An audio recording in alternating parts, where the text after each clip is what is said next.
Hello and welcome everyone to New Moon 2025 Cycle 8, Blood Moon number 2. This is the fourth and final stream for this Blood Moon, and by the end of the day, net battlers will fall while others continue to fight until the grand finals and the conclusion of this tournament. If you're new to the stream, welcome. Blood Moon is our big tournament and it basically happens 4 times a year. It has 2 different stages. One of them is the round robin stage and the other is the top cut, which is where we are now. If you joined yesterday's stream, then you've seen the winner's side of the bracket, and today we will be going through the loser's side or the win harder side into the grand finals and the conclusion of the tournament. You might be wondering what everyone is competing for. So the most important thing is that the winner of the tournament or of the Blood Moon will receive the unique Moon Master role. So this is a special role that's only given to the current Moon Master, so only one person has it at a time, and it lasts until the next Blood Moon. So the only way to renew it is to win 2 Blood Moons or multiple Blood Moons in a row, which Kosue did last time. But unfortunately, Kosue is unable to join this tournament, which means we will have a new Moon Master for this Blood Moon. But also recently we've added cash prize pools for the Blood Moons, and thanks to the very generous donations from our profile supporters, we've been able to increase that for this tournament. So the prize pool for the tournament started as $150 initially, but then Zings donated $100 extra, which brought it up to $250. And the way this will be split is going to be in a 50, 30, 20% between the top 3 players, which means the first place holder is going to get $125, then second place is $75, with third place getting $50, which is still quite a lot of money. We are also looking for feedback about tournament prizes, so we want to see if people would like to see more cash prizes or merchandise in the future, which is something we definitely have planned to go ahead with. So let us know in the feedback channel, and we look forward to hearing from people what they think about it. Alright, and with that, let's take a quick look at the bracket and see where we left from yesterday's stream. Alright, so as you can see on the screen, this was where we ended the stream last time, with player 0 ending in the winners finals, and is going to be waiting until someone comes in from the win harder bracket to the grand finals. And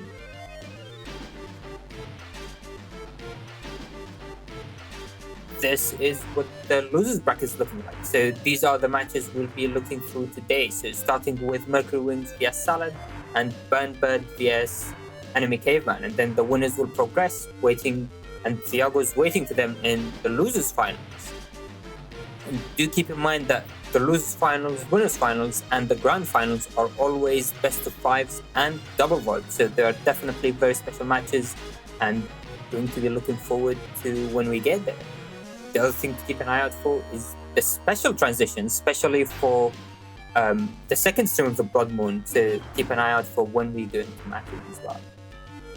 Alright, but with all of these out of the way, going to be joining me on commentary today is SoulXCross. Hello, Soul. Hey guys, it's good to be back, and I am so excited for the win harder bracket.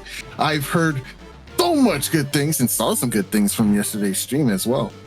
So I'm excited to see how these players play it out. Yeah, definitely, and it's always good to have you in as well. You flatter me, playerzero. Alright, with that, let's head into the setups for our first match of the day with MercuryWings vs Salad. Okay, I mean, if you joined yesterday's stream, then you know what everyone plays and the win conditions, but we'll still go over some of the builds and some of the interesting interactions in the match. So in this case, we can see that Salad is running Gregor, and she's actually the only Gregor to make it this time into the top cut. Unfortunately, some of our usual Gregor players have been unable to join, but Salad was representing the Gregor and trying to get in her view into the final. Yeah, this is going to be a very make or break match for Salad, obviously, because if you lose here, that's it. Your tournament's over for you, and we definitely don't want to see that, right, guys? We want more Salad. But alas, the person that she's facing today is MercuryWings, an excellent player, if I do say so myself. Watching them play is always a joy, but let's go back and take a look at these folders once again, especially for the people viewing at home who are tuning in for the first time. Now, we're going to start from left to right. That's how we English people like to read, left to right. So yeah, that's going to be easier for me. But let's take a look at MercuryWings setup, starting with the Navi Cust. This Navi Cust is so well designed. It has everything you could possibly want or need in a Falzar Cust, except for attack. Now, attack bonuses allow your busters and charge shots, your DPS from your charge shots be much more formidable. When you lack that, it becomes a little bit more difficult for you to pressure with your charge shots. Now, to circumvent that, obviously the folder is going to have a ton of extra damage in it, and it's not like the Falzar charge shots are the absolute best for like long range DPS anyway. Like your best long range option is Dust Cross or maybe Aqua Cross if you really need that option, or a quicker charge shot. Most of Falzar's charge shots that are really effective are going to be either Tomahawk Cross or Tengu Cross, and that's with area included. There are 4 area grabs in this folder, so that is possibly an option, but because of the lack of attack and bonuses in the Navi Cust, it's going to be hard to really threaten your opponent with damage from them. I think the scariest charge shot, regardless of what attack power you have, is probably Tengu, because it doesn't cause flashing and it applies big push on you, which can be detrimental for charge shots. But we'll have to see if he can make that happen. Of course, MercuryWings is running the M-Code folder. M-Code heavily slept on. Very, very scary code with Muramasa and 2 of those risky honeys in there as well. There are other really powerful chips in the M-Code, but Mercury opted not to bring those in this time around. So we will be looking for a big finish from MercuryWings using something like Muramasa, or Neo Variable, or even setting up Meteor Knuckle with those area grabs as well. Now, taking a quick look at Salad's folder, yes, this is the tried and true Cust that we have come to be accepting of, I'll say. It is a bugged Navi Cust with no shoes, but it does have Cust 1, which is a decent amount of Cust. It's a little low for my taste at this point in time, but 1 Cust is all Gregor really needs, because when you have attack max, your charge shots are going to be doing so much more extra damage in general. So you're going to be doing a lot of long range and close range damage over time, and you don't really have to worry about damage so much because it's right there in your kit. You can just hold your B button and boom, damage. So it's very convenient. Now, to make that really stick, Salad is not only running 5 area grabs, but 2 slow gauges. Now, in a slow gauge turn, you can obviously throw out tons of damage with battle chips, but eventually those are going to be gone. And we have all this extra time for me to play the mind games and footsies with these charge shots that Gregor has, namely Erase Cross, Elect Cross, or even sometimes Fire Cross and Charge Cross, depending on the situation. So having all these long-range nuke options in your forms is always very useful, which is why we see Salad's folder pretty much kitted out to be support, with extra recovery, Holy Panel, a really good Barrier 200 Raceman SP package, and a decent amount of defensive options actually overall. That being said, it's going to be the stalwart with the extra defensive and utility in the folder versus the DPS heavy folder with the lack of attack plus. Let's see how that plays out. Oh wait, PZ, did you want to add anything to that? And I just wanted to quickly mention that you touched on that MercuryWings is not running attack stats, and I think it's going to be very important in this matchup where both players have quite a bit of HP, but Salad has way more HP than MercuryWings. So the damaging chips he has really need to get in the damage and make them counter HP. But otherwise, yeah, let's head into the match and see how it plays out.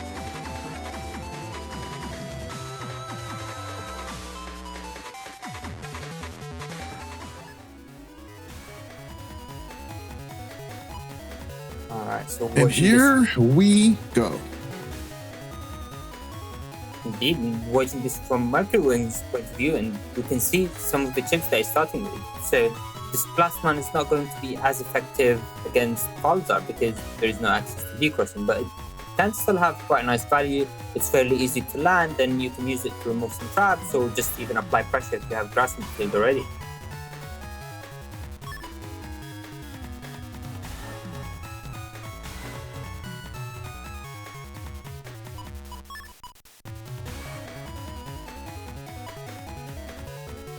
And this is going to be an interesting start. So starting on ice fields, which is actually fairly difficult for Salad because it means she won't be able to maneuver things around. And MercuryWings looks like decides to stay in base Mega Man. She goes into a turn 1 beast out, which is an unusual play. Ooh, she might have an erase mana species trying to get an area and wants to deal with that first barrier because she probably expects a Dust Cross, and there it goes. Nice, and now we have a little bit of DPS action, but will be punished by the bees. Holding that bee buster is detrimental. Ooh, able to sneak in a blastman here at the end and throw down a flash bomb as well. This is actually an excellent position to be in for if you're MercuryWings, because Salad cannot body block that flash bomb. It will land and it will find a way to explode. However, if Salad can move down one panel and hold B button for like 0.8, like not even 0.008 seconds, it will be destroyed in like literally faster than it even has time to land. It's the Cracker Buster is actually just that insane. So she's gonna be wanting to move down in that direction, which is why we're going for the grab to apply push. Hopefully that will give you enough time to end the turn, get in the dust shuffle here, not a shuffle, a dust shoot here, and maybe we can set it up that Salad can't avoid this one flash bomb. I'm not sure though. And I feel like at this stage, the flash bomb is not really going to add that much value depending on how MercuryWings wants to play it. So one option is going into Dust Cross, as you mentioned, then Salad's going into Erase. What this means is she has access to very strong tip charges, but she's already lost 2 turns of Beast out. So she only has this last turn left, so she wants to get maximum value. And looking at MercuryWings' new custom, if he is able to pick a very painful hand in here, if he goes 2 area grabs, potentially goes into Tengu, or looks like thinking about SoulXCross and using these Meteor Knuckles, that can definitely be devastating. Well, you could also go for the double area grab into Knuckles, but it doesn't seem like that's what they want to do here. Yeah, you saw how fast they got destroyed. Whoa, that's a really unfortunate position to be in. Element Man SP is going to be the right answer. 3-4 hits from the Meteor Knuckles, but getting decrossed, evening out the HP just about. Beast charges, here we go. Nice. Can't hit that center. Nice. And there's the hole blocking that beast charge. And now Judgment also coming down to do a little extra damage here. Nice. Using that ice cube for protection from the Beast Buster. And we make it to the next turn. Not a great turn for Salad in terms of damage trades here, especially losing out on that beast charge just now because of the hole and the lack of air shoes. But the holes are mostly repaired now, and she will have free autonomy over her field. So we're going to see how she uses this effectively. I expect to see a cross change, maybe to use a light cross perhaps to try and pressure some damage. But you do know your opponent has Risky Honey and Tengu still in the wings as well. Get it? Because MercuryWings. But yeah. It's going to be interesting to see what she chooses. Maybe Charge Cross or Heat Cross would be good here. Yeah, I mean, she still has the potential. We don't know what chips she has in hand, so she might have more recoveries or even the Sanctuary to repair these panels. And it looks like MercuryWings is going for Tomahawk. So don't forget, MercuryWings only on attack 1 stat. So even if he wants to go into Tengu or Tomahawk to try to gain some damage, it can be very easily outtraded by Salad, which is able to land in 1 or 2 card shots randomly as well. Going into Charge Cross, MercuryWings starting with defensive 10 with an Invis, followed up by a Life Aura, and Salad has her own recoveries coming down as well. She knew the area that was there and was able to protect the area. This is huge. Nice. This gives a lot of flexibility at dodging these attacks. And now she's basically reverse trapped here. If Wings wants to keep this area, they have to stand still in this spot or lose everything. What a great positioning. So now MercuryWings holding that position is important. So they're standing here trying to see if maybe they find another area grab to replenish that center panel in a way that way they can continue that DPS. But again, Salah's not really too stressed about the charge shots from Tomahawk Cross because there's no bite to the punch. We lack the attack stat to really make it that impactful. Yeah, it's a little bit of chip damage, which can add up, but it's not game-threatening at this point in time. But you know what is game-threatening, PC? A set of bees. Yeah, definitely I agree. The only thing to say is I don't think Tomahawk charge shot is chip damage. It's a charge shot. Anyway, so MercuryWing has access to Spider-Man SP, which can be devastating, especially if that lands on a fire cross which Salah is in. So she might be considering that and holding on to some defense of her own because MercuryWings is able to land that 700 and something damage, 720 damage. That can be devastating. This is another nod. Look, I'm getting ahead of myself. This is why I like base man form very much. Base man form being Mega Man without a cross or a beast out. Because imagine fishing for a counter hit with these bees into the ×2 Aquaman SP. You can only go down to Ray. That will get rid of the barrier at the very minimum. So could have got the second hit there too, but had the defense ready. Double point. Is this going to be a big turn? No banish to back this up and hiding by the cube. Nice. Oh, wow. No. Salad using the charge tackle to not only nullify the bees, but she couldn't get it in time to defeat the bees. The anti-damage doesn't matter though. Oh, these charge shots are so spooky. Yeah, that was definitely very nicely played from Salad, because if that Raceman had landed on her normally, that would have done massive damage on top of the bees, and now he's able to get the D-cross of MercuryWings, and all of a sudden everything's looking nice for her. Cards definitely look in favor for Salad here, but we do have Eleman and Spoutman SP. Not only are we going to be able to deal with these Sanctuary panels that she just worked so hard to put up, but we're also going to be able to try and nuke for a juicy Aquaman SP here, and we're already in the prime position for the optimal amount of damage from it too. If you're in the back 2 rows, the Aquaman SP will turn into a water hose that shoots down the opponent with tons of water aquatic pressure, but Salad is aware of that, which is why we see now SoulXCross coming into the fray. Oh no, this is a lot of defense for Salad, and she's using that Eraseman to remove the pulses, and this will allow her to get in a lot of charge shots. This could be the final game of this match if MercuryWings is unable to deal with that SoulXCross. It's looking real slow for you right now, MercuryWings. I'm sorry, but Slash does what Slash wants to do. It's a slow gauge turn. I got the barrier. I got this anti-damage.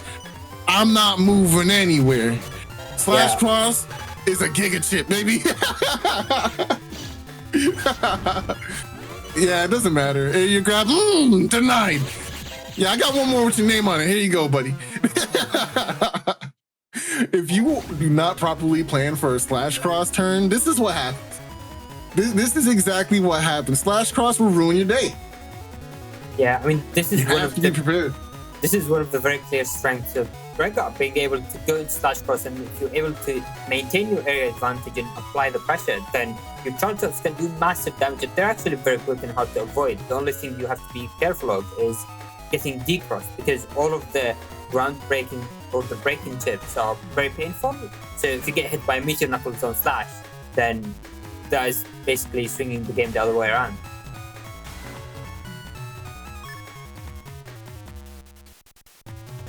Now, as we head into game 2, MercuryWings is deciding what he wants to go for. So you might see another baseman start to avoid getting D-cross, or we could see a dust cross. I mean, I feel like with a hand like this, it might be nice to go for a dust cross just to full cast and get more value out of your chips, just to go through your folder.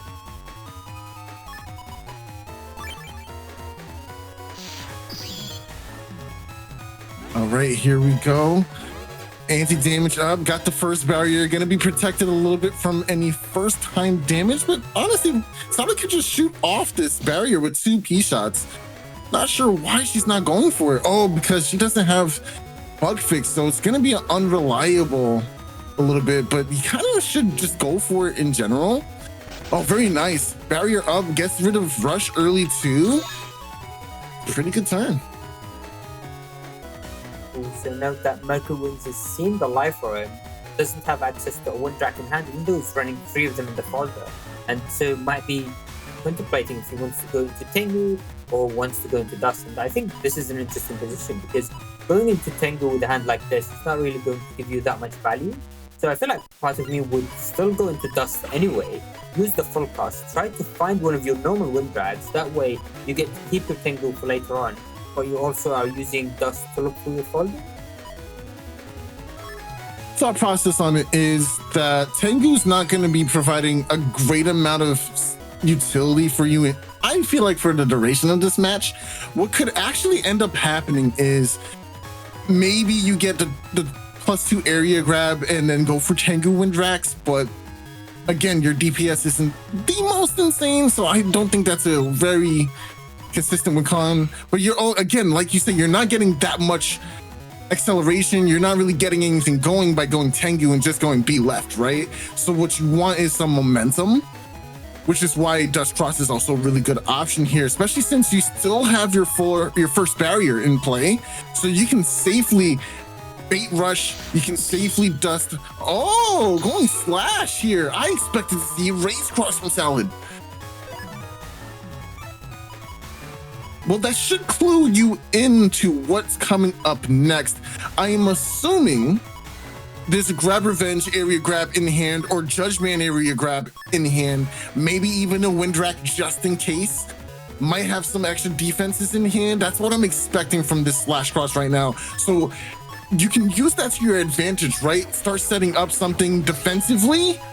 Okay, that's a pretty good defensive utility right there. We have grab banish, not revenge. We have grab banish and an area grab and Windrak as well. So we can fight back against slash very effectively.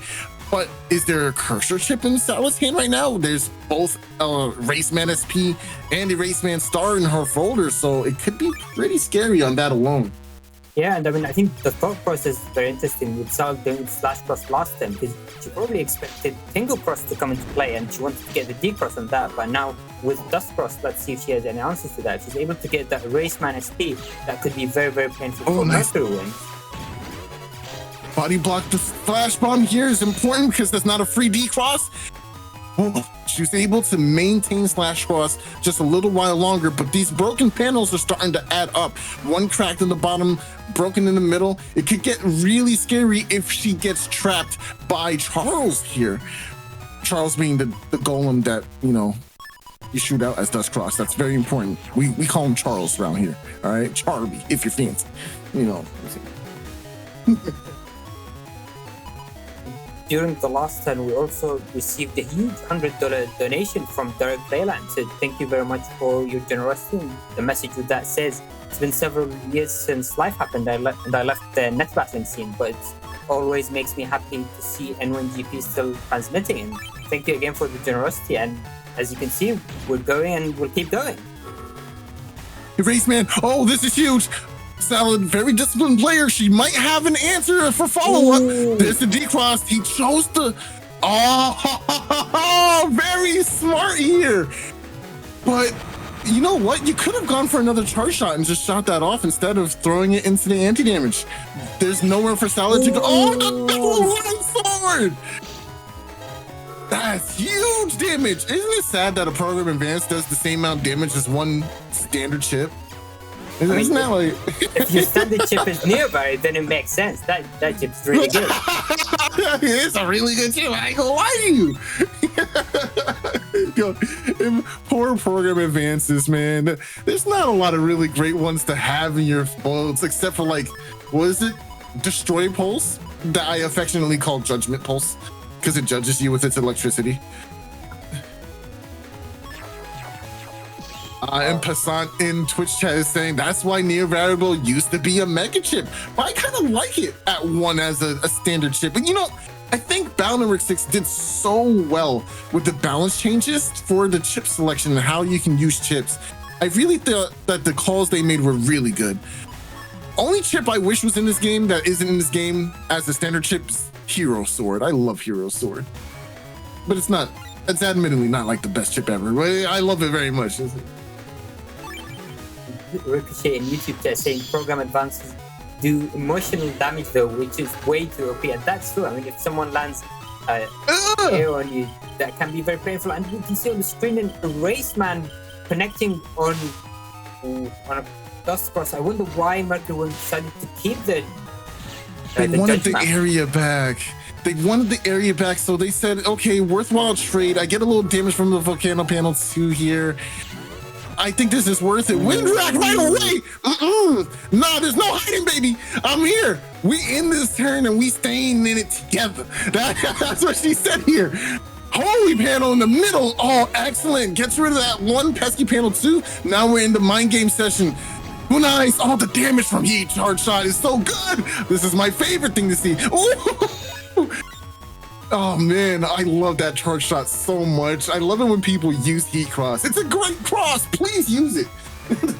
Yeah, and I mean, that turn went as bad as it could have been for MercuryWings. They tried to keep the life or to block the rest of these charge shots and keep it for the remainder of the turn, but then an immediate Windrak removed it, and that made it very, very difficult for MercuryWings to keep his HP that turn. Interesting thought from 0 billion. MB limits are one thing, but the amount of a chip you can put in a folder doesn't change its power level. I don't think a single standard chip should be eclipsing the damage of Megas and Gigas. Well, to be fair, I think Near Variable is a special case. One, it's a fan favorite battle chip since Battle Network 3, right? Like everyone loves Variable, right? Variable swords are so popular that people still try to use them in Battle Network 5, even though they're not like the best chip ever, right? It's just, we want it, right?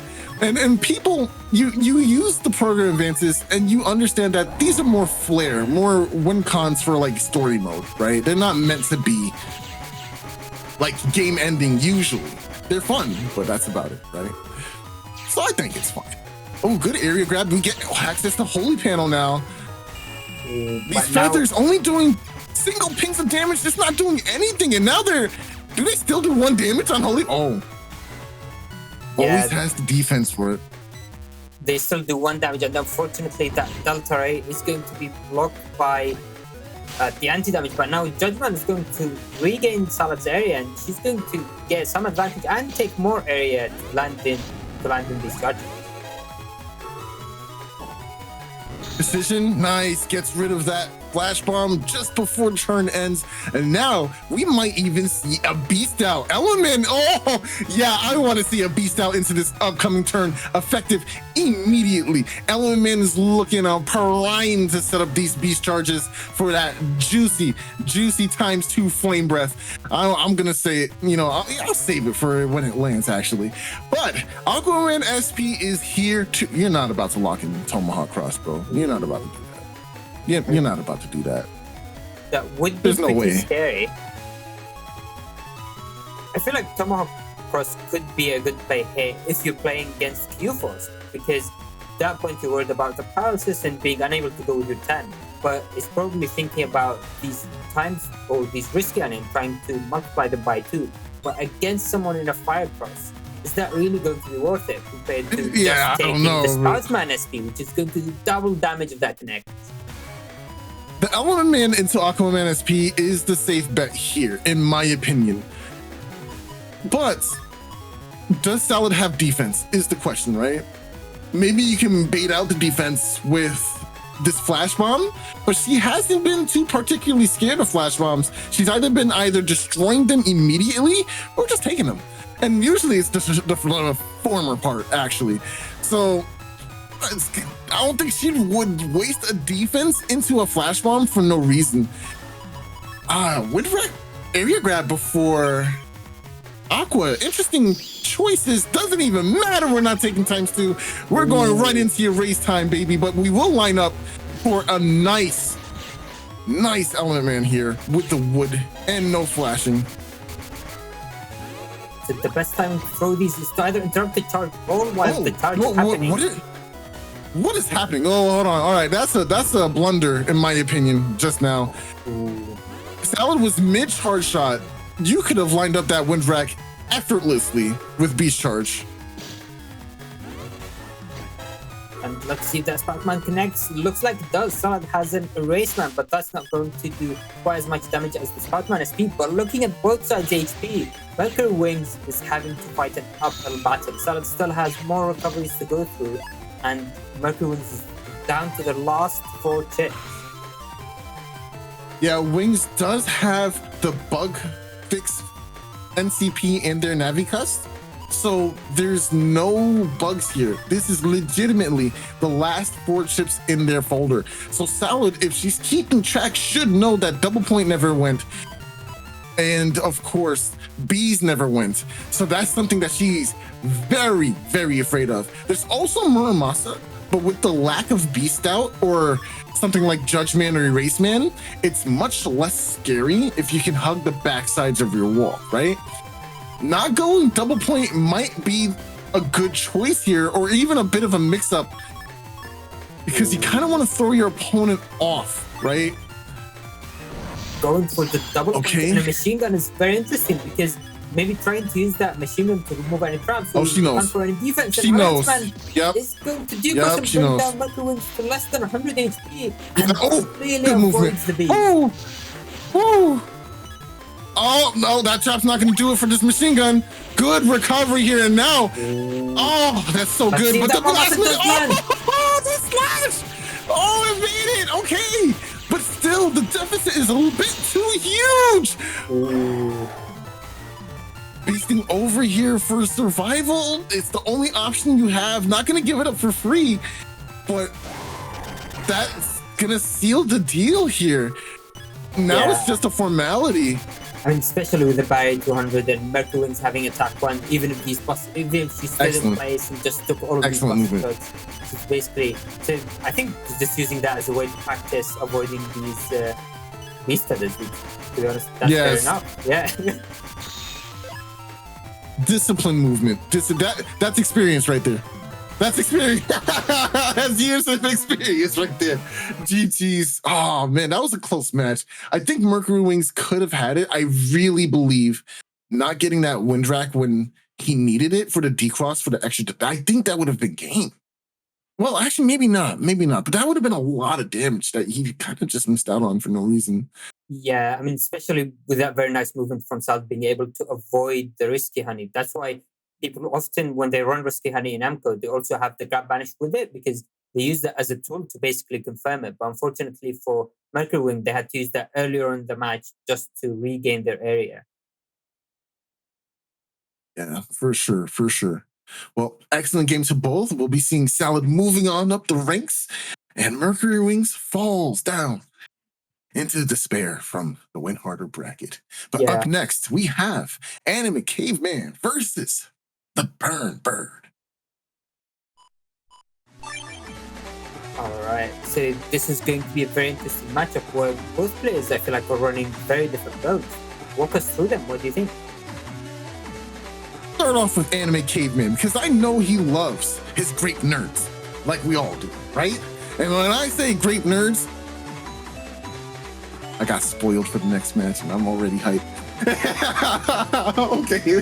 What does he mean by this? When I say, what does he mean by this? When I say grape nerds, I'm talking about them beautiful, audacious thunderballs of Purple Doom. Bug Death Thunder is in play here, ladies and gentlemen. One of the best gigas, heavily slept on since people have mighty game. Maybe not anymore, actually. Maybe a lot more people are starting to understand the terror that is the Bug Death Thunder. It is an immortal purple energy dawn that falls and floats around you menacingly, usually 2 at a time on your board. It's terrifying. It's very scary, honestly. And of course, the folder is going to be built around this menacing ball of doom in the form of slow gauges, area grabs, and even Muramasa in here for that damage. Uninstall. There's so many things here to be scared of. Definitely, yeah. I mean, we also have enemy caveman running our code as well, which allows them access to uninstall, roll free, and we see that white. So they decided against going for any bubble stars to go with the BET, but this is definitely a scary combo if you're trying to uninstall your code. Yes, exactly. And of course, the Navicuts here, pretty cookie cutter, very standard. You got custom max here, which is important because we want to find that BDT ASAP. We want it to be in your face, present at all times, providing you with your daily dose of scary movies. But accompanying that is still attack max, speed max, and charge max. And you might think to yourself, why? Buck Death Thunder changes your charge attacks for the rest of that match, or the duration of this match, to the Thunderball. So why have attack max? And it's because we want that sweet, juicy Buster Bug, baby. We want to hit that bug fix and press our B button for 50 damage per pop if we're lucky. If you're player zero, it's always 50 damage, by the way. Right, PC? What? Yeah. Huh? What? Oh, yeah, well, anyway, decent amount of bulk here with the super armor, nicely packaged. It's a solid build. No shoes here, but we have forms for that. Beast out, which gives us access to Omni shoes, of course. And of course, we have Tengu Cross. So we always have ways to get our shoes back. And that's one of the beautiful things about Valzar with the cuts like these, especially, is because your crosses provide more resources for you to use. Burnbird is on a similar philosophy, but not the same. We do have Cuss Max, but instead we have First Barrier, and we are using Bug Stop in our cust here, which means we no longer have any bugs at all. So because of this, they're actually not opting to use a lot of attack boosts. I think it's interesting to not run attack max regardless, because the damage you get from your charge shots is important. It might not be like Gregor levels of damage, but like the attack is good. Yeah, it's really good. Maybe like at least 4 attack, you know?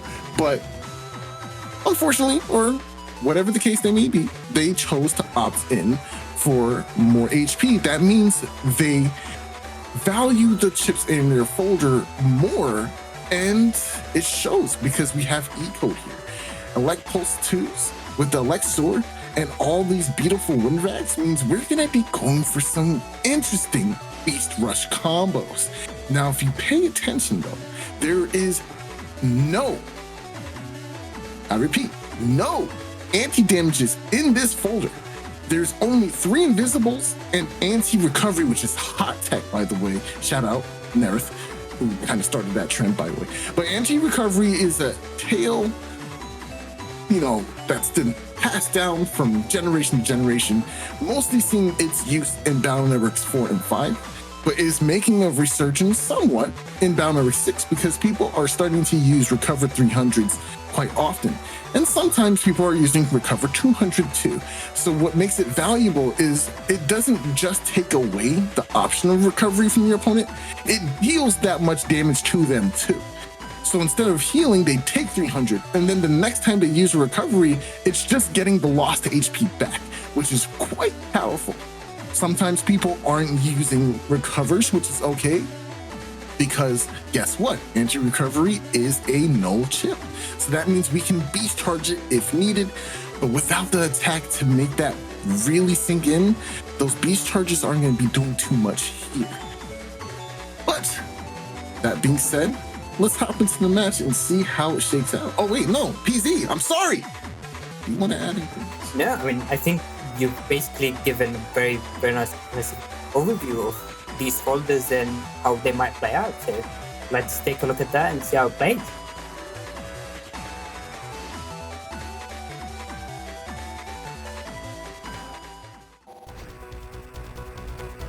And this is I love this theme so much.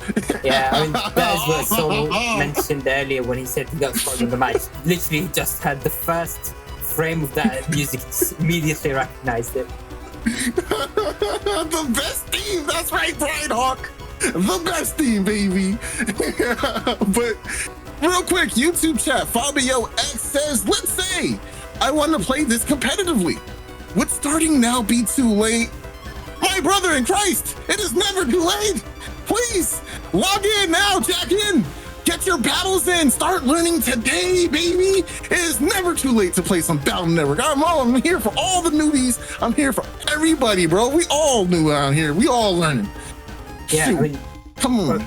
We've seen, for example, both of the players playing this match are relatively new to the scene. Burnbird, this is only the second Blood Moon joining this time. So new players are definitely coming in, and don't get me wrong, it's not going to be easy to join the Blood Moon and to get into the top cut either, but players have been able to do it with enough practice and dedication. It can happen, yeah. Easy. Yeah. Are you looking at... I love that Anime Caveman took a little extra time just to show us what was in that hand. Are you kidding me? Like, what was that? Uninstall? BDT? Bug fix? Same hand? What are we doing? Yeah, I mean, getting the early BDT is such a vital part of Anime Caveman's folder, and you'll be able to see why, especially if you're unfamiliar with it. It's going to be very, very annoying for Burnbird to play around, but we see Burnbird's also running these ships, which can be very good at interrupting and decrossing. And wait, why is Anime Caveman running no chips into the stack? I don't know. I think they accidentally hit OK. Are you serious? Is that what it was? You didn't have chips in your hand. You just hit OK? You gave them a turn? What? That is the most BM thing I've ever seen in my life.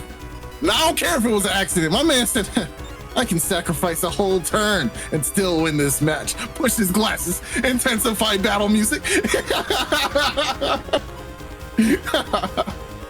So what are you gonna do now? Oh man. This move is actually somewhat scary for Anime Caveman, because obviously they want to use their BDT, their buckles, all of these key chips, but we are also on a brass panel, and what this means is that Burnbird might have an Elementsman SP, EX, or even just a normal Elementsman to do quite a bit of damage on brass.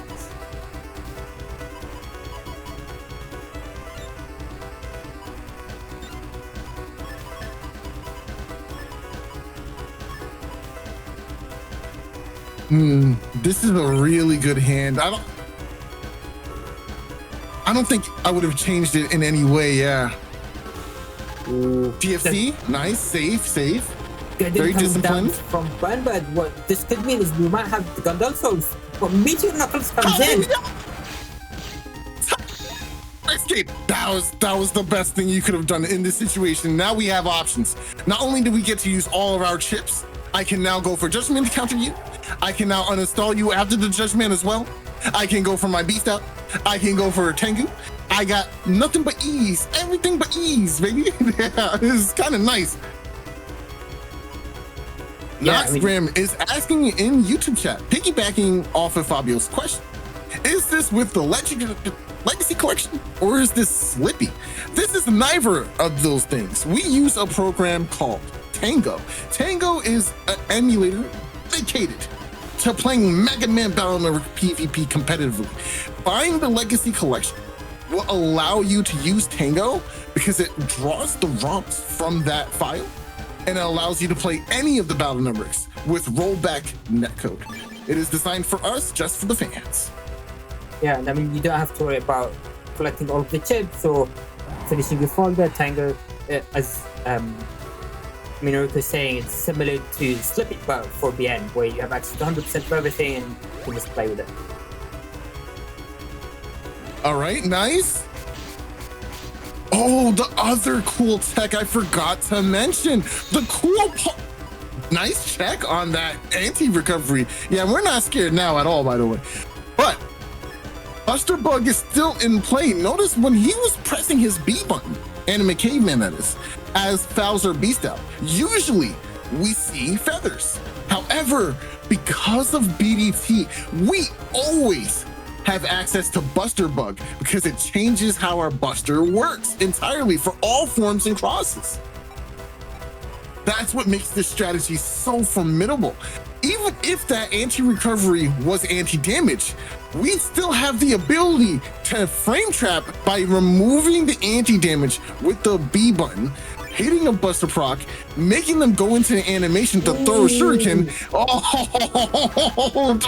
baby, that counter hit into the uninstall, into the BDT, into roll. What an answer! What an answer! Nice round. Coming out from burnbird, that was definitely a very painful turn, and now he's forced to throw away that Gadol Soul into nothing, and now caveman is just charging that extra BDT and is basically going to be firing them non-stop unless burnbird is able to stop them somehow. Now, we do have barrier defenses and chip charges here, and guess what? What makes this even crazier is that, yeah, I got BDT. I can throw one of those out. But now you gotta dodge my attack max drills, baby. What you gonna do? I got nothing but options. Here it goes. Ooh. Okay, very good life aura. Very good life aura here. Well, unfortunately, because BDT does 200 damage, just getting hit by one of them is going to mean that life aura is going to be immediately destroyed. And using the end of turn, very nicely played from burnbird to basically waste one of the charges from enemy caveman. Yes. Yes, that was a very good life aura turn, despite the fact that you could have possibly lost it to a BDT. You denied your opponent from pressuring with either the BDT ball hitting you and you getting drill runned in the face. So now we got out of that whole turn free, and now we get to uninstall. Good trade here. We just need ways to cause flinching now. This is where Gregor also excels because they have the long range options from charge shots. They can potentially fire off charges and deny the opponent, their charges by interrupting them with their own charge shots. That's what makes Gregor so potent as well, especially when they play uninstall in their folders. Yeah, I mean, this is a really bad position for burnbird going forward. They're low on area and they are entangled but paralyzed, so they might have to cross into something else, and they've been uninstalled, so getting hit by anything is going to trap their charges. And don't get me wrong, enemy caveman's been uninstalled as well, but as you've mentioned, they don't really have access to an easy way of getting across these charge shots to keep interrupting enemy caveman. And even if burnbird wanted to go into ground cross, which is normally a very good way of dealing with BDTs, enemy caveman has that erase man lined up, so that would also be very scary. Oh, I love the addition of wide shot in this folder. It's not only a check to fire crosses from Gregor, but it's additional battle chip that can attach uninstall onto it and make it undodgeable. Such good flexibility with the folder building here. It's not always just about the most amount of damage. It's about the utility you get from the chip, and that's the most important thing that you need to have. Now, I want to shout out HonorNite in Twitch chat saying, that's probably the end of this round. burnbird doesn't have anything that can really reach anime caveman. But the fight's not over yet, young blood. There's still time to triumph. But it does get scarier and scarier with every new hand that is seen by anime caveman. We have Erase Man into the Muramasa now. This is a very powerful attack, especially on a Tengu Cross user. BDT is so great at positioning the opponent just the way you want them, so you can easily line up an Erase Man. And then a follow-up with a Muramasa, that would be game right there. Yeah, I mean, the only thing is that enemy caveman needs to make sure burnbird is at the front, because Muramasa only hits 2 panels in front of you. So if burnbird's hiding at the very back, then obviously they'll be able to avoid that. But BDT makes it very difficult to stay on one panel or stay at the very back. It looks like Tomahawk crosses the blade, but because they've been uninstalled, that might still not be good enough to avoid it, and it looks like this might be a confirmed combo. And this is not going to save you here, friend, unfortunately. Erase Man is gonna put you into flinch domain. 1 flinch, 2 flinch, 3 flinch. Oh, baby, the combo was too powerful.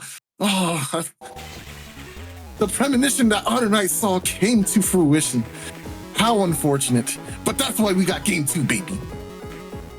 Indeed, and this is a fresh start, and we are starting with these armor holes, which actually might work out very well for burnbird because they don't have as many or any area grabs. I'm just double checking because they really don't have any area grabs, which means that enemy caveman is not really going to be able to get value out of their area grabs, which can even out and give burnbird an opportunity to take this game. It's very interesting too, because I always appreciate how Anime Caveman utilizes the area grab chip. A lot of people become impatient, try to go for the 2, try to overuse their chips, but just one is usually enough for you to put so much pressure, especially with BDT, onto the table. Okay, waited to be out of line of sight to drop down some bombs here. Very smart.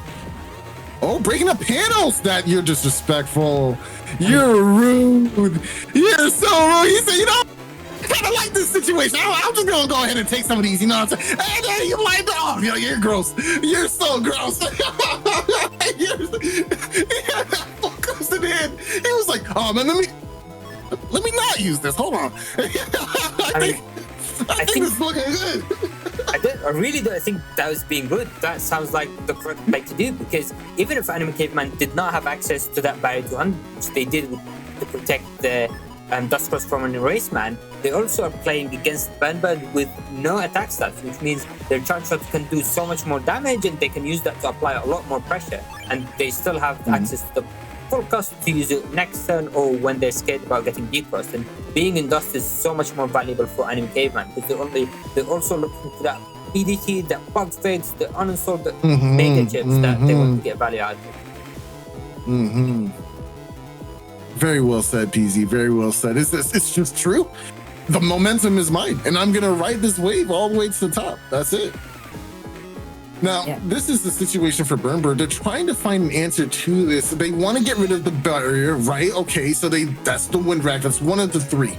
We do still have 2 more, and we have Tengu, so we can still deal with Life Aura if it shows up. But now we need to get rid of this Dustcross. It's already looking too late. We found not only uninstall, but 2 chips to apply it to.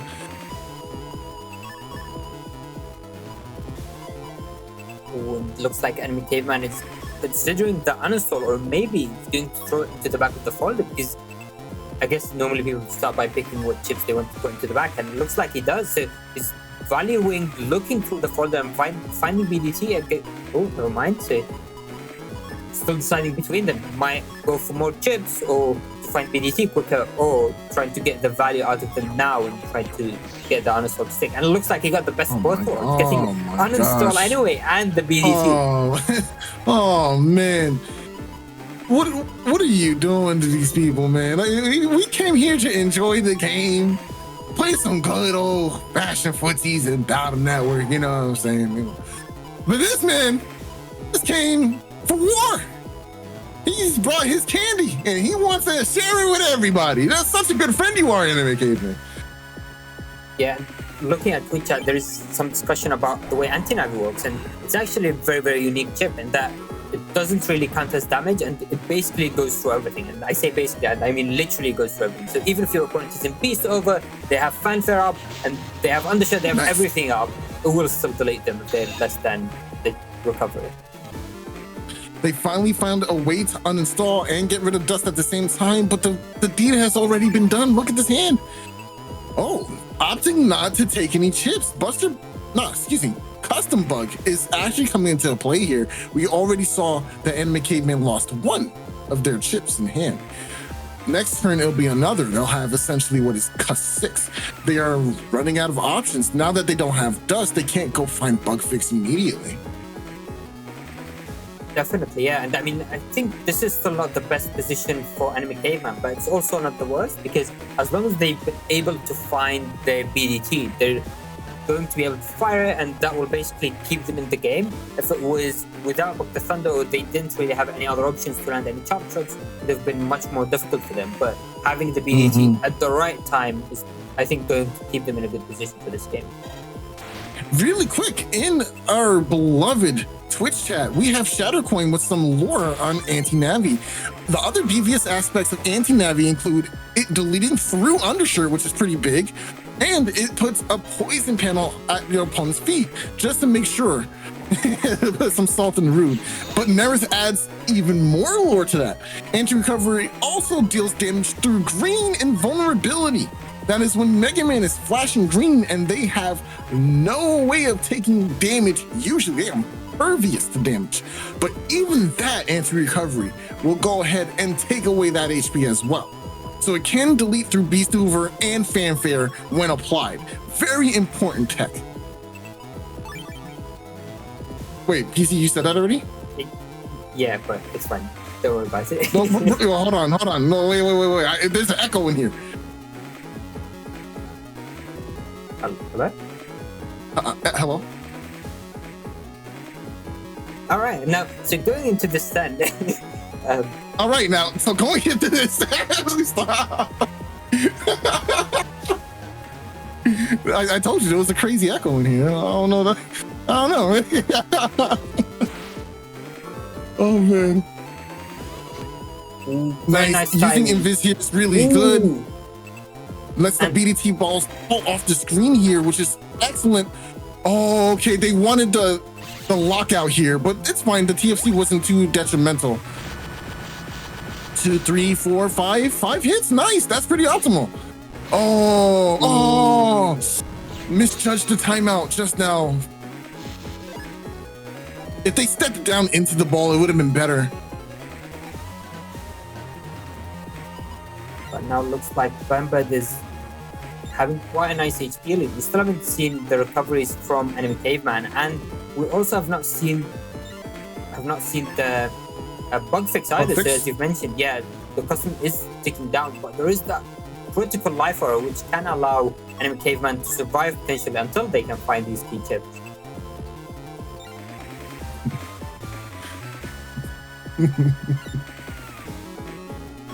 Oh man, Twitch chat has me cracking up right now. The final boss waiting in grand finals, of course. Tell me more about the voices in your heads. What voices? What are you talking about, Neryth? I'm perfectly sane. You don't hear that PC person too? I thought we all heard him. I think there might be an owl here somewhere.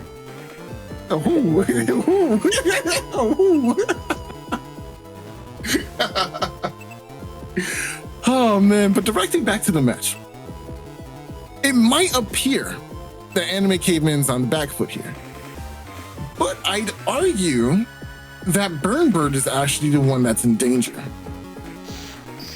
They need to find a way to clean up the rest of this game and deal with all this area that's being taken from them at the same time. BDT is just always going to do what BDT does. Damage. Just free damage. Oh, nice. Okay. It's just not good enough. Grab revenge. Not. Oh, okay. Not gonna.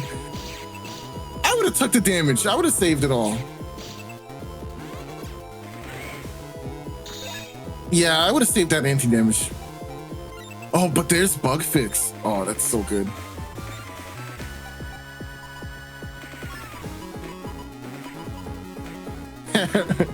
in Twitch chat, Ryuzukai as Star Force. I assume that SF is Star Force, or is it Street Fighter? You tell me. He said it once and he'll say it again. Screw permaholes. No one likes permaholes. Permaholes are infuriating things. Do you want to explain what permaholes are, please?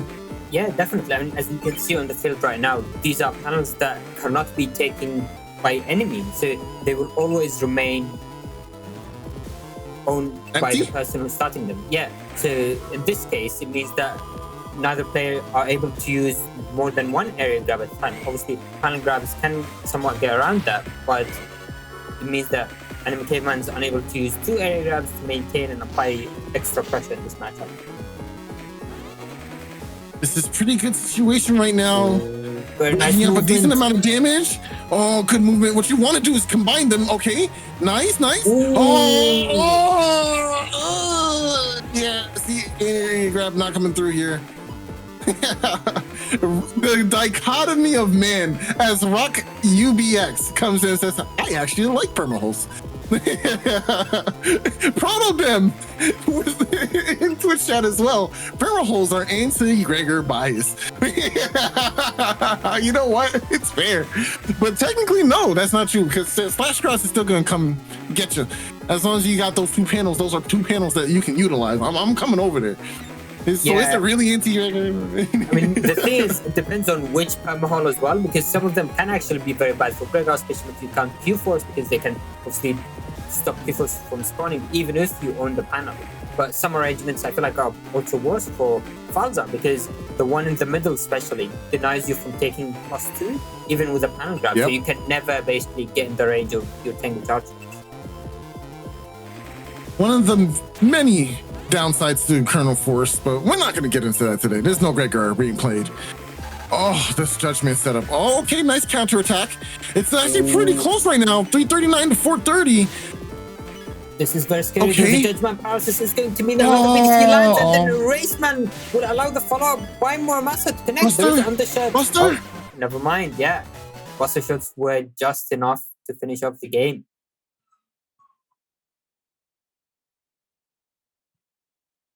Oh man, that's really tough. What an ending. I mean, that was definitely very close there. If burnbird was able to survive that very last onslaught, they might have had a chance, but very well played to enemy caveman for taking it from there.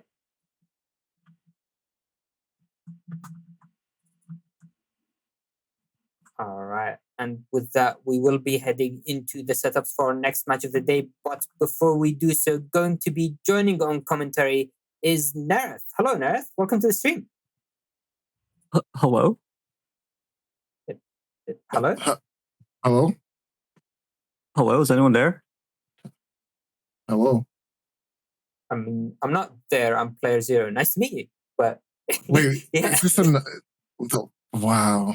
All right, Wow. that's record time. Wow. I hate it. Damn. I hate it here. I hate it here. All right. Hello right. everyone. And yeah, I guess I'll be swapping out with playerzero now. Yeah, and it's always a pleasure to have you joining us as well. All right. All right. Yeah, good riddance, Peasy. Goodbye, Peasy. Forever. Like music to my ears. Look, all I'm saying is if Soul gets banned tomorrow, it's not going to be me, so don't believe what anyone else says. Hey, yo! Wait! I don't like those words. Like music to my ears. All right, let's go. All right, with that, let's head into the setups for our next match of the day with Salad vs Minoriko. I've been given a lot of the rundown so far, but you're fresh in. Neryth, please take it away. All right, so we have Salad's Chunk Gregor build over here, with obviously the notable difference here between this and more conventional Chunk Gregors being Delta Ray Edge, the Giga selection or choice here. Obviously, your average Gregor is going to go with Colonel Force because it's powerful. Very. But Salad opted for Delta Ray Edge because she's a hipster. And now we have Delta Ray Edge. Now, Delta Ray Edge is a really good chip. I feel like it's pretty slept on, but I kind of find it to be really good. I don't know. What do you think about Delta Ray Edge? The reliability of Delta Ray Edge is highly suspect. Okay, a chip that can do literally nothing if your opponent hugs the top. Now, and of course, the solution is to punish them for hugging the top, right? But then you just hug the back, and it's only a one hit. It's 260 damage, which is basically just an SP Navi worth of damage, right? It's not comparable to other Gigas in that regard. Now, the big upside to it is that it threatens Tengu so badly, right? We've seen you've seen that actual deletion of Tengu from a ridiculously high HP, because every hit of that Delta Ray Edge is going to get doubled versus a Tengu. So if you get all 3 hits on Tengu, it is a crazy amount of damage. It's higher than anything, pretty much anything else that you can think of. Yeah, if you think Gregor SP versus like a SoulXCross is like really scary, well, Delta Ray is like infinitely that, but worse than it. Yeah. So it is that's one of the upsides to it. But I think in most matchups, if you just kind of like think about it and map it out, Kernel Force is just you can think of Kernel Force as being kind of boring, right? It's so overused. It's like it's the Giga for Gregor. Yeah. But the reason for that is because it just edges out everything else in terms of reliability, in terms of your average payoff when you use it, right? The impact it has. And so it's interesting seeing Delta Ray Edge here. Right, it's relatively rare. I don't want to. It's not super rare. We do see it from time to time because it is like one of the other viable options, I would say. But it's still I've talked to Salad about it, but Kernel Force will probably still just make the folder stronger. Yeah. Minoriko, we have the BW mix up here with Machine Gun 3. We have all the cursor threats, right? Machine Gun 3 and Magnums. But then we also have a single Mega Boomer, Summon Black 3, and then the B-Code SP Navies. So it's an 1800 HP setup with Tango and Beat, and just a little bit of Buster stats mixed in there. And I believe it is Bugged Buster as well. So it's an interesting build, but at the same time, it's not as offensive as I would like it to be. But, you know, I'm deranged, so I only play super hyper aggressive builds. But it's going to be an interesting matchup, and it's probably just going to come down to the beast value from Salad, right? Because that's going to be such a determining factor, whether or not those beast turns are going to result in substantial damage to Minoriko. All right, I think the bases have been covered. Let's hop into the match and see how it shakes out.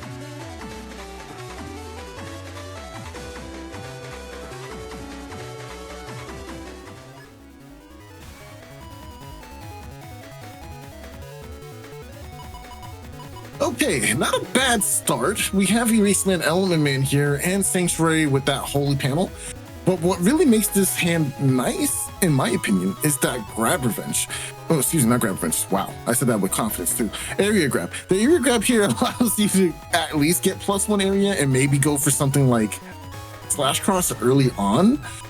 But also going Erase turn 1 is too bad either, because your opponent's more than likely gonna go for turn 1 Dust, seeing that they have these 2 obstacles on the table.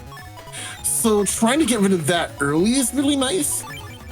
Oh, Charge Cross is pretty good here too. I do like that option as well. There goes Beat, taking away our precious resources, unfortunately. B button? No, Jules for the charge shot instead. Oh, punishing the lack of B back. Oh, but still finds a way to snipe with the Rock Cube. Holy Panel in the center, throw down the Area Grab before the turn ends. Very nice turn for Salad, but losing a quick 200 like that off the bat from pressing your B button is pretty rough. Yeah, oh, that's still really good. nice. Still a good punish, taking out one of the cubes before your opponent realizes to back B. So yeah, and you don't want them to have 2 cubes. You know, people sometimes don't utilize them well, but when you play against an experienced player and they throw 2 rocks at you, it's kind of demoralizing. It hurts a lot. 400 from you pressing your B left is kind of uncanny. You know, it's a really good ability to have. But I do like that we found the early bug fix here for Salad, because it's not like she has any bugs that are really benefiting here for her. Okay, walking forward, I like that. Erase Man, okay, not the TFC, because TFC in here would be bad as it pierces invisible. So saving it is really good. Good mashing. Wow, she got out of that so quick. Yeah, and one Buster Jam proc on the barrier 200, so that HP is getting whittled away gradually. Nice, nice, nice. Not quite there yet. Move up to dodge. Excellent. Charlie couldn't even get the swing out yet.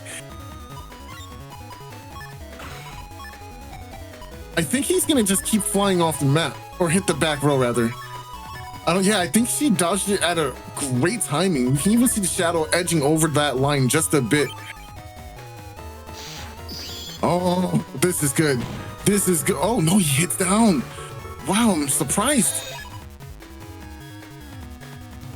There goes the full Really good cast. full cast. Yeah, really good full cast here. Now we know our opponent is trying to go for some /cross shenanigans. So we need a way to deal with this barrier quickly. We do have access to Windrack at 2 copies in this folder, which is uncharacteristic for most Falzar builds, but still really good to have. It's one of the best chips in the game, right? So they need to find one of these Windracks. Grab Banish is going to be really good here. Not going to be able to deal with that. Oh, there goes the Windrack. Okay. Nice. Windrack trades here. No books will be summoned, but they just want to land down this area grab. Okay. Oh, but the counter area grab is good. Bust the bug. Bust the bug time. Yep. Nice. Be careful. You don't want to lose the holy panel. Gonna take the damage here. Salad doesn't want to rely anymore on Buster procs. Tries to go for a charge shot, but there is an Invis thrown up here, so that's pretty good too.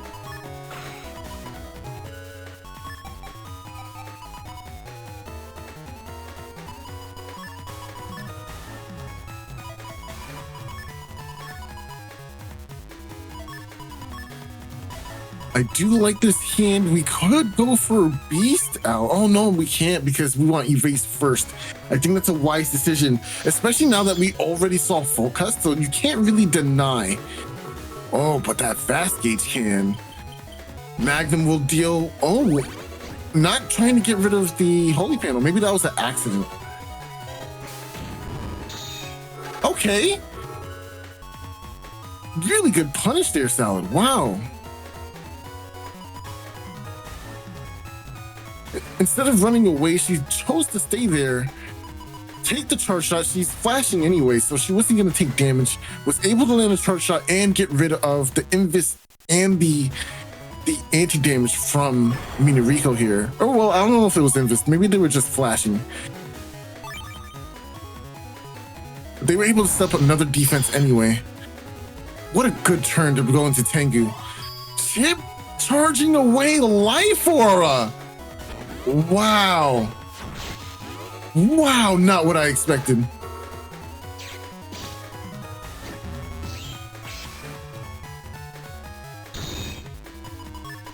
Not fast enough. She wanted to try and prevent the anti-damage from being taken, but unfortunately it did trigger already. But a change in transformation and into Element Man could be a little snazzy for this anti-damage to make the mark in D-Cross. But maybe that's not the best idea. It's a little too ambitious. Going for some chip charges here seems like the right idea. Rather, should I say beast charges? Salad is definitely committed to the Race Beast right now. There's pretty much just this one turn left of it. It's on the black 3, doesn't actually have the opportunity to come out here. Nice. What a good turn. She knew she only had time for one charge, so she was able to get out the rest of that. That's a Delta Ray Edge in hand. Do you think Minoriko commits to Tengu? No, right? Like, this is your chance to get out of there. You have 2 turns to get out of there, right? I don't know. Here comes the D-Cross. Okay, that's pretty good for anti-Delta Ray. Nice, this is good value. Ooh. The one Yeah. panel. The one panel you can be on. And the Erase Tail also sneaks in under that shield. having shield is really strong ability to have, especially in like slow gates turns too, when you can try to play the mind games to block charge shots from Gregar players. I really do like that.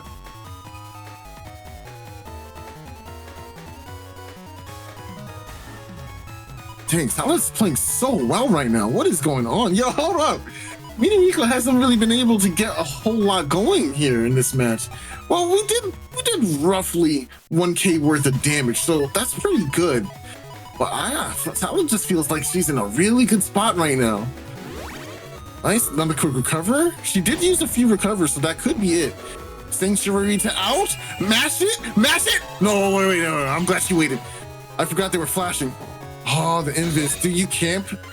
Do you camp it? Do you keep it? You could pressure with charge shots and keep Delta Ray Edge. You could. Oh, she's doing it. Oh, she kept baseman. Wow. Okay. She values this charge shot from normal. All this damage is halved. Very, very good Sanctuary panel right now. Yeah, a lot of that damage coming from Minoriko. The fact that that Sanctuary went down when it did just means it's going to be really hard for actually getting that value. Right, a halved Proto Man SP is just pretty miserable compared to it being taken on a normal panel. I love the mind game that she's playing here. She's trying to train them out of that top row, but unfortunately, they knew what was coming. They find a way to dodge the Proto Man here from the Delta Ray Edge. And that's pretty huge for Minoriko.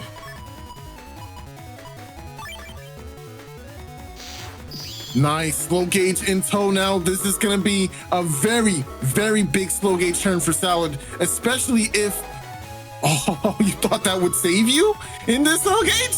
Nah, fam, we've been sitting on this element SP for all this time. The shield! That's pretty good. Oh, so far, shield value. God, that's so good. Going for Buster Bugs here is really strong too. Interesting, she's changing up here. Maybe it's because the windup is a little bit too slow. Nice, okay. You can go down for another 300 here. Yes, it's much harder to react to.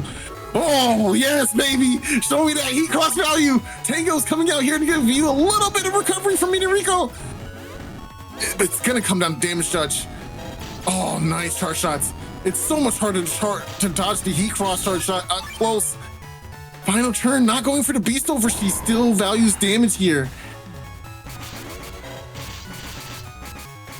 Okay. Nice. This damage is adding up so importantly for Salad. Oh, okay. Trying to mix up the movement. It's going to be damage judge here. Oh, Minoriko comes out on top. Just so much damage was done.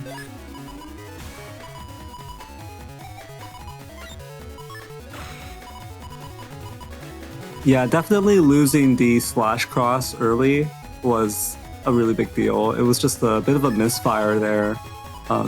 Dropping the slow gauge and that /cross. As soon as you get that +1 area, sometimes that's not actually the right move. And in that case, it ended up backfiring.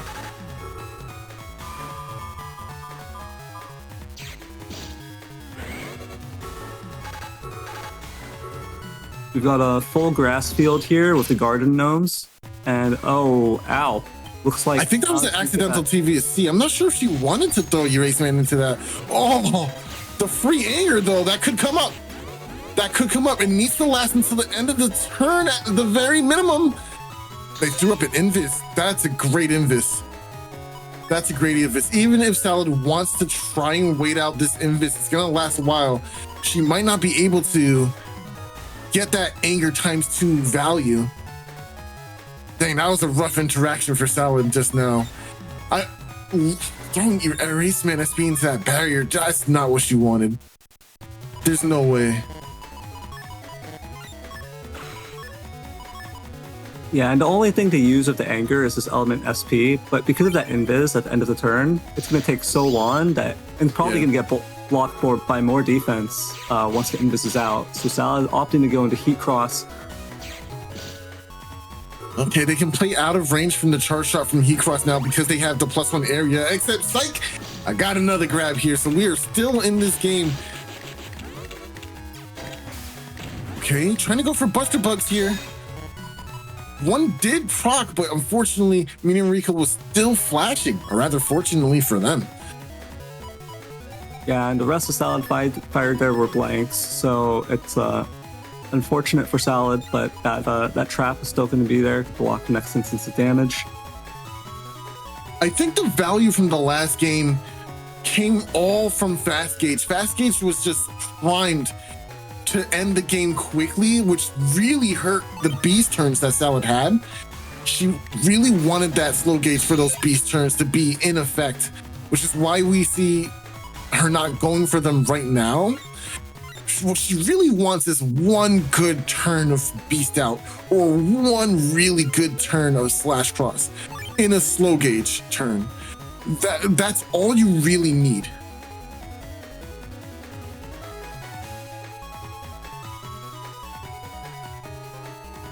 Man, I really am feeling happy right now that Sal is going HonorNite a lot in these matches, because sometimes regular players just don't click on heat for some reason. Like, they'll just be like, oh, whatever. Yeah, but seeing heat values just really making me quite happy. Oh, good erase, man. This will be a free decross. Nice. Sanctuary panels are pretty good, though. Waiting for a TFC.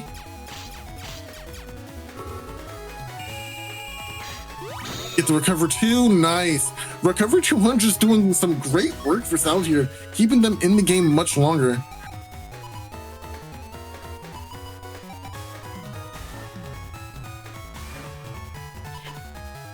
Only elect here is pretty good. Minoriko does have, like, I believe 1 or 2 more area grabs in their folders, so Tomahawk Cross could be scary. So I do like the idea of locking in area grab just in case. But like I said before, these slow gauge turns, we really want them to stick well. Yeah, that is not the outcome you want there. Oh, B2! Oh, forgot to feed the bird, and now a D-cross here as well. That's really damaging. Not much you can do here, too. The Magnum's doing so much work. Yeah, I feel like that was also just not the right time to drop that slow gauge.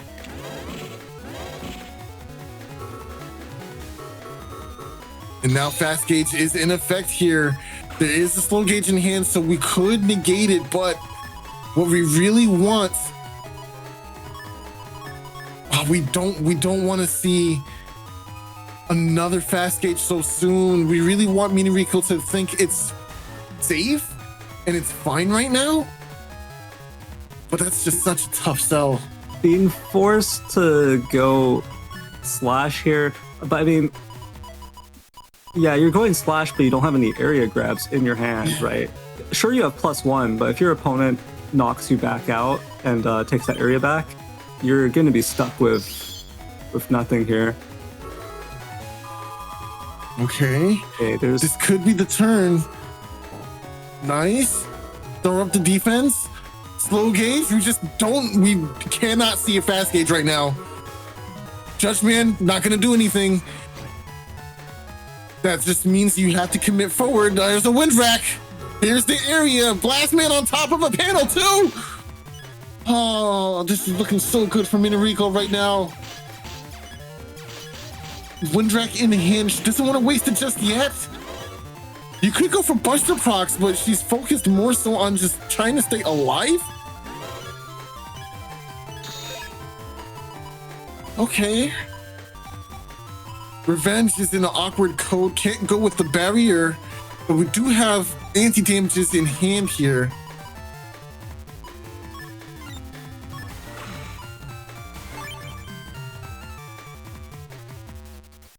Minoriko just maintaining that pressure, just putting on an excellent performance right now. They haven't lost a single point from 1700 in such a long time. There goes Magnum here. Damn, finally taking some damage here from, it's been a while.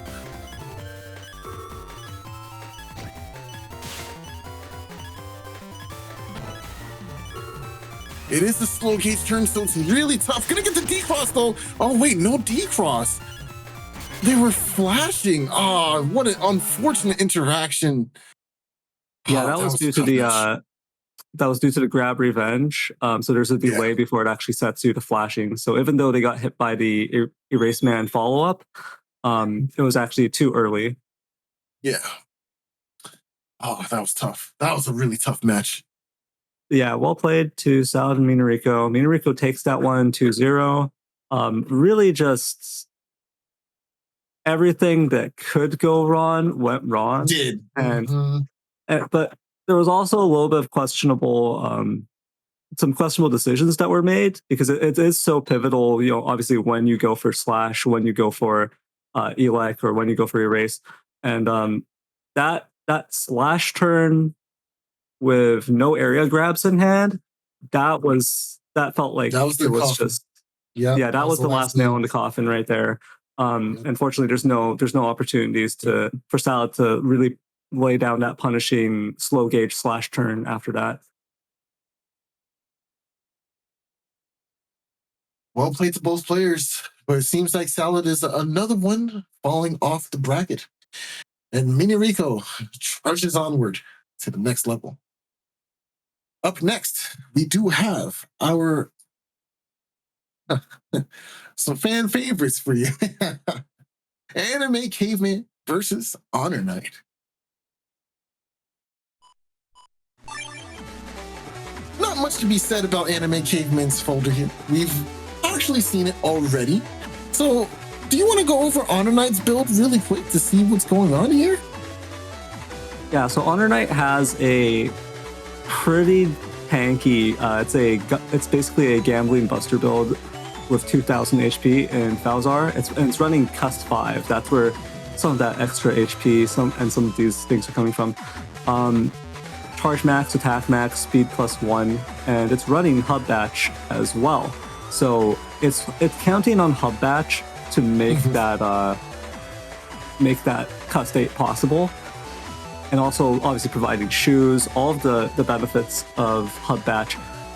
And I think sometimes when people think about Hub Batch, it's like, oh well, you're gonna run it in your all Buster Stats 1 folder, where it's gonna be the whole point is to give you the Buster Stats that you're lacking in your Navicust. But in HonorNite's case here, it's going to be from everything else, but in particular that Cust, right? Running Cust 5 as Falzar it's a choice. It's a choice, and it can come back to bite you really hard. But especially in this like current meta where everyone is running magnums, everyone's running these cursor options at the start. So really trying to check your opponent's dust cross and then being able to play your own. So, but in this particular matchup, there are no magnums coming out from Anime Caveman. It's a BDT build on that side that is really leaning into the R code aspect. So HonorNite is going to be able to just go freely into Dust Cross and gonna have a couple of options to protect it. Gonna have a lot less to worry about. Obviously there's still the option, or there's still the chance of an Erase Man turn 1, but Beat will check that. So Anime Caveman will have to dedicate 2 Navi chips off the bat to get that done, or just try to go for that Machine Gun 1. Either way, it's a lot less likely that any cursor will knock off that very, very crucial Dust Cross for HonorNite. I think, to be honest, I'm focusing a lot on that Dust Cross, but if HonorNite just plays it slow, which HonorNite is known for doing. Just plays it slow, defensively, reactively, and just fishes out his opponent's defenses and just takes it easy, that Hub Batch will come out and eventually, and that can be an even more frustrating feeling for your opponent, just watching you slowly get to Hub Batch with Cust 5 and no Dust Cross, and just knowing that you didn't even need the Dust Cross. You know, I do want to point out that I love that the G Splash is in here too. G has been a code that we've seen a fall off of recently. I feel like a lot of people haven't been playing Groundman SP a lot. And I think it's because of that mindset of the get-in metagame that has been dominating so much recently that people think, oh, Groundman's just not going to do anything because get-in, right? And it's hard to get yourself out of that thought process when you're already been destroyed by a get-in player one too many times. And you think, I can't play these shits anymore because get-in's just going to beat it. But they have to have get-in, right? And you can use the chip at whatever avenue or timing that you want. Groundman SP is one of the best mega chips in this game. It does so much damage, even without a decross on like Slash. It does so much. Even at times 2 from full synchro, excuse me, or rage, it's gonna do a lot of damage. So I'm glad to see that it's making this resurgence a bit here. Well, for HonorNite, it fits perfectly because HonorNite isn't going to feel too pressured in terms of chip economy and getting value out of chips. HonorNite is probably one of the best players. Just being able to play so patiently and getting the value, playing so defensively, so patiently, and then with 2,000 HP, it's going to be really hard for HonorNite's opponents to actually make HonorNite feel that pressure and go, hey, I have to go into my next turn and take different chips. I have to throw away this hand, whatever. So Groundman SP does fit HonorNite perfectly, just in terms of the playstyle, even in the current meta with a lot of panel breaking chips and get-in and so forth. HonorNite is kind of the perfect candidate to still be able to use it and just get that value. Now, conversely, Anime Caveman is going to be looking for this BDT, but this is a bit of a hurdle here. He has to deal with the beat, the rush, and then he can use his Giga Chip as he sees fit, right? Now, Anime Caveman's not necessarily looking for a fast game either.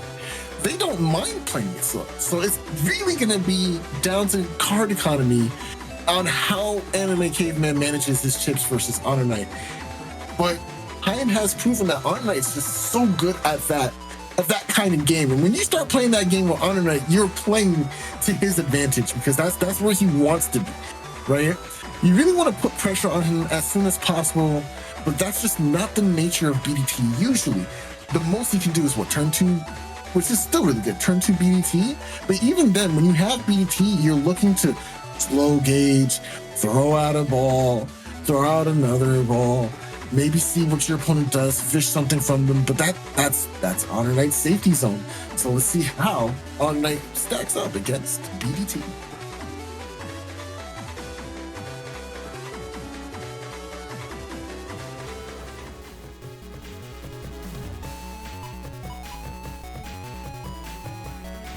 One of the really critical things here to worry about is the timing for uninstall versus hub batch, because as a BDT matchup versus hub, if you uninstall before the hub batch drop, they get their shield back, and that can be a very big problem for BDT, right? Just shielding every single Dark Thunder results in a really, really big drop in efficiency for your Giga there.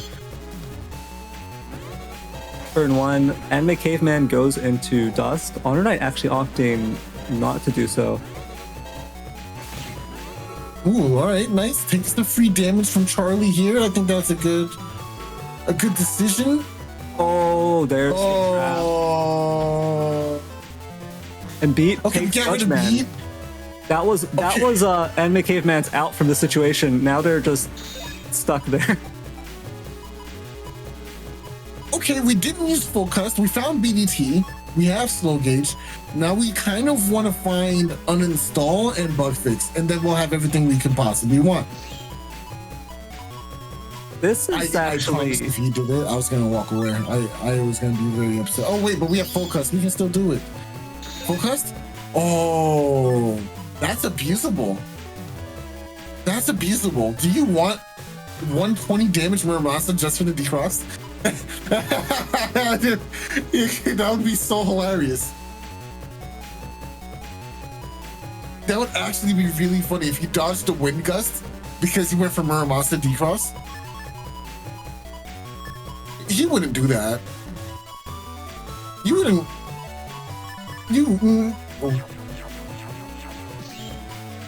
It's an option. It's in the cards, especially with that that grab banish same code, right?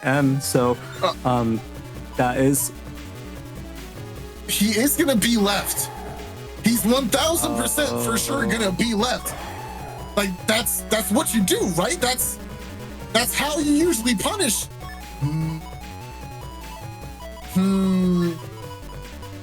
Okay. He's not that much of a madman. He's not crazy. He's not like insane or anything. Like okay.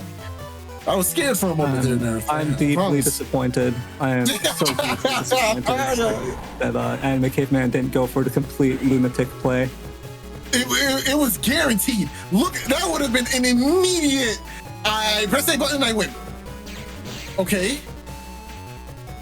Yeah. Okay. That would have been insane, actually. Do you tip crush this to break panels? No, you save until end of turn. Oh, good decross, good decross.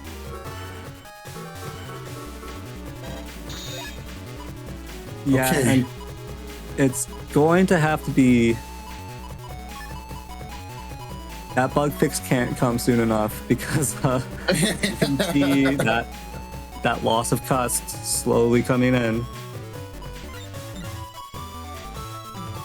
And HonorNite, kind of as predicted, is just playing slow and steady, really getting value out of everything. And really not much has come out so far to stick to HonorNite. That's going to change with this BDT, but we're going to see whether or not the pressure is enough to actually force HonorNite into an uncomfortable situation. Yeah, because right now he seems pretty comfy. Like, there's not a lot going on. He's ahead on damage judge, which is why he's not rushing to make things happen. He's so aware of every little detail. People are usually thinking about, oh, I just want to delete my opponent. But no, I think I did more damage. Yeah, I think I'm okay. I can just hang out. Ooh. He didn't do that on purpose. He didn't try to hit them with the anti-damage, right? You were just trying to dodge. I can't give you credit for that.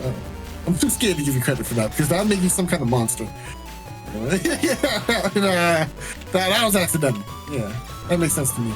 Ooh, finally getting that Buster Jam proc, and it's going to knock out the anti-damage so that these DDTs are finally going to have some real threat to them.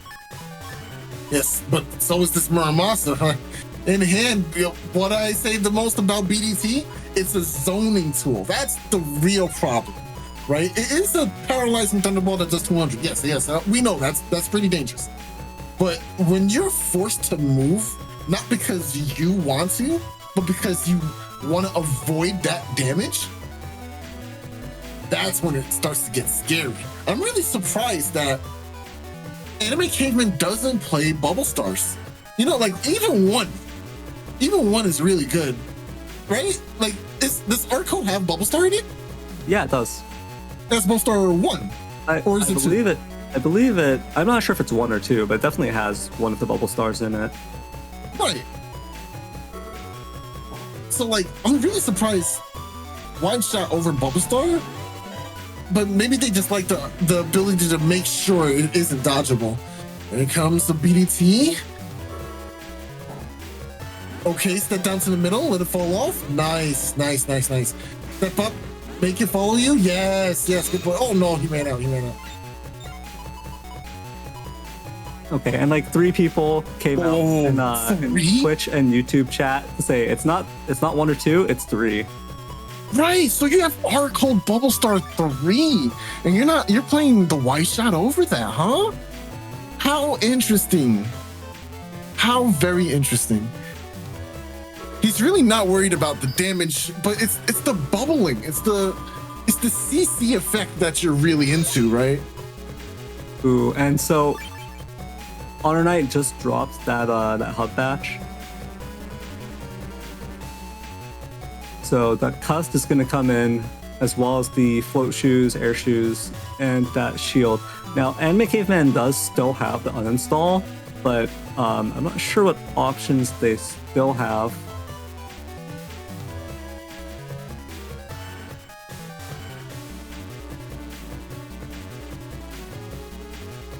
I think that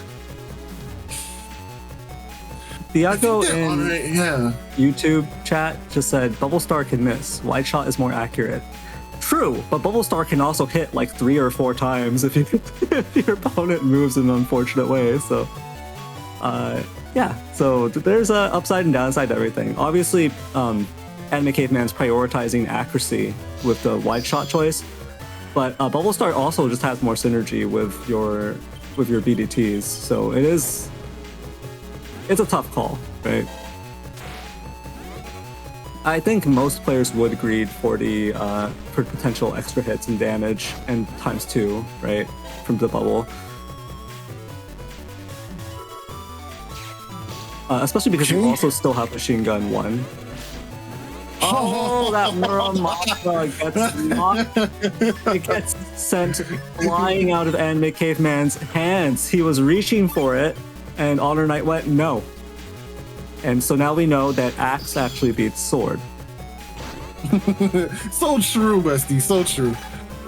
Oh! Oh no!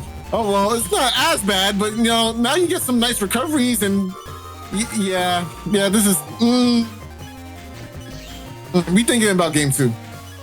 We're thinking about game 2. Yep. Oh.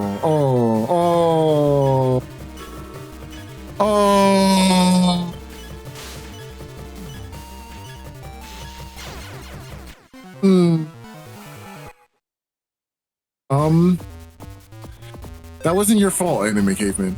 That was yeah, that was just really good sequencing. Yeah. Oh man.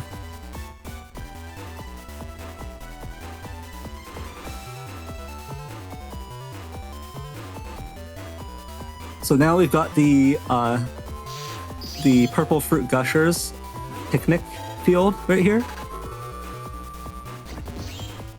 And taking that hit from the Element Man. I believe it was Element Man SP right there, right? But not on grass, so that's a big benefit there. Taking it on the poison panels instead, the only safe spot.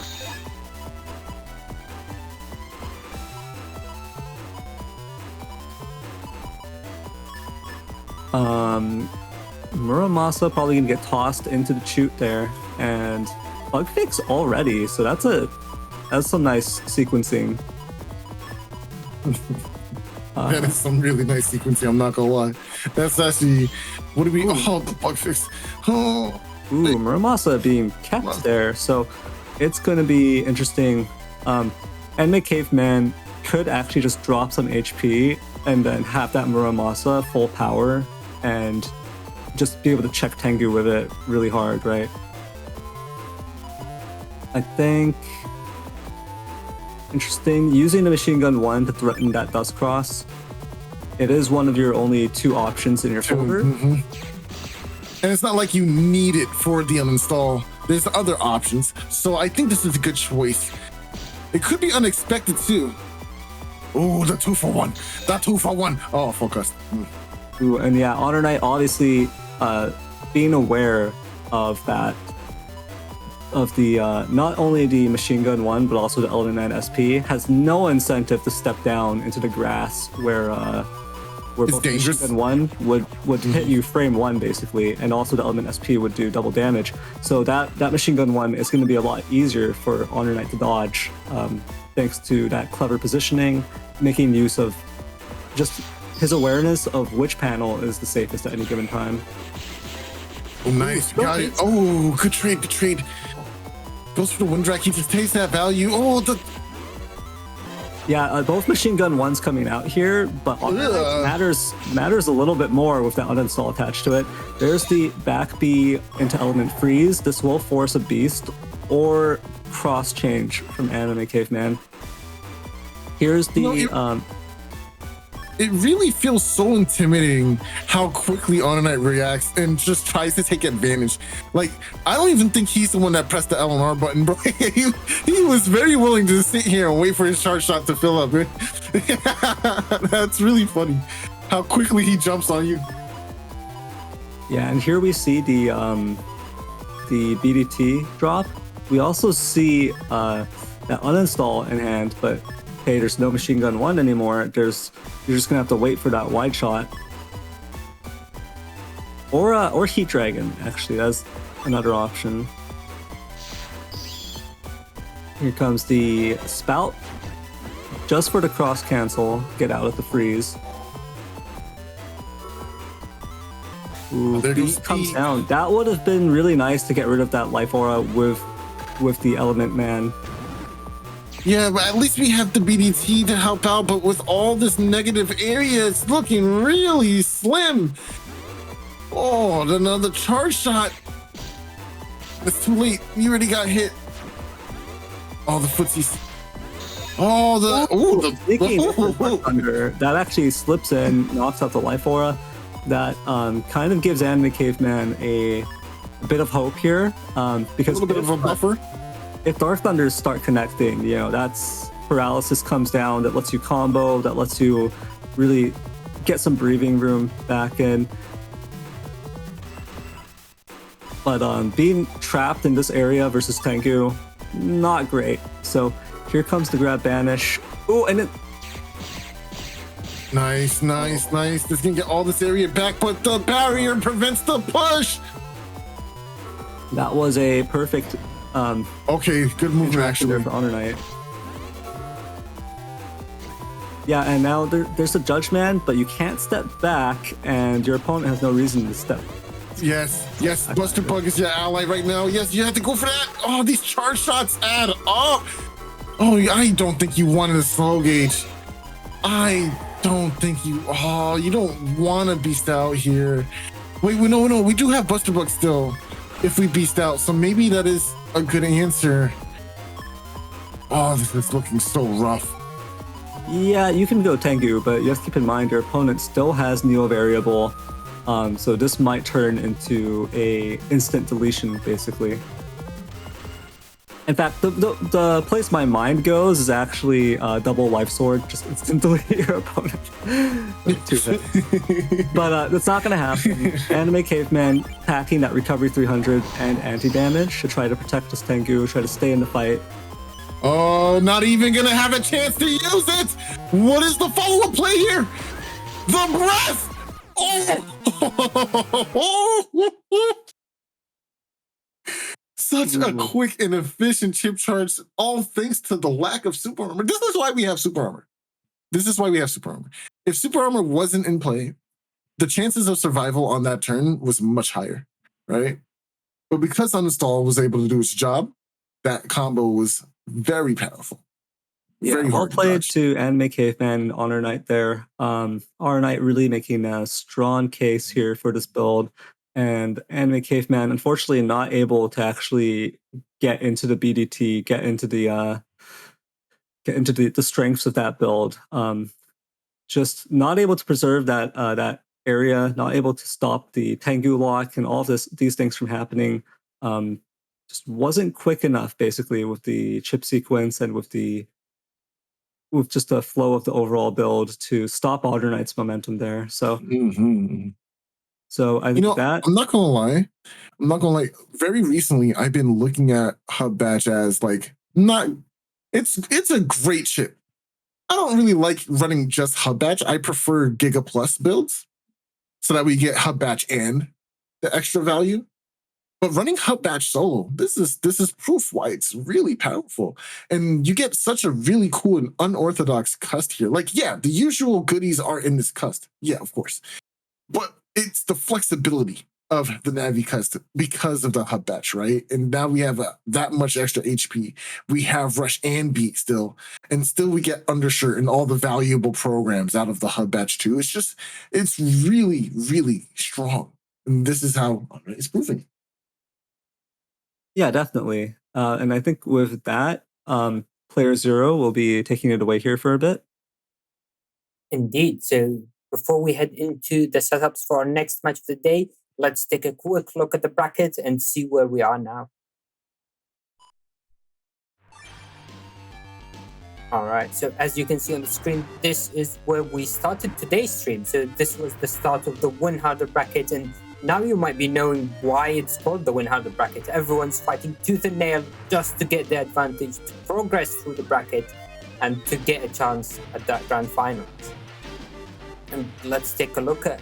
So this was the first round of matches, and these were the matches we've just seen with Minoriko vs Salad and HonorNite vs Enemy Caveman, which just ended, which will take us into the losers grand finals. So this is going to be the match that qualifies one of these two players to be at least in the running for the grand prize for the tournament. So by winning this match, they will at least get the third place position. If they lose or if they continue winning, then obviously they will have a chance to get the grand prize for winning the tournament.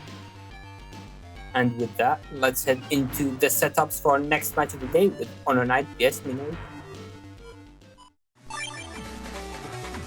All right, we've seen both of these builds already, so we can just talk briefly about how they're likely to match up against each other, right? Because Minoriko, this is a hub versus hub matchup, really. Yep.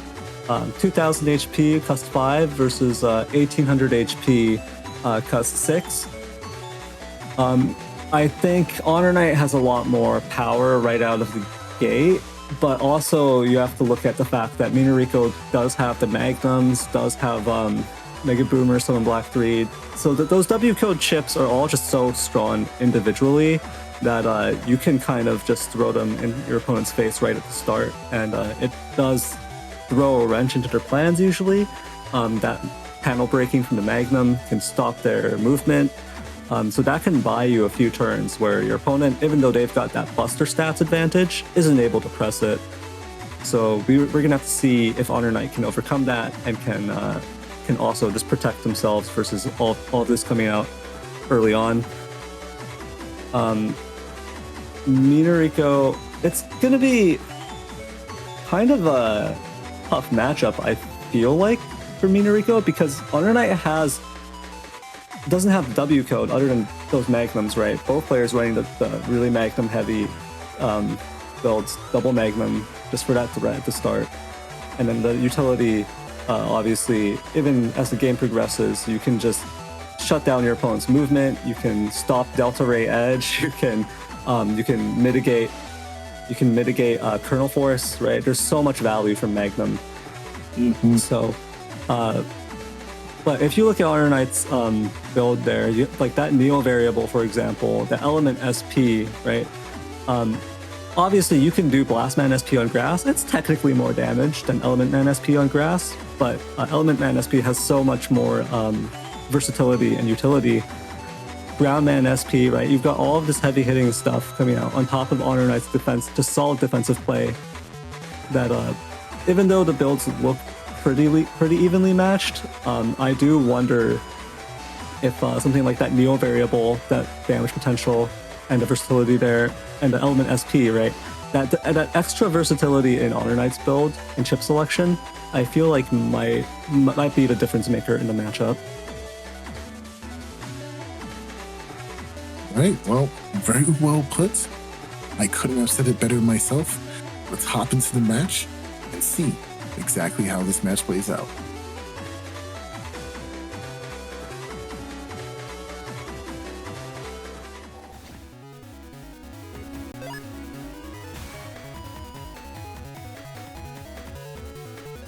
All right, turn one, HonorNite finding bug fix with Cust 5, mind you.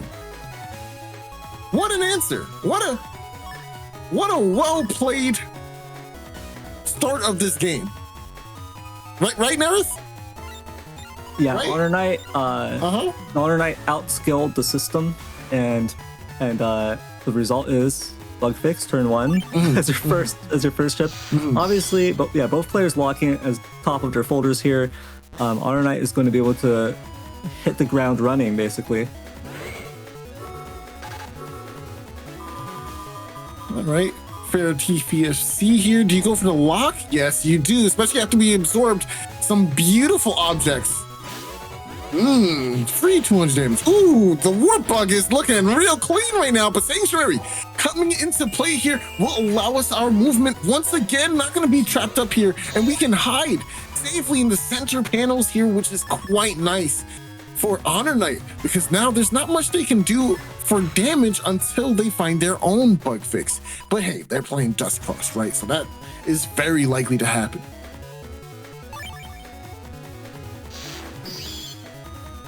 And I like the idea for Tengu here. Ooh, baited.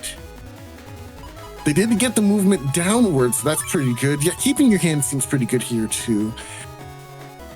Using Tengu to quickly deal with this barrier 200 is nice as well.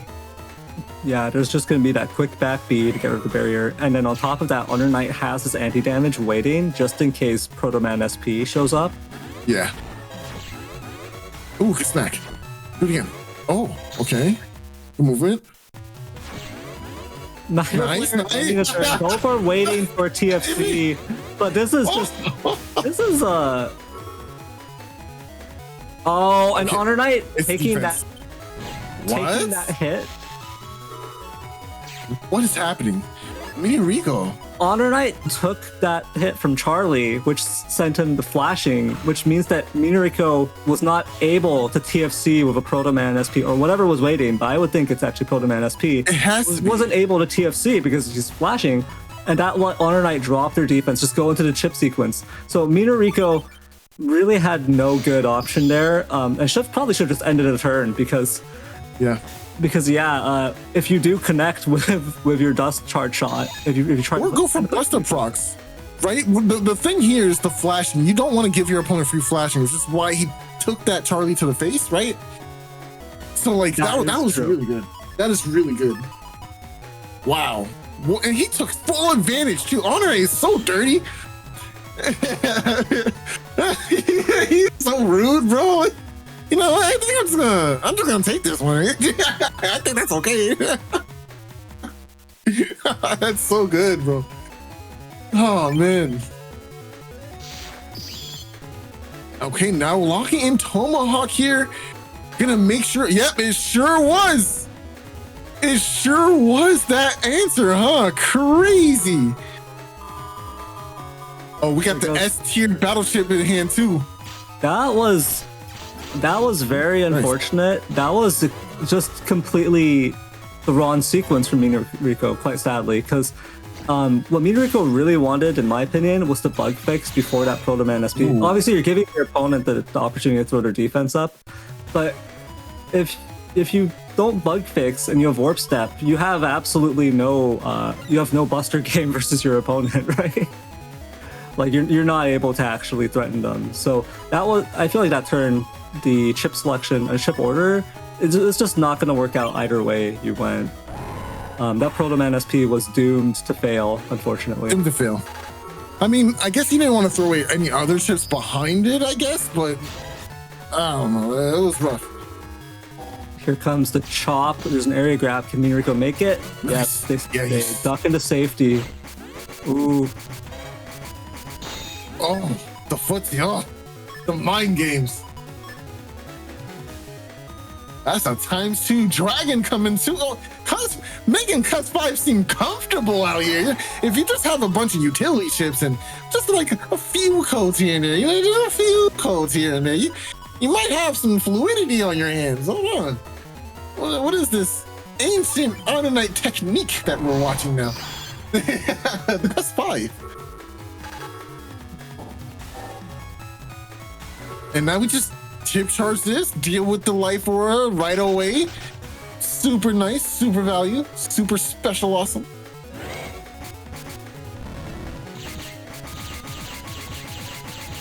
Step forward again. Run back, yep. Oh, takes 2 hits, that's fine. I think that was only 1 hit and it was on the holy panel, right? It sounded like 2 hits. But maybe it was 1 hit. I heard to confirm with 2 hits. Oh, either way, HonorNite still has a very comfortable amount of HP left. 1400 on holy panels versus Minoriko on grass, 493, right? And yeah, with the Neo variable coming in, this is going to be very scary for Minoriko.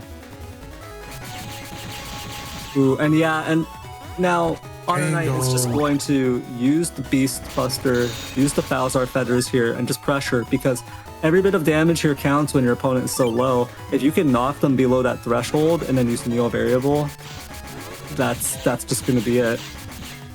The barrier quickly dealt with. Anti-Navi coming through. No judgment for you. But they do have an Emboomer follow-up. I'm not pressured by that. I've been camping center my whole life. Here, grab, not enough damage. I'm not worried. Erase man? Yeah, okay, you got it. I can't stop that. I'll take the damage, whatever. But now I can drop an area. Oh, anti-damage. Oh. Not able to use it, but honestly, Minoriko is so low that I'm not sure you even need that Neo Variable anymore. And HonorNite, I think, is thinking the same thing. 518, that's enough for just some buster play to clean up here.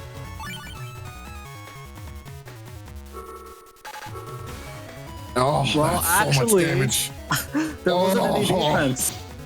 So the element SP actually lands on grass. That was... Yeah, one charge shot. And the P shot clears it out for HonorNite here. That's 5, huh? Everyone's so worried about, I need my cuss max. I gotta have my cuss 7. How do I fit this into build? My man doing it with 5. How you just 10?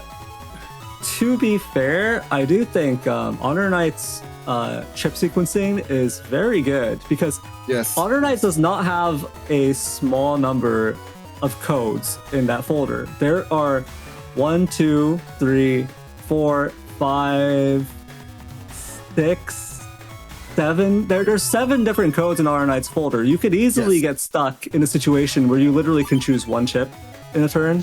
So I do think, Cust 5 does make that much more probable. So HonorNite, though, not seeing that and getting just very good sequencing, lots of those star-coded chips mixed in with 1 or 2 of the actual alphabet-coded chips, right? The G code, W code, J code, so on. Basically every turn, never having to deal with like this alphabet soup situation, right? I'm surprised he's not going for those sharp shots to break up the back panels a little bit. But no, he's just opted into the camp top, had the defense for the Magnum, just playing patient.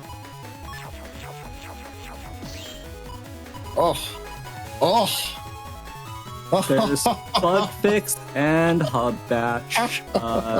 There you go. Everything. And the opponent doesn't have uninstall, so it's like it's just free, isn't it? Yeah, there's no penalty, right? There's no way to punish you dropping that hub batch right off the bat, because you're not even going to lose the shoes. You're not even going to lose the shield. I have my shield. You already know, bro. This is free real estate, baby. Raku in Twitch chat saying everybody's cheating today, right? And HonorNite still just gonna take this very calmly, very controlled, and methodic.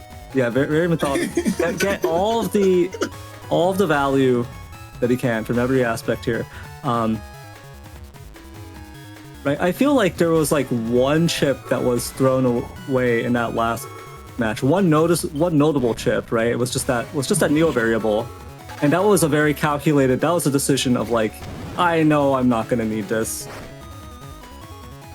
Blocks to summon Black 3 with an anti-damage. You hate to see it as Minoriko, because that is... There goes Beebs. Now that B is gone, the final obstacle has been removed. Barrier as well. He didn't even try to go for that charge shot. Minoriko. I'm stuck for a little bit. Interesting that Minoriko didn't do that, because Minoriko was actually flashing, so they could just step up. There was no real risk there. I guess they are really scared of Erase Man, right? So that's why they're hugging that bottom. They're trying not to give HonorNite any confirm opportunity, right? If you fire that charge shot, well, here comes the hub batch, and now HonorNite doesn't even have to cross, right? You can just step right out of that that cracked panel and that's just surrounded by broken panels. And we're gonna see Tengu Cross come out. And I do think the value of the Tengu Cross is a bit diminished here with center permaholes. You're not able to get that Tengu lock, but the value there is still, you know, if your opponent drops a Barrier 200 or drops a Life Aura, you have an instant answer to it. You can obviously manipulate your opponent's movement. You can threaten them away from standing in the front. Here comes Grab Banish. It's not bad to have right now from Minoriko. Blastman 2. Answered. He has every answer. He had an answer for the Summon Block. Had an answer for the Blastman SP. He's just not taking damage. And he don't even need a barrier to do that. Okay, finally found a mark here with Judgman. I think, again, in Minoriko's case, that was also a bit of slightly questionable chip order there. I would think that you would actually want to bug fix before the Blastman SP so you can center yourself for it. But I guess you're just not worried about your opponent just stepping away from the center as you try to Blastman SP. You know, I wouldn't be surprised if we locked in the anti-navi here, because now we can step down and kind of bait the opponent into going for something like Protoman SP right now. And just take it. And just make it ours, you know? That'd be terrifying. Ooh, nice movement for HonorNite, stepping through the... Oh, unfortunately, there's the perma hole, so it is going to fail to do the ×2 to Minoriko, but still blocking it. I mean, at the same time, actually, there's the broken panel. So again, Protoman SP completely stuffed both. Yeah. On the way out and on the way back in, just being like, no, I'm off work today. Well, at this point, you're trading up anyway. My standard chip for your mega chip, I'll take that trade, even if I don't get the damage out of it. Oh, he said I still got a sword with your name on it, cuz! Cross-slashing! Oh, wait, HonorNite messed up the inputs. He went for baby sword! Baby sword! Well, you know, that was Neo variable sword, that was Neo knife. Neo knife! Neo dagger, yeah. Neo dagger!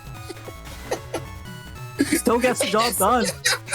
Still gets the job done perfectly, and you know, obviously you're missing that damage, but hey, you're taking out that Tengu. Wait, does baby sword not do 220? Oh no, it does. It does do 220. Well, obviously that could have been so much more, right? Baby Neo Blade! Yo, hold on. Neo Shake is absolutely crazy. Thank you for that, Arseni. Yeah, that is the energy, right? That is the energy right there. Neo Shake. Poor HonorNite. Oops. Yeah, and even with that slip up, HonorNite is still in a very comfortable position. And the reason for that is because, when you look at the matchup, that is going to be both Life Auras taken care of. That's a lock. That's a lock. Oh no, he's not going to have time to. Dang, that was crazy for a lock. Oh, and then HonorNite gets that +1 area and just starts pumping out the consistent 5 damage Falzor Feathers. That thing adds up real fast over these turns. Not quite Graveyard Buster, but it's just as good. the reliability. It's the reliability, right? You can just stand center, get +1 area, and unload, and your opponent is just getting drained at a steady rate. There's nothing they can do about it. So with Gregor Buster, obviously the damage output with the Gregor Vulcan is much higher, but you've got to line up. Oh, that was nice. Oh, 1, 2, 3, big damage, baby, big damage. Tango, just throw the wood drag at it. Oh no, you can be like that and Tango. Yeah, take this. Oh. and the wood dragon, and that's so dangerous because when you end your turn, like when HonorNite had that just waiting in the wings and was trying to time it like for this type of scenario, yeah, HonorNite's going to cross cancel into Tomahawk and just gets that much more time to position, that much more time to go into the next offensive move here, which is going to be Erase Man. Wow. And that now I don't think this will close it out. Unless Minoriko lets it close it out. But yeah, that was a brutal matchup there. HonorNite takes that very convincingly. And you could see just some amazing pulls from HonorNite in terms of having the hub batch, having the bug fix come out so readily, right? Just turn 1, turn 2, just coming out like that. Now, obviously, with this kind of build with 2000 HP, it's not the end of the world, even if those don't come out early, which is one of the strong points of HonorNite's build, just being able to tough out the early turns and have a pretty decent, pretty strong showing regardless because of those buster stats. But yeah, unfortunately, that does mean Minoriko will be knocked out of the Win Harder bracket, while HonorNite is going to progress to face Thiago. All right, before we go into the setups for the next match, let's take a look at the bracket. So as you can see on the screen, that was the match we've just seen with Minoriko vs HonorNite, and where HonorNite emerged victorious and is now heading into Thiago, as Neryth mentioned. So one thing to keep in mind is that now we are at the losers finals, and this is one of the special matches during the tournament. So winners finals, losers finals, and the grand finals are a bit special in that they are always double VODs. And if you're new, you're not familiar with what double VOD is, then keep an eye out for that for when the match starts, and you'll be surprised. But another thing to point out is that these matches also have amazing transitions made by Salad. So when we head into the match, make sure your eyes are glued to the screen, because if you blink, you might miss it. And finally, the other thing to point out is if you've seen yesterday's stream, then you know that it was actually Thiago who brought down HonorNite into the losers bracket. So this is also going to be a revenge match from the winner's side, where HonorNite climbed his way up into the losers finals and now is looking for his rematch. Well, with all of that out of the way, let's head into the setups with our commentators. All right.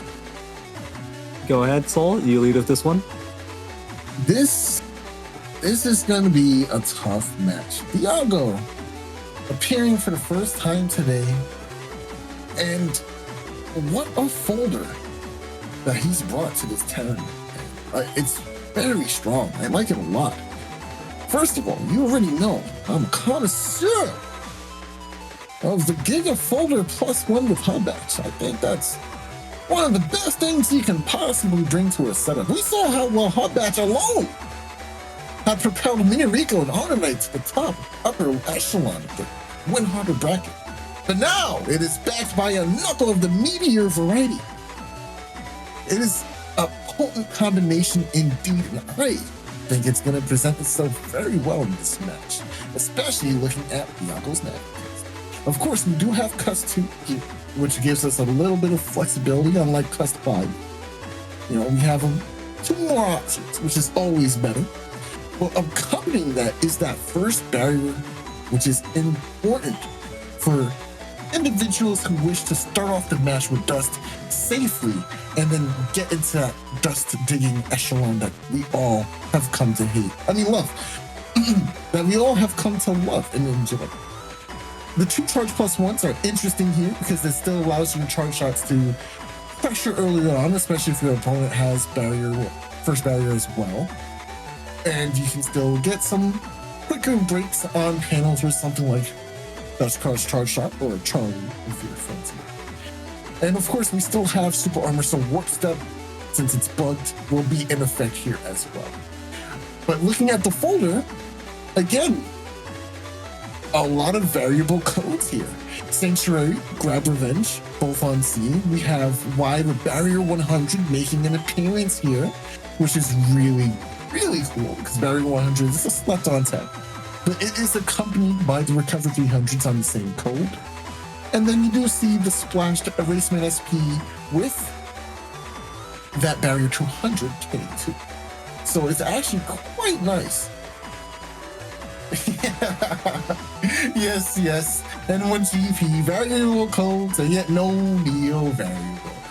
That's a bit of a miss, but I think someone will be happy with the sword choice here, right, Neryth? Yeah, Muramasa is obviously the manlier option. Oh, yes, of course. If you're macho, like us, you'll run the Muramasa blade. Yes, Blade. you will use that 0 damage Muramasa to decross the Tengu. Yes, that's what the future looks like. That's the future of Battle Network 6. Yeah. Well, the one of the pivotal things here is that when you look at these builds, they are, despite their differences, which are many, both of them are 2000 HP Bug Buster Falzar setups. And so it is fundamentally, right, when Hub Batch comes down for Thiago, they are going to be on fairly even ground. I believe that's a Buster Bug 2 over there for Thiago, so it is slightly worse off than HonorNite, which I believe should be full Buster Bug. But so both these players have the same HP count. They've got similar builds in terms of both of them running Hub Batch. Thiago's got the Giga Folder 1, extra value there in Meteor Knuckle. But we'll see how it works out because it's 5 area grabs versus 4, right? Both players running all of this defense, all of this. Well, actually, Thiago is the only one running the Recovery 300s, so there's that extra HP there on that side. But it is a very interesting situation here. We'll see how it turns out. It's going to come down to chip sequence and obviously just execution. So, yeah, I'm ready to head in whenever you are. I'm locked and loaded. Let's get to the match. Battle operations set. Execute. And before we do so, I just also want to mention that this will be a best of 5, which I forgot to say earlier on. So do keep that in mind. It's not going to be a best of 3 that we used to. It's a best of 5 instead. And with that battle operation set, Execute.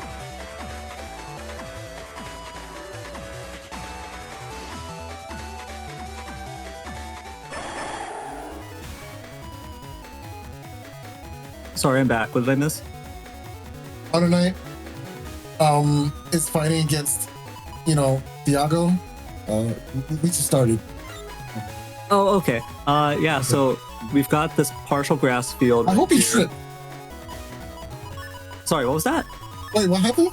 No, it's just that they both opened Bugfix turn 1. Isn't that amazing? Yeah, so we've got some interesting chip sequence here for both players.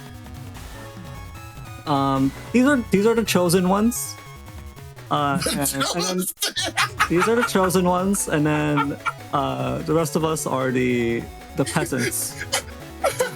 So yeah. You are not worthy. If I locked the same folder as these guys, if I just went the same build, same folder as these guys, I would, no joke, I would have one of every code in my starting hand, and then it would just, and then I would not be allowed to play for like 2 or 3 turns while I'm cleaning it up and locking one chip. I would not be allowed to play. But these people, they're the chosen ones. So their hands, not only is it all star coded, and they've got bug fix on top of it. So yeah. Ricky Sparks on Twitch chat. I step away for 5 seconds and I'm getting called a peasant. That's insane. Hey, when you can get these hands all the time in Blood Moons, You're up. You can upgrade from peasant. Until then, you're peasant class like the rest of us. Okay. Like the rest of You are not the chosen one. You are not player zero. You are not HonorNite. You are not Thiago. You're one of us. One of us. One of us. Yo, that's crazy. But yeah, That's so crazy. Here's that sanctuary drop from Thiago, turning this into these holy panels. We'll see what HonorNite can do from this position. So just a bit of early aggression here, really playing forward, getting that area, locking it down with sanctuary, and there's not much follow-up though, right? Because if you look at Thiago's folder, you got all of these defensive options, so you might be able to protect the area. And here comes a Tomahawk looking for that punish. Nice. Try to go for the charge shot for some quick damage. They did get there was no. That was weird. Wow. That was really weird. Thiago actually missed the opportunity to punish and get the D-cross with a Tomahawk chop. That was actually a pretty big slip up, I think, because while HonorNite was still locked in the machine gun, Thiago could have gone for the chop and gotten that. Ooh. Yeah, and recovery 300 also comes out there. Kind of interesting. Interesting usage of those chips there. If that was a connect on that Tomahawk charge shot, that would have been so nice here for denying HonorNite that utility from Tengu. Oh man. Okay, we found the hub on the other side already, which is quite nice here. So Thiago might want to lock that in, but they haven't seen the uninstall, which is in the hand for HonorNite right now. So I wonder, is going for a hub right now really the best thing to do? Well, it looks like they've locked it in. They will go for the traded area grab here. Beat finally coming out. Gonna take away this mega chip, but here comes the follow-up. Hub batch is now in play. One thing that cannot be uninstalled is the custom extra that you get from hub. You will lose something like your shield and super armor, but most of the stuff you kind of do get to keep. Well, I guess not most, but some. Yeah, and it's interesting to note that that ground 9 SP that connected there, that first hit does get reduced by half by the holy panel. Of course, the subsequent hits do full damage thanks to the cracked panel it generates. So even with the sanctuary, it's still doing, I believe it's 325? Yeah, I think so. I think that's accurate. Yeah, 325 damage. So that is just the power of the ground 9 SP there. Thiago putting in a bit of work with those Buster Jam procs though, getting some good value, and still has a column of holy panels to fall back on. There, your grab is down now. We can get some nice charge shots in. Oh, the mix! The mix! Had him shut play insane! I love it! Oh, nice. Good discipline. Not going to let go of the charge shot or the anti-damage here because of obvious reasons. Oh, you walked right into my trap, sir! Oh. Take this! Get it removed! But hey, I'm just going to slash you real quick. Oh! Yo, he just walked up and did it. If there was a second longer, bro. It is not going to connect here. I do not believe it will connect. But it can't. It's terrifying. And also, it's going to force HonorNite to react to it. So there's going to be a bit of a mind game here. Is Thiago going to just let it go through and see if it connects? And will HonorNite cross cancel? There's like a bit of a game of chicken here, right? Because you can get a little bit of an advantage over your opponent if you cross cancel. Oh, that was the bad trade. That hits. There's no way he dodges now. There's no way he Nice. Holy cow. Oh, yeah. I tried to get the D-cross. He was like, yeah, you know what? I can cancel it. Nah, friend. I got defense for that, Big Bird. I'm gonna go ahead and get my damage. Yes, sir. I'm committing. That is a crazy mind game, right? Yo. There is levels to that. That is a crazy mind game. Thiago committing so hard to it, protecting with Life Aura, and then HonorNite thinking, hey, I can get the D-Cross in first with that element, man. But no, it gets blocked, and now you're locked in. That is crazy. That is such a wild turn. Nice. Okay, the revenge happens. Sanctuary coming down gives you back that oh so delicious movement. The mashing of the B from Thiago right now is crazy. I ain't never seen someone mash that button so fast like his JP format out here. I wanted that value.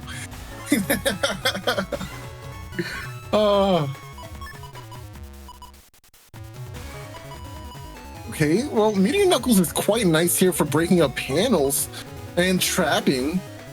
So I could see it coming down, but maybe after an area grab would be better. What I want to see is double area grab Meteor Knuckle. So what I actually want to see here is you wait for your opponent. You just wait, play reactively. When they throw an area grab down, you go and throw out your revenge, get value. And then double area grab into the Meteor Knuckle, right? That's the play that I would want to see here from Thiago. No, the PZ's in the next round, so you don't have to wait that long, all right? Yeah, that's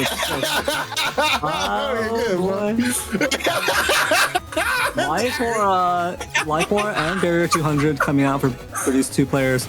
And here's the thing, Thiago. Yeah, there it is. Perfect. You go into Tengu. Now this is the golden opportunity for you. You Tengu, back B to remove Life Aura, grab Revenge, use whatever other chips you can get out there. Maybe that erase SP, right? Go for that 210 damage and D-Cross.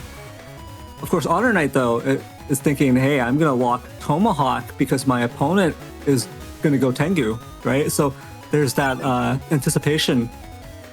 But if Thiago locks... Oh wait, Thiago is also going, hey, I'm gonna go into... Okay, no, there it is. Yeah, there it is. You have to go Tengu. It's gonna be Geddon though? That is...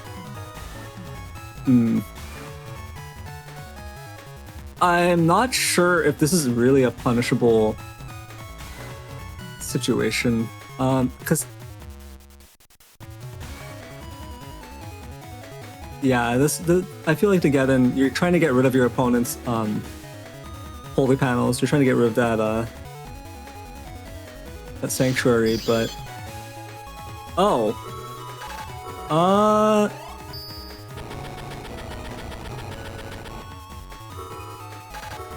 okay, that will take care of the barrier at least.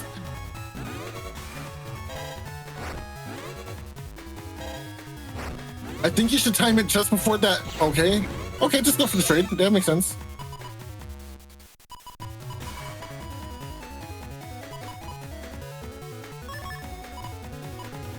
Well, so now we see though that second area grab is pivotal here, and we still have the revenge in play. So it's going to be an attempt at that back row fanfare. Fanfare. Oh, I want to see it. Oh, back row fanfare is like one of the dirtiest things in this game, and man, it's very rare that we see it nowadays. So I'm really happy. I think the value here is going to be minimal, though. It's going to take HonorNite less than the turn to clear it out because of Beast, right? So with Falzar Beast, you have the option of just having your feathers do the dirty work of removing the fanfare. So the value is just not there. Ooh! Oh, but there's no way to protect it. You're invis, yeah. Ooh, oh, wait. No, you're too close! You're too close! You fool! Oh, no! Oh, no, that was...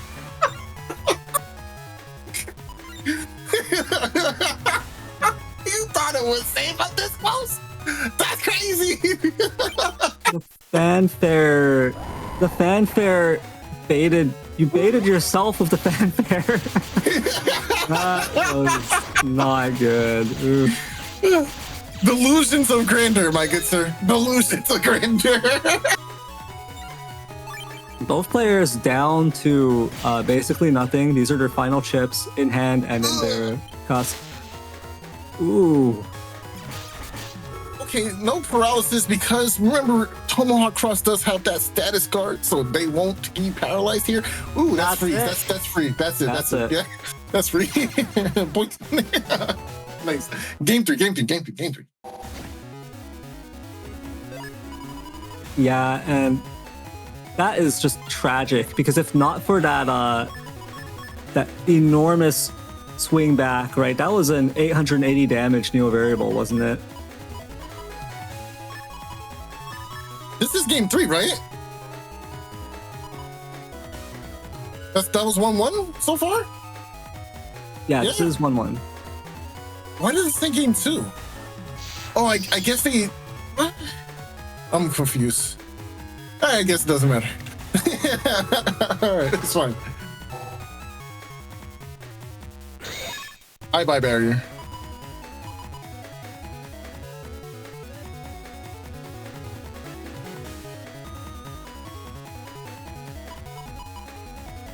We're seeing yeah, here... Getting's not really doing much here.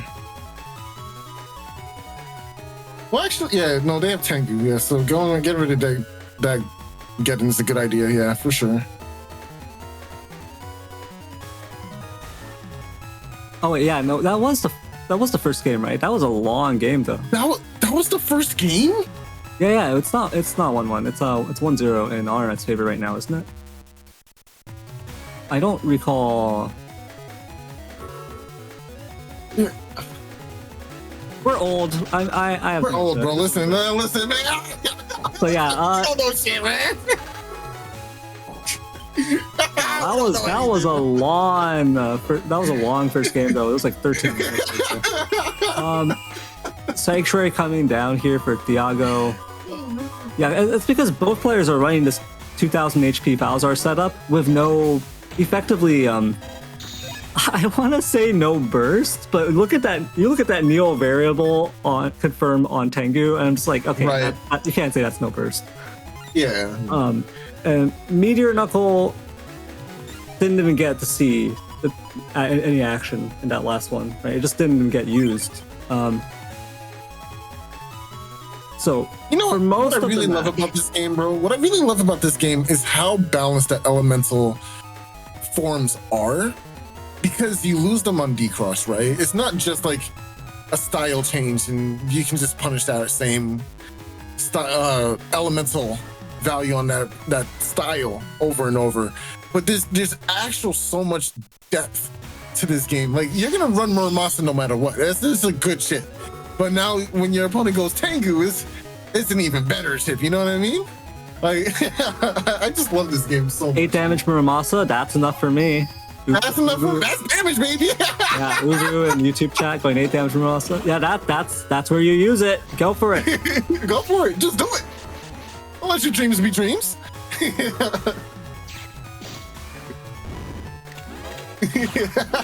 Hey, 16 damage. That's something. Damage.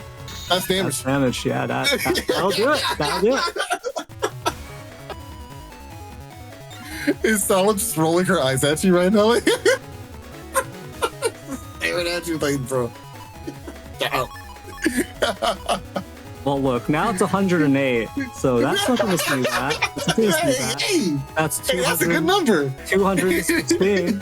Hey, we went up all 100. So, yeah, with every hit you take, Muramasa increases in value, so, yeah. Yeah. Oh, beast out at the same time. It's sending to the next level. But who's gonna be using the beast out better? Are you gonna try to aqua spiral? That's not what you would do, right? That's not. Okay. It seems like it's just a recover turn. I think that's weird. I get that. I think Thiago is trying to play for tempo there, get the recoveries out of the way. But like, HonorNite is not the kind of person who, right? Like the HonorNite is very slow and steady. Their damage kind of is going to come out when the opportunity strikes. HonorNite comes out with that heavy hit, but Thiago really kind of was just like, hey, I bet HonorNite is going to like element SP me here on grass. I'm going to get value out of this recovery 300, something like that. And then nothing came out. And then Thiago's just like, oh, well, I guess I just use it now. I guess I just dirtle. I guess I just lose like half of the recovery 300 value. It's fine. Whatever. Yeah, it's fine. Yeah, and you can see Thiago is no longer a chosen one.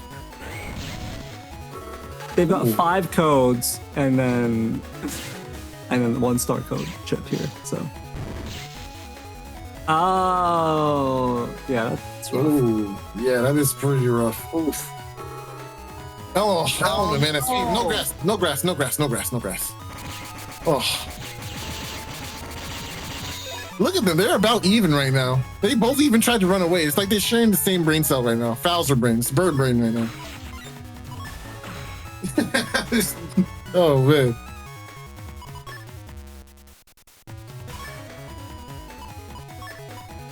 Ooh, there goes Neo variable.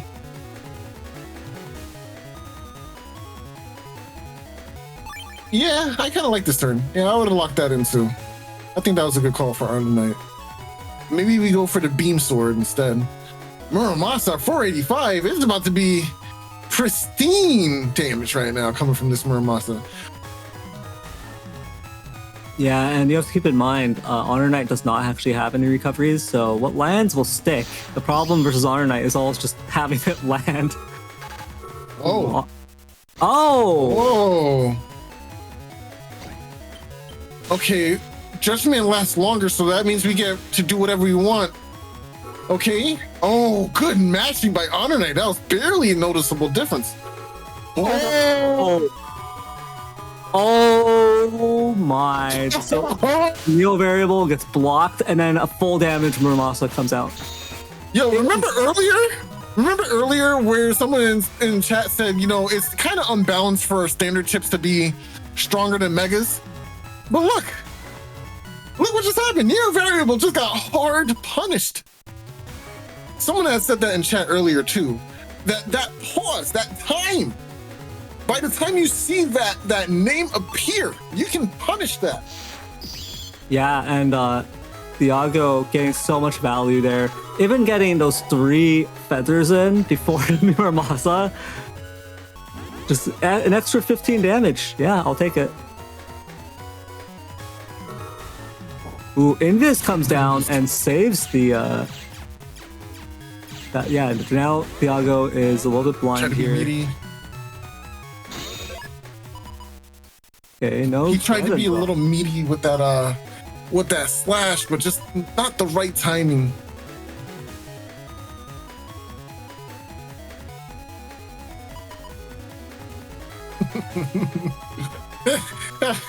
Zero Billion comes in. Hey, hold on.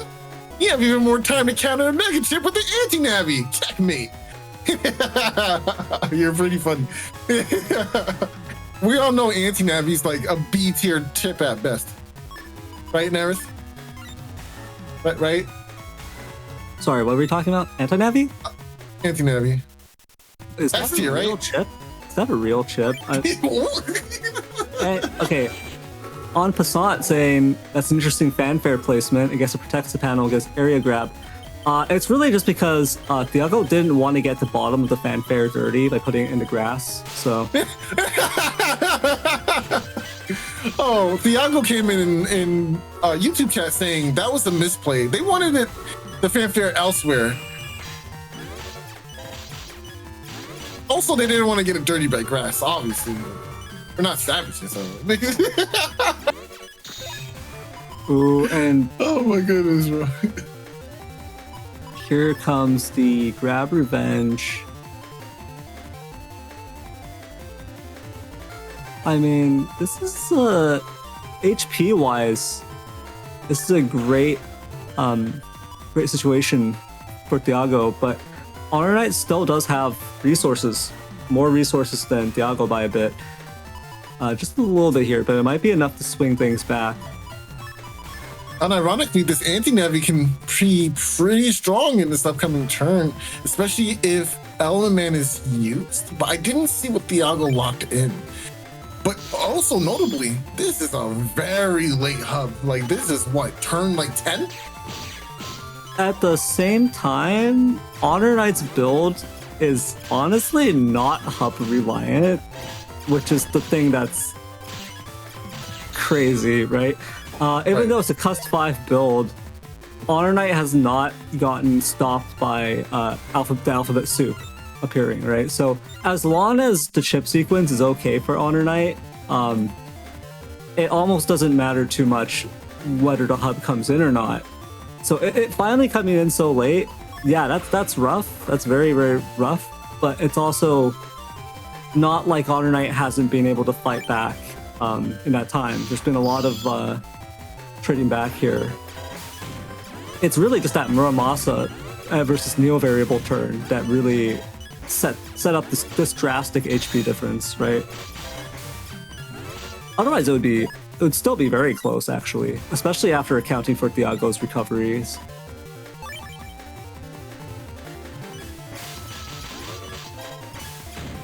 I love the pressure here. I'm already up a lot. Oh, that's the meteor knuckle difference right there. That is. It gained a very huge point. Even if it didn't finish the game off right then and there, they were trapped. The HonorNite had nothing else that they could do in that situation except get busted down by Buster Bug. Yeah, and it's an interesting matchup here, 1-to-1. They're on the full grass panel field. We've seen both players show the strengths of their build just now, and now we have a instant back B here to remove that first barrier. HonorNite going to Tengu right off the bat. Clearly, this is where Thiago should beast and then just throw out the insane 0 damage Muramasa, right? Yeah. That's what you go for. I think that's the answer. I think you're right. Your opponent has shown their Tengu. It's time, Muramasa. Muramasa, do it now, Gohan. Now, Rush coming out here, not going to be too punishable because Barrier 200 will block the Erase Man. So HonorNite not going to get the punish that they wanted. Still have a lot of options though. Going to be able to get the machine gun. Into Judge Man. What a sequence. One about to deadlock. Sneaks in there. That is 50 damage.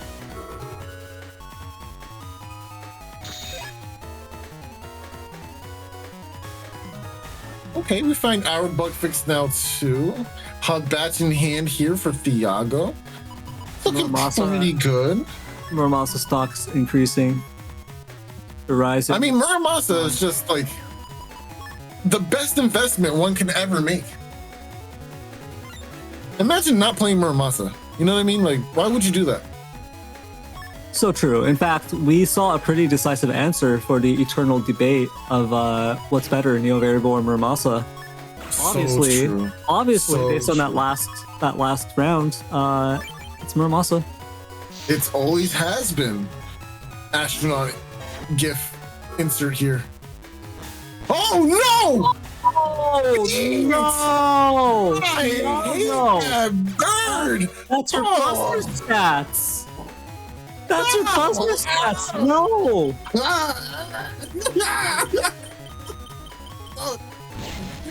Oh, that was disgusting!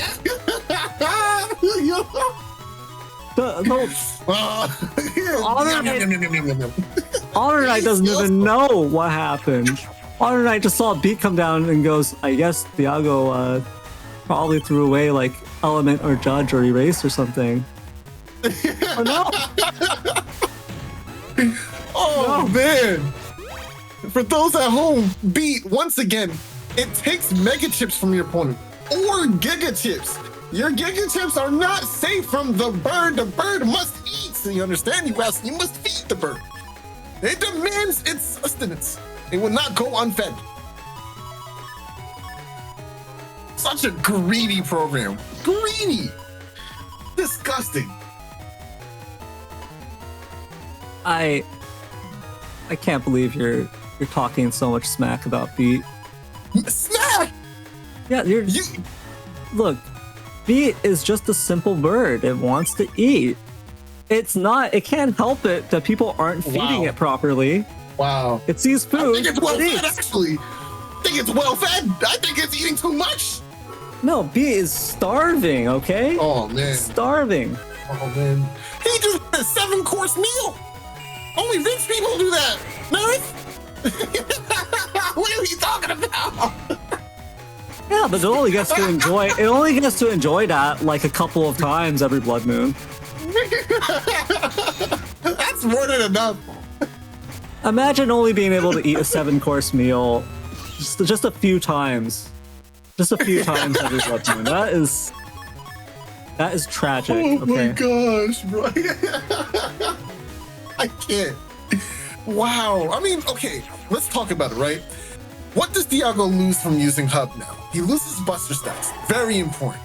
That was actually helping him a lot, especially with Buster Bug in this round, right? He loses shoes. He doesn't have that anymore. But we do have Tenku, we do have Beast Out, which we're currently locked in, right? What else did he lose? No shield. Shield wasn't as valuable. He almost got clipped there for a second. Not sure if you mentioned it already, but undershirt. The undershirt. Oh my goodness. And then the audacity. Oh, let me go ahead and use my hub batch real quick. Man, I feel extra strong now. You can't blame HonorNite. HonorNite doesn't even know what happened. HonorNite is just like, when's Hub coming out? Man, like, he's counting the megas. He's gonna see all these mega chips in his hand, count 5, and be like, hey, hold on. He used 5 of these. And by my math, that must mean. Well, as long as Thiago doesn't use the Meteor Knuckle, it could have been Meteor Knuckle. There's a little bit of mystery there still. That's the mind game. I don't see why Beat can only take 1 Giga or Mega. Right? What are you trying to say? Whoa, hold Beat on. should be able to take 2 because they've got two. They've got 2 talons, right? One could hold each Mega or Giga. So I think Beat should be able to eat a big, healthy meal of Hub Batch and Meteor Knuckle. Wow. Coming from the guy that loves poison panels, coming from the guy that loves Anubis and Poison Pharaoh, you're toxic. That's what this is. You're toxic. I don't see what that has to do with anything. I don't know what you're talking about. I think everyone loves their purple fruit gushers. Everyone loves it. Everyone does. Like, yeah. It's so true. Oh, wow. And Passan in Twitch chat. No, yeah, that is Twitch chat. Be eating base as a sculpture. That's what you want? That specifically is what you would like to see? Be eating base? Ooh, I would pay for that. Toxic. This is why I hate it here. This is why I don't like it here. This is exactly what this was Salad's idea. You're blaming Salad. She didn't say that. She didn't say that. That was you. You monster. Oh, this is good element, man. SP on top of grass. Oh my god. Ugh. Jeez. Okay. No stun here, but we do get to deal with the trap. Oh, and a D-Cross here. And good amount of D-Cross. damage. 420 damage. Well, actually 410 damage there, but yeah. Not necessarily better than the Element Man SP on grass, but still pretty good. You know what I mean? It's still up there.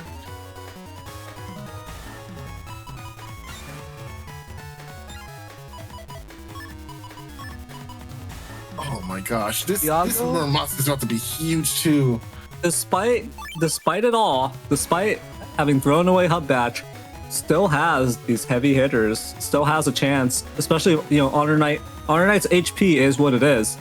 So if you do the math, the possibility is still there. Thiago might be able to pull through. I'm not understanding this play. You could be left, erase, and then go Muramasa. Oh, I like this play. Yes, this is much better. Area grab, drop some knuckles, get rid of all those toxic panels on the opposite side of the field. I mean, excuse me. The sanctuary panels.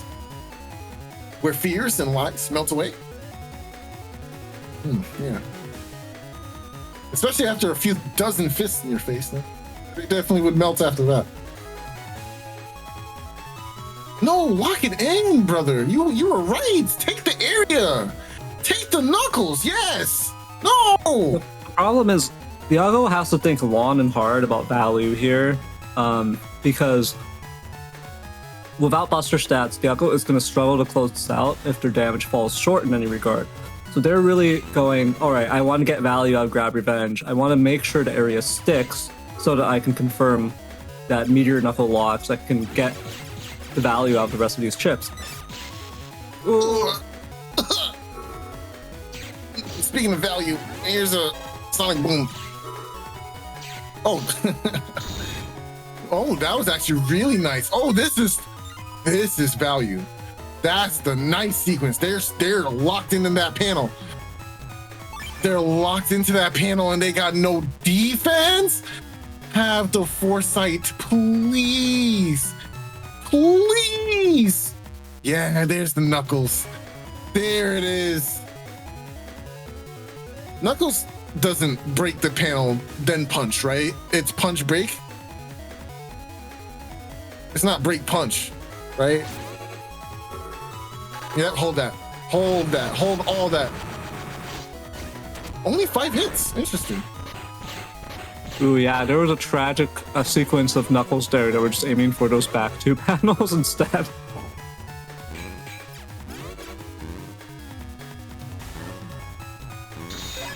Oh, that invis lasted just enough time. Now we do have... That's what you're going for? Not the erase first? Erase into...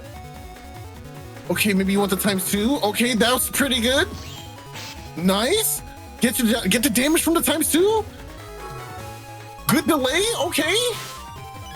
We have to survive somehow. Oh, no undershirt because of the hub. No undershirt. No under. It's almost like you need shirt. You know what I'm saying? It's almost like you would have survived just a little while longer. Yeah, shirt. but now we have Beat flying around with an undershirt on. Oh my god.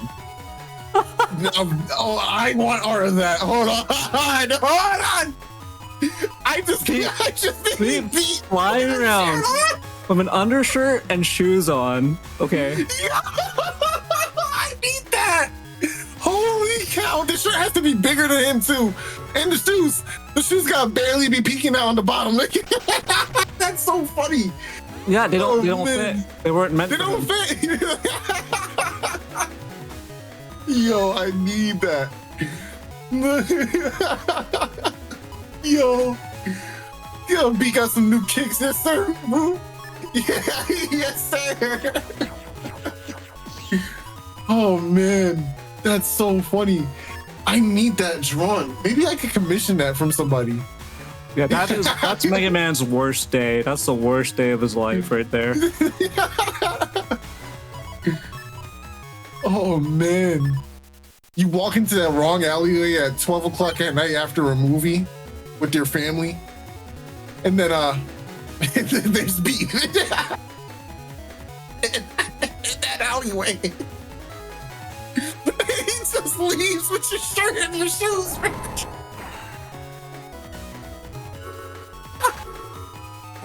Yo, I can't. It's a dark day indeed. Okay, this area grab gets rid. Oh, almost moved out of the way, but barrier 100 value here, very nice, because now it will block this erasement and protect dust just a little while longer, which is exactly what Thiago needed right now.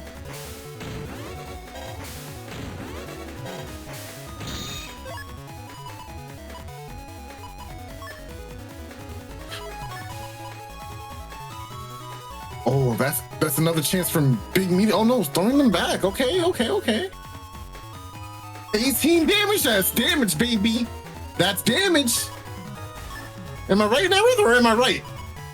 Of course you're right. 18 damage. That means, hey, you know, your opponent might not be in Tengu, but 18's 18. You got to take it. 18 is 18. Are you gonna? You could have done no damage. You know what I mean? You could have done nothing. Exactly. So you got to go for that 18 damage Murmasa. You got to take your opponent. In fact, it would be 36. On the HonorNite going to you to start 36 damage Murmasa. Go for it. Crazy. Val, you get the decross, you get the extra damage. What more do you want out of a battle chip? Like, what else is there? That's maximum value.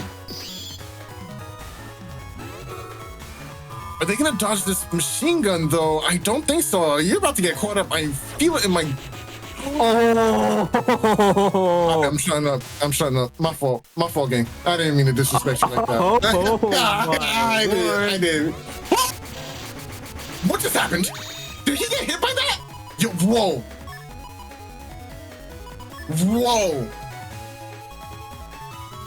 What just happened? Yo, clip that.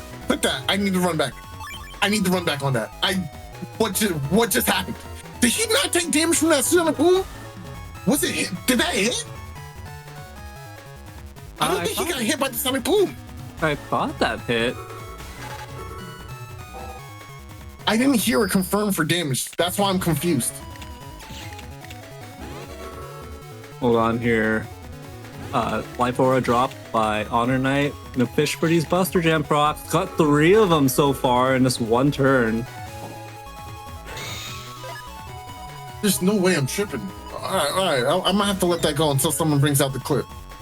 I can't.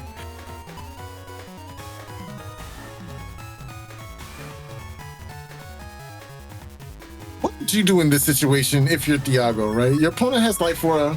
You're about to put up Tengu. Oh, no, you don't have Tengu. Oh, he did get hit. He just checked. All right, thank you. I thought it didn't hit for a second. I was like, whoa.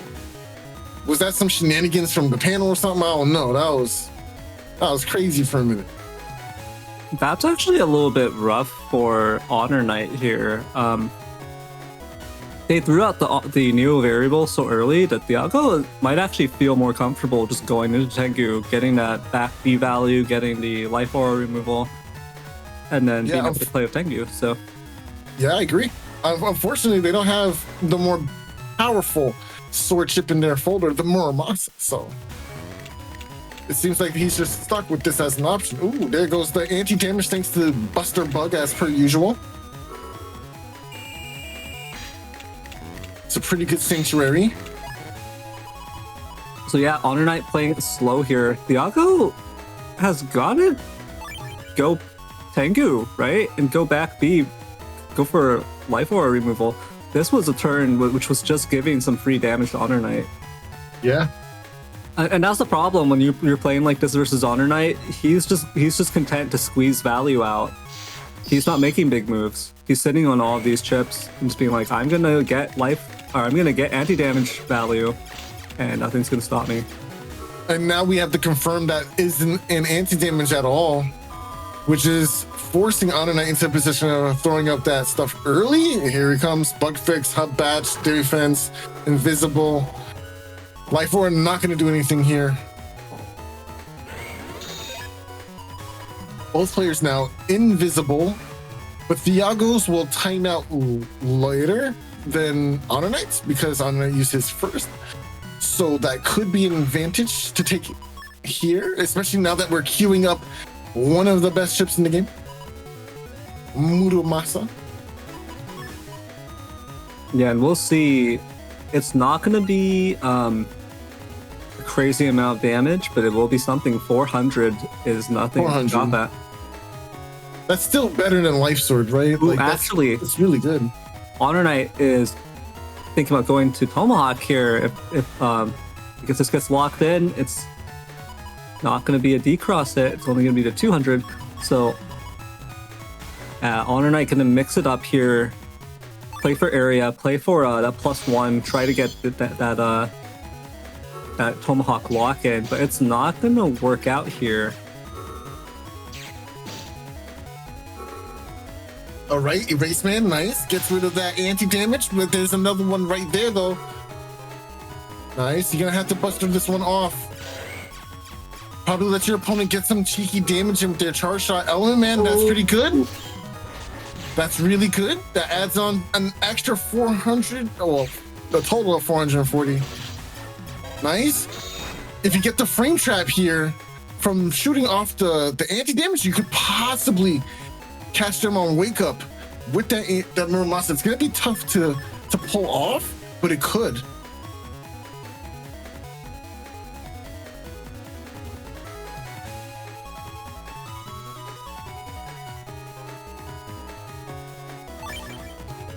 Yeah, now HonorNite wants this Tomahawk lock and is willing to throw all this area control into achieving it. Grab revenge, but it's not going to give the opportunity here thanks to this barrier 200. Ooh. Yeah, that's a little bit awkward because that fanfare is going to get taken out very quickly. Oh, that doesn't hit. That doesn't hit. Yeah, a single swing there. Good decision. Ooh, prioritizing the sanctuary removal. Buster Bug is such a scary thing to play against. Nice, got the area back too, scaring them out of the back, that front row there with Buster Bug, of course, trying to preserve the barrier for as long as possible.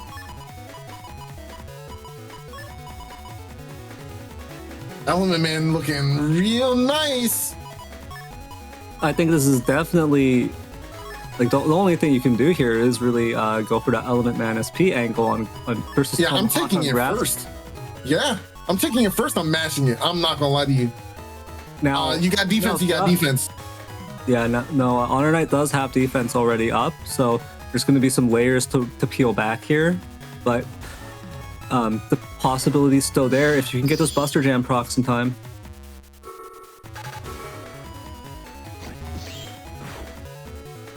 Okay, Barrier 200 gets removed by that Element Man star.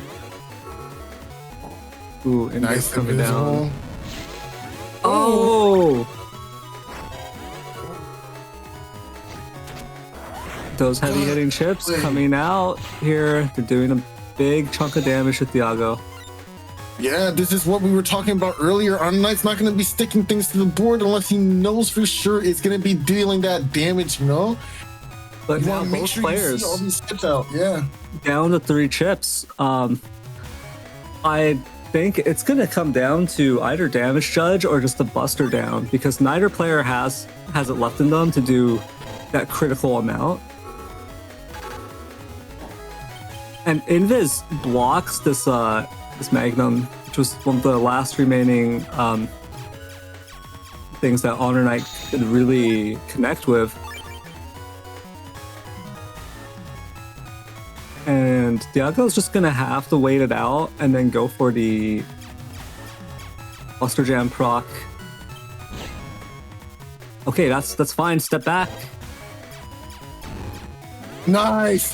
Oh, that's big. That's it. That's huge damage. Oh my goodness. 720 points of damage right there. And now into Meteor Knuckles. Crazy. yeah, and you really want to force your opponent into the corner there. So if you stand center and just mash Buster and trade Buster Jam proc, there's a good chance you're going to be able to Meteor Knuckle your opponent in the corner. Now that's obviously the ideal situation, but you don't want to wait too long because those panels will come back and make it possible for HonorNite to avoid a 4-panel situation. Instead it'll be a 6-panel if HonorNite does step up. It's going to be tough though, because even though the HP looks close and Thiago still has Meteor Knuckle, you can't forget Thiago used recovery 300s. HonorNite didn't. So if it goes down to damage judge, that's going to be tough. Good block, good block, good blocks. And there's only, this is turn 13. You've only got a little bit of time left. Oh, getting a little close with these blocks. 1, 2, 3. 3 hits. Good mix. That I think that hits. This might not. Oh, yeah. Perfect. Ooh, good counter hit. No, this Oh, might the be. Buster Box. Oh, just use Geddon. He's not going to be able to move. No Beast over available. Oh, should have used Geddon. Oh, the Buster Procs. We might not even. Oh no! We might not even see the end of the game.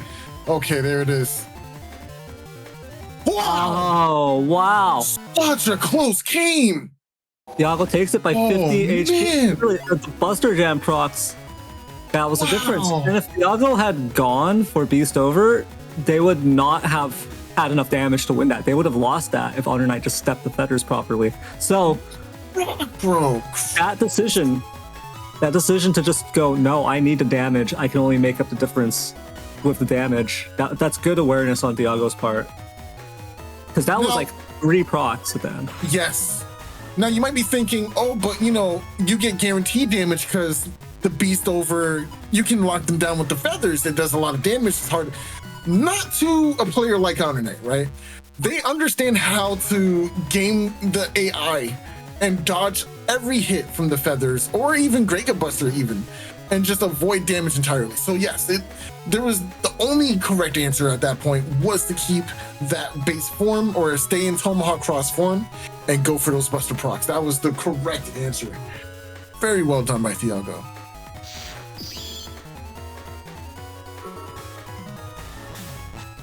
Beat coming out. This time, it is not going to be flying away with Hub.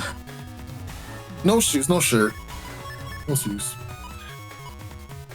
Yeah, we don't want that to happen again. After all, right? Like that's pretty miserable. Oh yeah, and now Thiago getting that the juicy dust shoot right there, and being able to pull that bug fix is very nice. HonorNite, on the other hand, also has a pretty good hand. They've got that uninstall available to them if they want to try to land it. It might be a bit tougher on ice, right? Your opponent can cover that extra ground real quick. So it looks like HonorNite is not going to go for it. Going to hold on to that uninstall for later.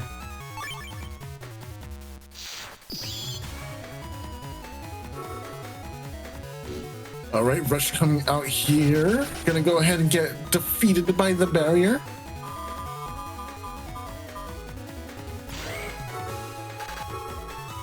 The Life Aura. Oh, the Element Man SP. Ooh, but this protects Thiago. Like that still means... No, we got... No, Yeah. Never mind. Yeah, No, there was more than enough time. Never mind. Yeah, never mind. No, never mind. The more than enough time. Such a long-lasting CC. Yeah, it's kind of crazy. I think freeze is longer than paralysis, right? Like, oh yeah, it is. But yeah, there was so much time there. HonorNite got the back B, and then the machine gun traveled up from the bottom and still clipped Thiago there. Yeah, that was pretty unfortunate there for Thiago losing the dust, but still getting some okay value. Have to be careful though, because we've seen how this matchup is so close. It's such a close matchup, just in terms of value, in terms of their HP totals, the damage they can inflict on each other. It's almost just perfectly matched. So taking at those hits might be a problem. Sanctuary in hand, just waiting for a TFC perhaps, not going to throw it out for no reason early on. Yeah, there it goes. And we can also chip charge here. Very nice decision, actually. Might take damage from the shuriken, but you got rid of that trap, and that's probably more important right now than just throwing up invisible and not getting rid of that extra defense or extra layer defense. Barrier 100, how do you feel about this chip? I feel like it's been getting a really good amount of value for Thiago, especially on TFCs. I think the Barrier 100 especially has great value when you've got Sanctuary out like this, right? It effectively doubles it.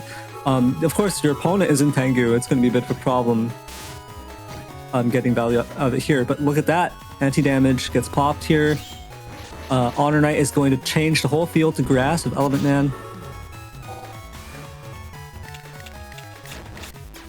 Nice. Okay, trying to get the damage here. Yes, gets the barrier out of the way just like that. Normal beast charges are really strong. It's an interesting choice from Thiago, and one that I agree with. Like, I would probably play it the same way, which is Thiago has seen it go to damage judge and be so close. And I think now Thiago's just thinking, hey, I want to just get the deletion. I don't want to take just the damage judge again. And so they're sacrificing their defensive chips, their utility, to just knock off more of HonorNite's defense. Just knock these things off and pave the way for the heavy hitting chips waiting in Thiago's folder, right?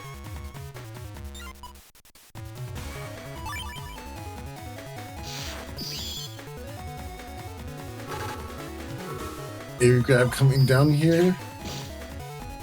Yeah, and Hub Bash gets popped by Thiago, so now we've got the full Buster stats. Well-timed defense for Thiago too. Not going to take any damage from his ground man SP. Punished with a meaty charge shot. Yes, nice.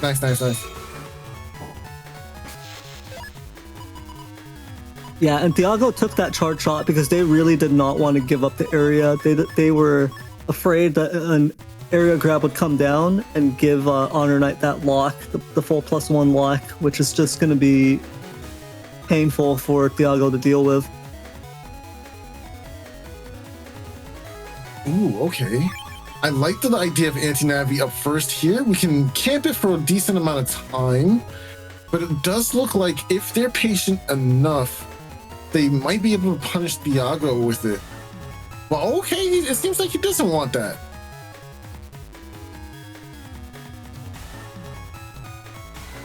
Oh, well, he might actually just end up losing the barrier 200 here, depending. Okay. Nice.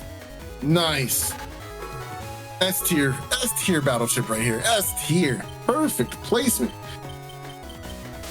I feel like everyone should be playing anti-navi. Yeah, it's just one of the best ships in the game. Ooh. An awful chip. Truly one of the worst chips of Wow. all time. Wow. It's crazy how bad the chip is and how many people think it's good. Awful. Absolutely awful chip. Wow. But it can, wow. You know what's better? You know what's better than the anti-navi? Airshot. Airshot is like 60 times better than anti-navi, probably. Honestly, I can see the applications, right? Like, you can remove life aura with it, first of all, right? You get increased damage if you're in Tengu Cross. I see the vision. Hold on. The best part of Airshot is the psychological damage you inflict on your opponent. Think about how rude it is to get hit by an Airshot. Playerzero, you can shot to push a cube on a frozen slash. That's double damage. There you go. Yeah, dude, the potential damage is crazy. Yeah, I agree. Oh, this is a dangerous position. Good defense. Hanging on to that for this very moment, so important. And this is what makes HonorNite so dangerous. It's just understanding when to use these chips and how long to sit on them for. Yeah, excellent play from HonorNite here. Excellent play. The movement was crisp too. In Twitch chat, en passant. Remember 10 minutes ago when you said anti-navi was B tier? I never said that.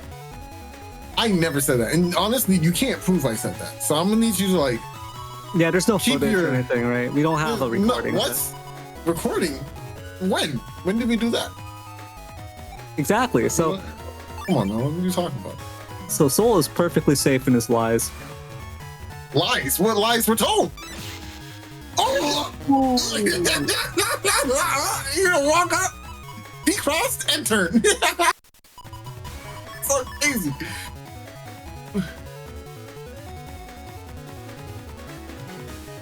Ryuzaki is asking in Twitch chat and 1GP. I would really like to see you guys make a chip tier list. Oh, you know, I've dabbled in a few tier lists here and there. Well, perhaps I should make one. Perhaps. If people really want it, I'll do it. Minoriko completely blocked here by the Life Aura, but the area has been taken. Life Aura is locked in though, so there's not much you can really do against that. Thiago's just gonna have to dance around as best as they possibly can. It's cutting real close.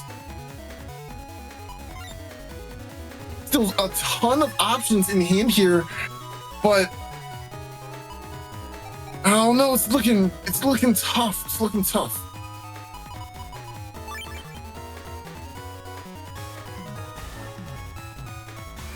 Yeah, that meteor knuckle not connecting, that was a real tragedy. Getting blocked by HonorNite's immaculate defenses here.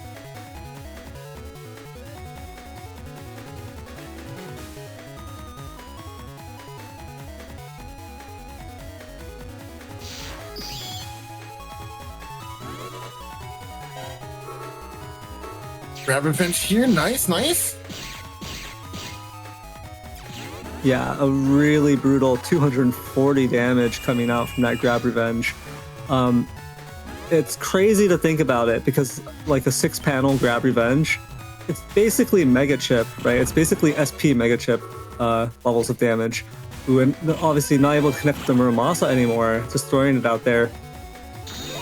This looks like it's... Wow, yeah, I mean, I think there's not that much left for Thiago to do here, with so much HP left on HonorNite's side. Even with these recovery 300s, like that's it.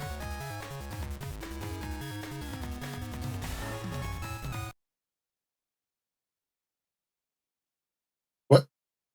Ooh, so yeah, so I think Thiago recognized that with 1800 HP and Sanctuary up in the field, and only having recovery 300s effectively, offensively, I think Thiago actually threw in the towel there. Yeah, because there was no way for Thiago to claw it back, short of landing like 60 charge shots or something. Yeah, that's an understandable forfeit. Honestly, I'm actually not mad at that forfeit because it's like, I'm curious. Realistically, you curious? I'm curious. Why did Thiago not stand in place and let HonorNite delete him while being unable to fight back or do anything for like 6 turns? Well, yeah, to be fair, I do disapprove generally, but in this instance, that was a pretty extreme case. So yeah, I see why Thiago threw in the towel there. Like, it's theoretically it's not impossible, but you're banking on HonorNite suddenly dipping in 7,000 IQ and just losing every trade on charge shots. You're gambling on HonorNite's mouse and keyboard or controller just malfunctioning mid-set. Everything's just not working for like a solid 5 minutes while you just start hitting them with charge shots. Or like a lightning hits the tree in front of HonorNite's house, which leans over just in the right way to hit the electric cables connected to his house specifically to cause a blackout in which he needs people to come immediately and fix stuff for him. That's what he's relying on right now. Like, HonorNite just passes out. He just goes unconscious in the middle of the match. That's what would have to happen. So that is an understandable forfeit. But yeah, GG well played to HonorNite and Thiago there. That does mean HonorNite will be progressing back up there to face playerzero. This is a matchup we see a lot. This is the playerzero versus HonorNite matchup, and we're gonna see how it turns out this time.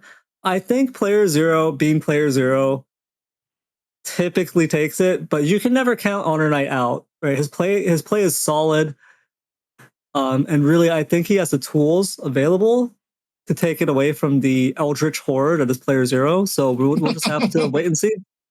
Well, you're the one that said you wanted to see 2 area grab meteor knuckles. Like, so don't be mad now. Like, don't be upset now all of a sudden because that's what you asked for. You know what I'm saying? Like, well, I didn't forget. We have it recorded. I'm sorry. What are we talking about? All right, and before we head into the grand finals of the tournament, we will be taking a short 10-minute break, and after which we'll continue on the matches. All right, we'll be right back. All right, thank you everyone for waiting patiently. And I mean, to be fair, that was such an intense match at the end that a 10-minute break was probably very much needed, both for our commentators and, to be honest, even for the viewers. So thank you everyone for being patient. And before we head into the setups for the grand finals for the tournament, let's take a look at the bracket and the journey we've had yesterday and today.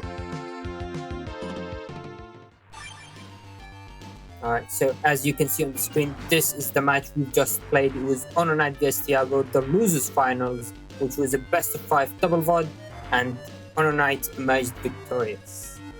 And so far, this is going to put Thiago at 3rd place, which takes him out of the tournament. But he does not go home empty-handed, so he still gets the $50 that is for him in 3rd place. But now, what will remain is HonorNite going against playerzero in the grand finals. Which, as you can see on the screen, so this is the winner's side, and playerzero had been waiting for the match of the lower bracket to go through and get into the grand finals. And again, this is going to be another best of 5, another double VOD, and another transition to keep an eye out for. But with that, I'm going to be handing it back to our commentators to go through the settings. Alright, take it off, guys, with HonorNite vs playerzero. What will always kill me, and even though I perfectly understand because I'll do the same thing, is playerzero referring to himself in 3rd person because he was. That always kills me, bro. I'm not gonna lie to you, bro. It's like he's trying to be as modest as possible, bro. It's like he's trying. It could be anybody. It's not me. I'm just the announcer. I'm not here. He's N1GP. He's N1GP. He's N1GP. Yeah, for the duration of the stream, he is N1GP. He's not playerzero. Anyways, HonorNite versus playerzero. Falzar versus Falzar. I know some people will be upset about this. We were really rooting for some Gregor representation, but what are you going to do?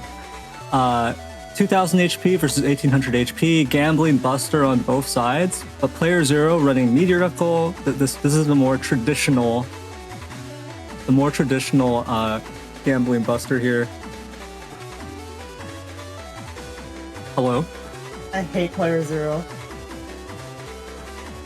Did you really? Was it? Is that deep?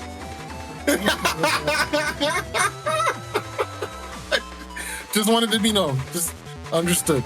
I understand. Well, like, I hate playerzero in the 3rd person. playerzero? I'm just my friend, but playerzero? That's my friend. I hate playerzero. I agree. So true. So true. So true.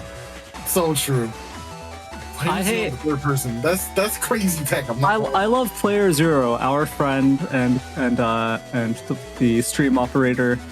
Mm-hmm. But I hate playerzero, the eldritch entity here to extinguish all life in the solar system. So, all right, yeah. So playerzero's build here. The notable differences between this and like the builds he would previously run, I think, is the double panel grab. A lot of value you can get from that in denying, right? Because you can basically cancel your opponent's area grab with it. So if you pull that off, it's pretty big. Also, you can grab around, you can grab through and around permaholes. so that you can still get pretty good area denial and area coverage, even when there's a perma hold that would otherwise block like a double area grab play, right? Which is really important too, especially for like the Tengu mind games or Tomahawk mind games. It's so pivotal. I think it's even better in Gregar because of SoulXCross, but still really good value here. Yeah, I'm not sure if it's better or worse for either version, but it's just as good. I would say it's just as good in Gregar. Just as good because of Slash, you're right. Fair, yeah. And this matchup is going to be... This is a matchup I don't want to see. This is a matchup that makes me mad. It makes me furious because I'm an old man, and back in my day, the gambling buster meta was not a thing. And now we have to see. Now we have to see a matchup of gambling buster versus gambling buster. I'm obviously exaggerating. I'm being a little hyperbolic here, but like, because this matchup is going to be really good. It's going to be really, really good. I'm going to make a prediction though. Are you ready? Hit me. Both players. Turn 1 bug fix. Turn 2 Guga. You ready? You ready? I mean, I think we're gonna have turn 1 bug fix, turn 1 life aura, and then turn 2, turn 3 meteor knuckle, and Habash is gonna show up, and then player 0 is gonna be like, oh, this is too early for meteor knuckle, and then shuffle it away, and then crazy. And then later he'll have the perfect neo variable meteor knuckle turn, so on and so forth, right? This is par for the course for a player 0 set. So we'll see how this goes.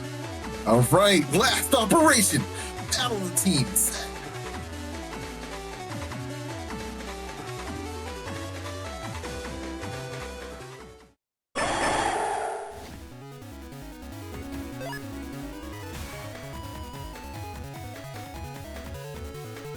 Neryth, are you really not going to be my wingman on this one?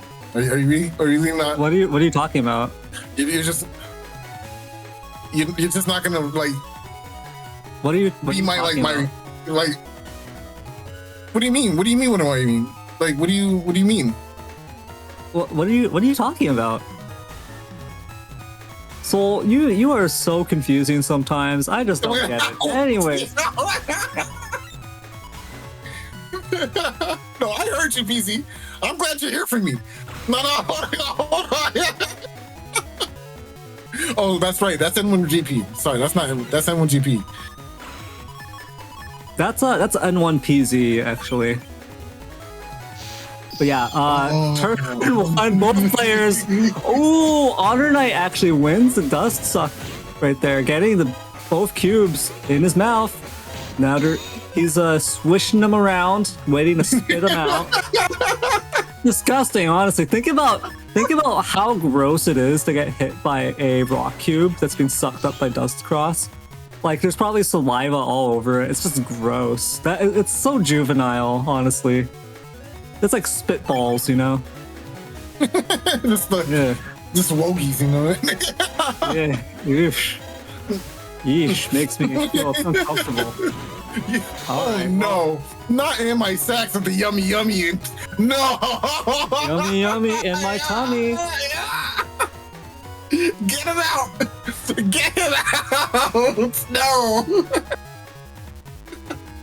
Raymu in YouTube chat saying, but it's from the chest mouth. That has to be pretty clean. I don't think so. It's probably got like stomach acid. It's got like battery acid all over it. Think about it. I can't. Yo. Oh, that was a really good hand just now. Oh, but they value keeping the grab revenge. Okay.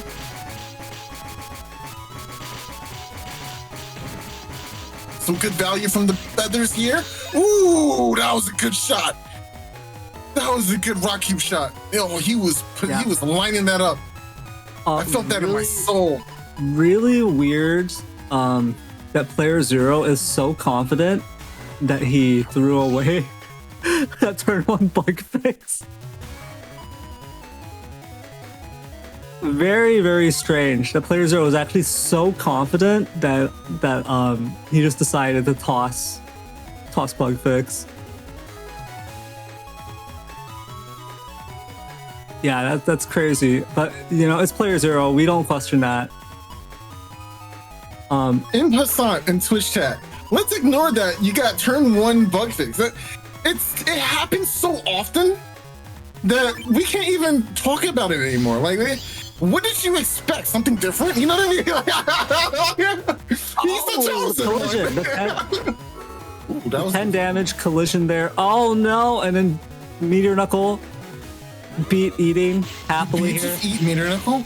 And then Did you just- uninstall Machine Gun 1. HonorNite, it's all going great for HonorNite. This is everything HonorNite needs. Well, except for that.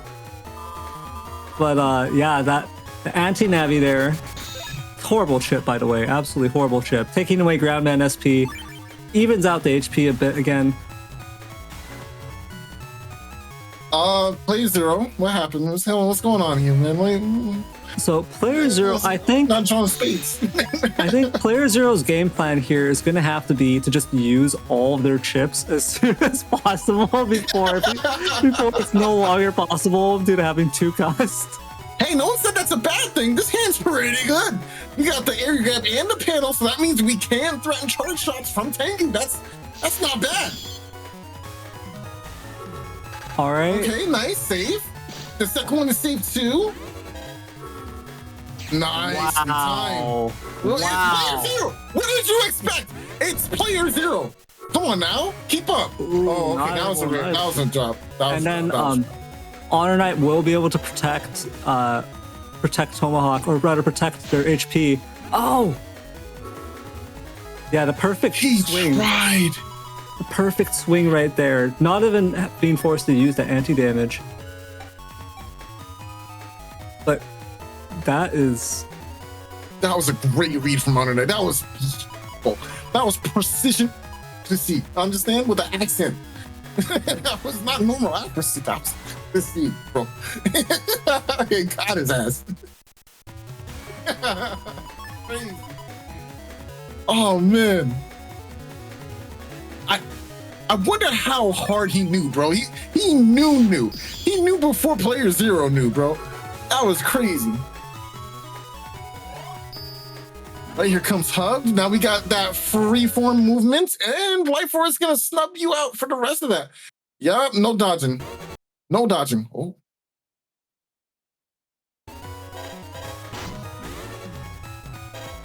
player zero No, choosing no to pausing. player zero choosing to freeze time for a second there. It was a real life TFC. Oh wow! So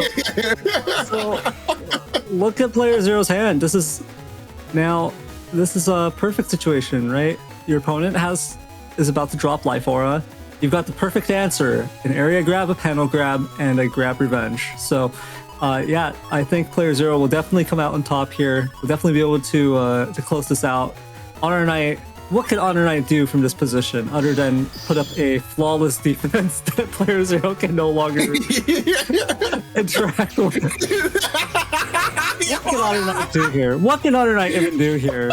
Right? Basically nothing, right? We just played the game. And look at HonorNite desperately struggling, throwing out these Buster Jam procs, throwing out these chips, and that is just. It's sad. It's sad that HonorNite Is it sad? It is sad that HonorNite has fallen so low. He's struggling against the inevitable force of player zero being unable to actually damage him. That's sad, HonorNite. Oh, look, all I'm saying is the stream froze and then the HPs were similar. You know what I'm saying? Shout out to Peasy. That was actually really funny, bro.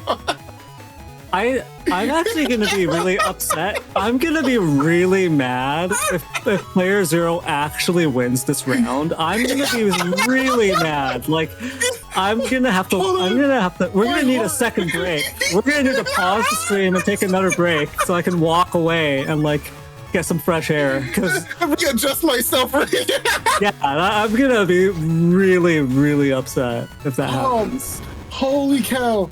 What do you mean? It's player zero. What do you think he's gonna lose or something?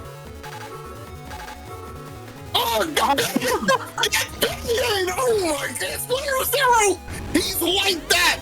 He's like that, bro. What are you talking about? That's the goal right there. He said, "I knew you wanted it. I knew you wanted more, bro. Your ambitions will be your downfall." If player zero times out HonorNite's life aura and then deletes him, I'm gonna have to reevaluate everything. Everything. I'm gonna have to reevaluate everything. You know what? Maybe if Thiago could have won on charge shots alone. Maybe. Yeah, he just needed to sub in player zero. Yeah. Yeah. Oh, there's no way. Thiago just needed to pay for a flight for player zero to come over and play on his computer. It's fine. Everything's going fine. All according to plan. The Buster guns. See, look, HonorNite's got this. Look, it's soundly defeated. Okay. There is justice in this world, right?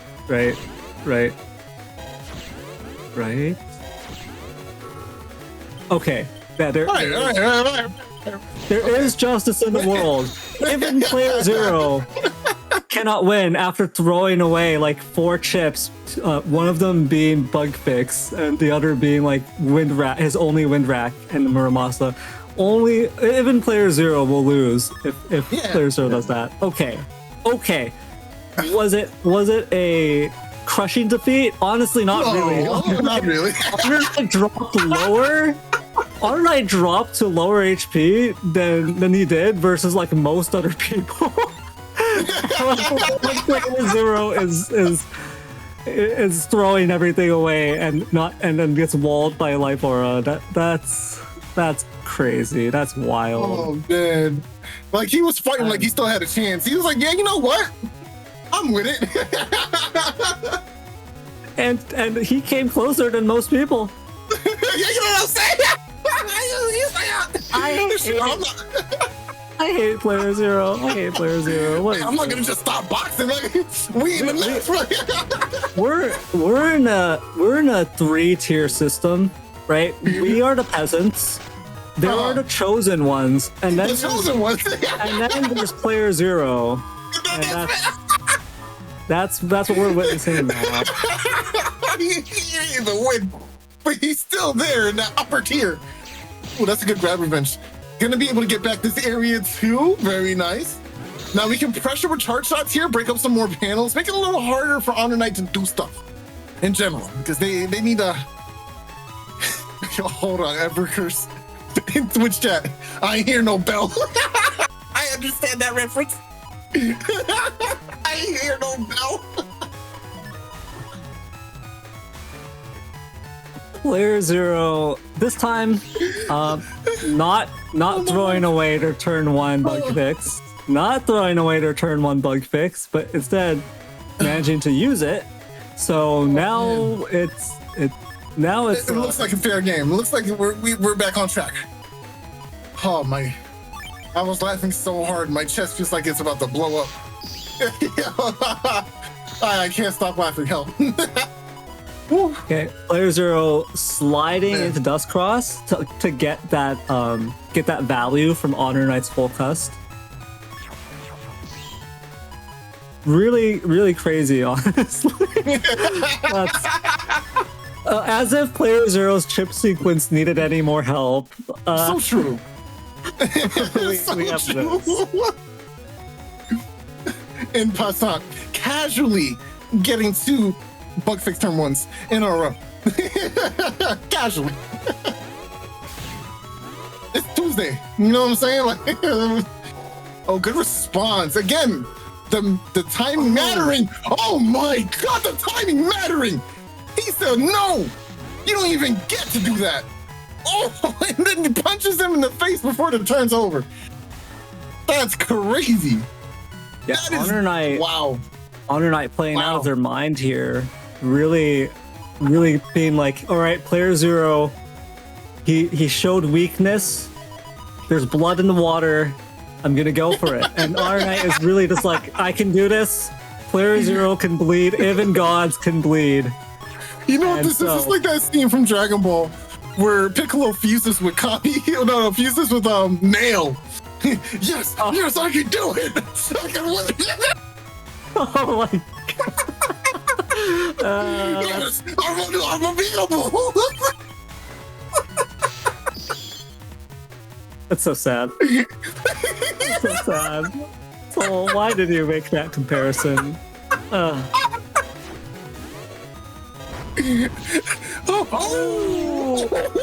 Hey, maybe he can do it. He's in his bag. He's in his bag. I want that run. I want that run.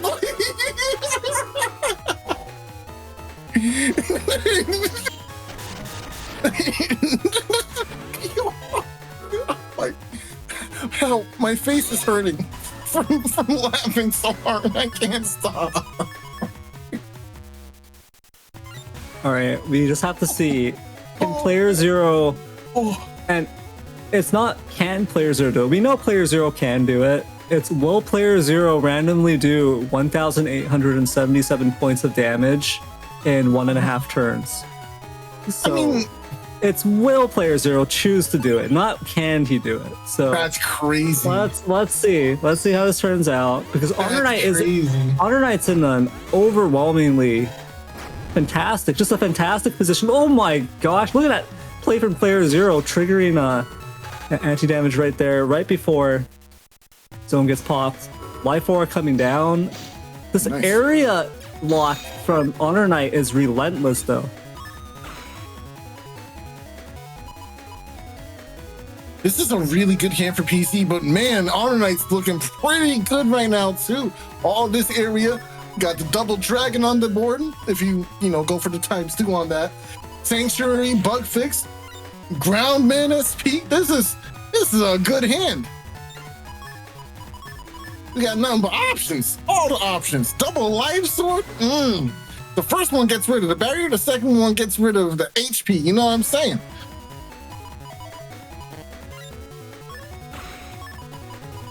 There is the Tengu from HonorNite. They've got the area, they've got the circumstances, right? Your opponent's sitting on that life aura. They've got everything, but look at player zero. Oh no, what is this gonna? Oh, that's a Tango turn. Oh, but the anti-heavy. Oh, the anti-heavy. That could have been the swing. We still have to confirm. We have the wind rack. If he confirms wind rack, we're good. Hold on. He's going up, down, that comes out. Oh, I told you.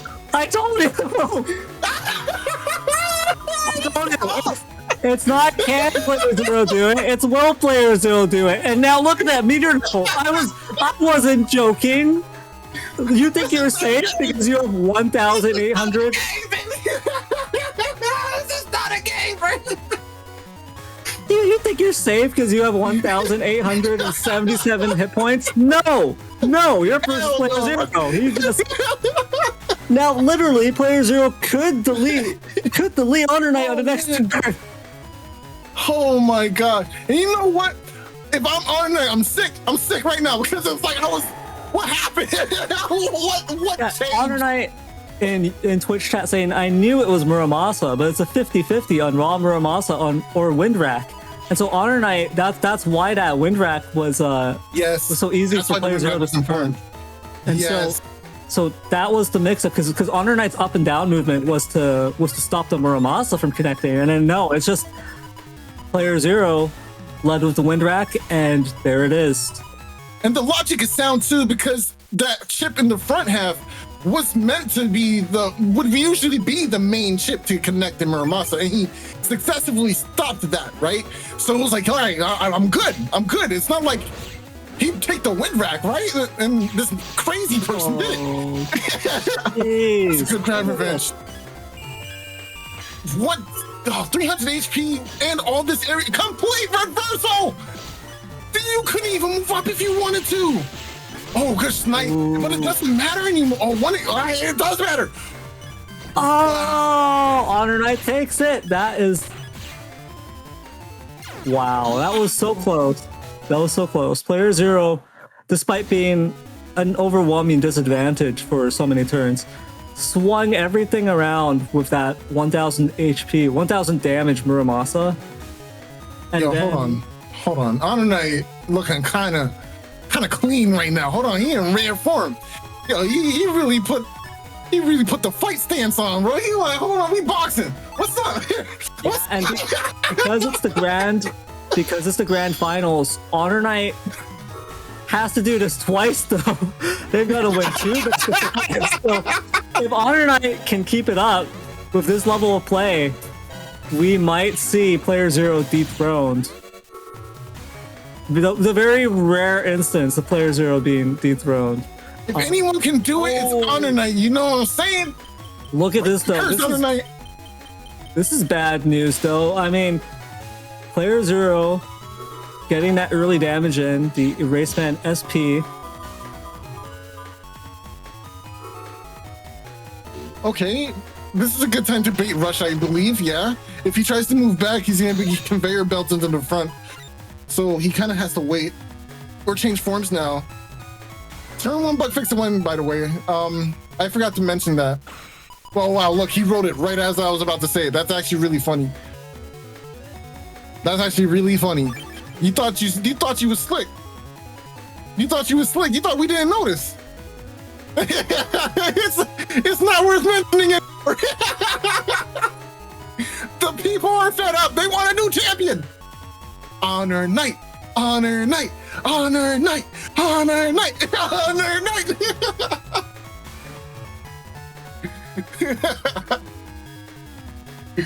Oh man. I'm still rooting for Player Zero. I want the end to come. I want the end of human civilization to come about as a result of Player Zero descending from the stars. So true.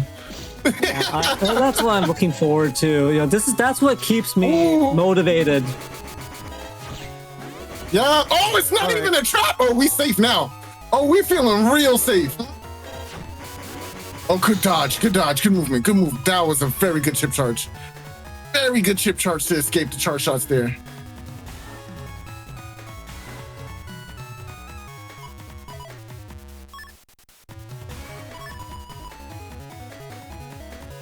Dang, this match is too close, man. Too close. I mean, HonorNite, he has 2 wins already. He's looking really good right now, too. I don't know. I don't think PZ can run it back like that. He's probably thinking about the next set. What do you think? It's never over until it's over. It is Player Zero. He's not even the first player. He's literally Player Zero. Like,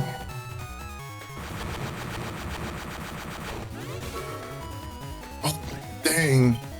There goes that. Instant having denied 2.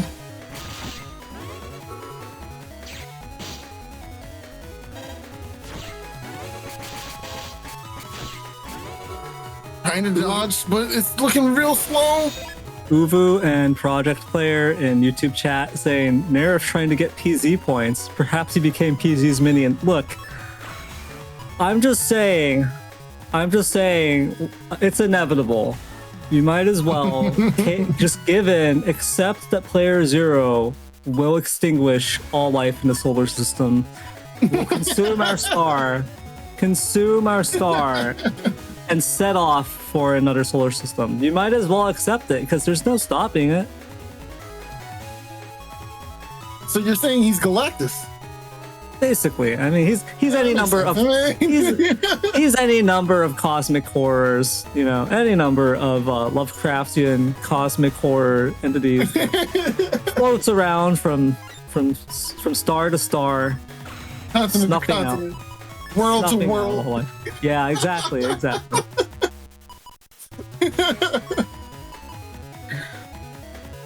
Oh man.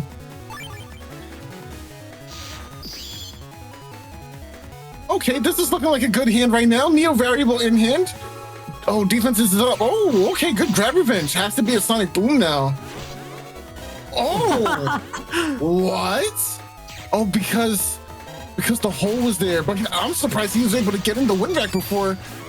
Oh, revealed. Well, anti-sword value.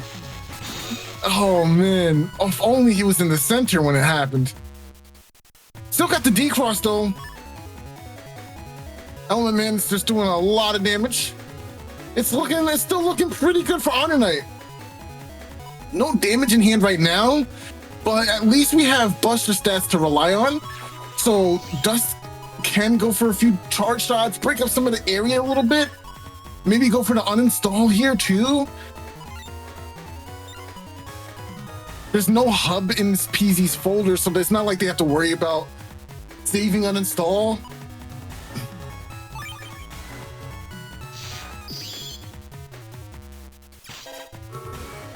Judgment connects. Ooh. Nice. Okay, that means we have combo. Charge shot, maybe? Nice. Good job. Going point blank for the impossible dodge. Ooh, another shot for the efforts.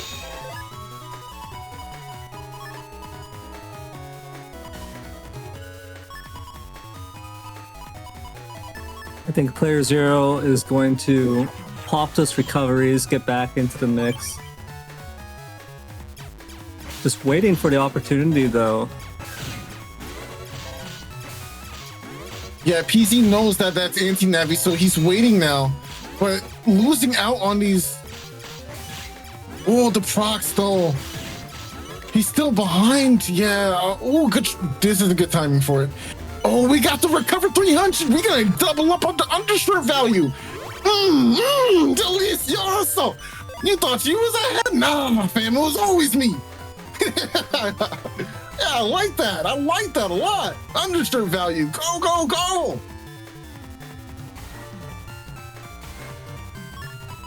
Hey, now. Oh, my gosh. What is this match?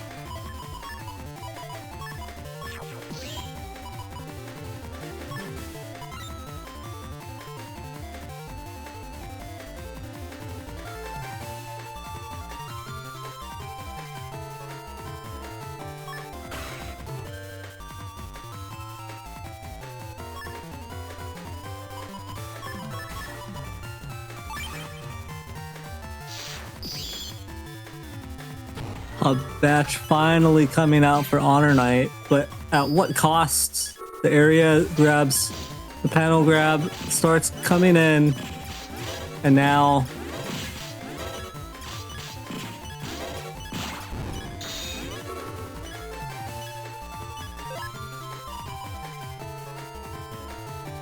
$277. Now all of a sudden HonorNite's looking like he's on the back foot here. We got some good chips in our hand though. Element SP. As player 0 in this position, yeah, you just throw away the Muramasa. You have HonorNite does not have any recoveries, doesn't have anything. The Muramasa is just a liability at this point. You want to go into this next hand, solidify your chokehold here, close out that area, just step up and just finish the game out. You still have Element Man SP, you still have a bunch of utility. The Muramasa, you don't want to go into your next turn holding nothing but a Muramasa here. Right. HonorNite, on the other hand, all sorts of defense, all sorts of heavy hitting chips, all sorts of tools, can pull it back, but we'll see whether or not that happens.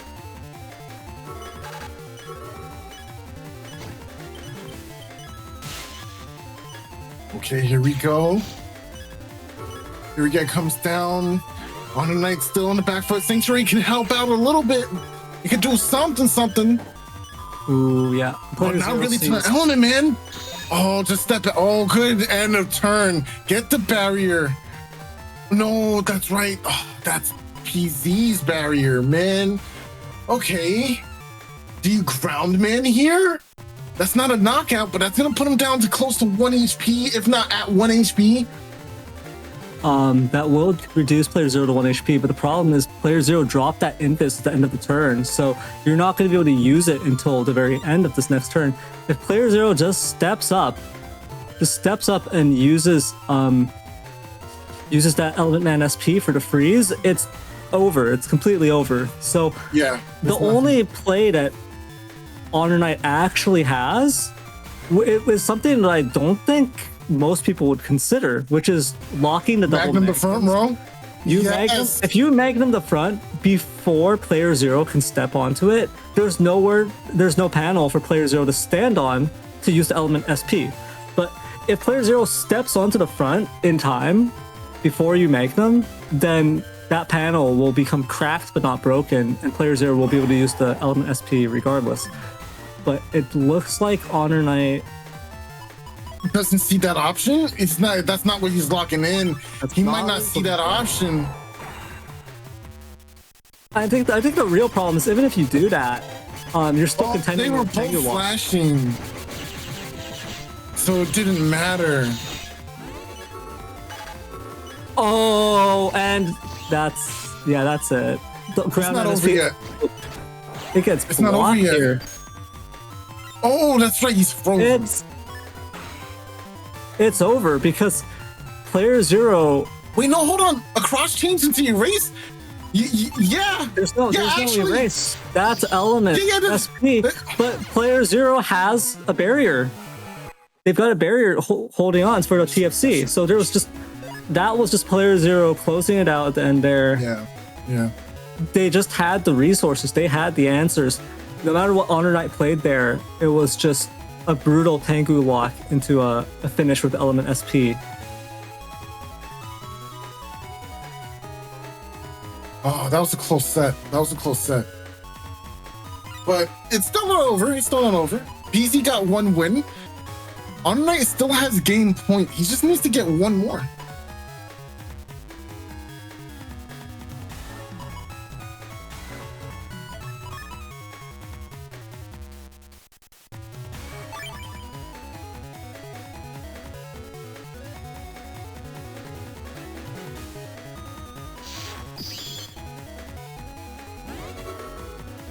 Okay, here we go. Barrier 200 in hand. Full cuts is happening.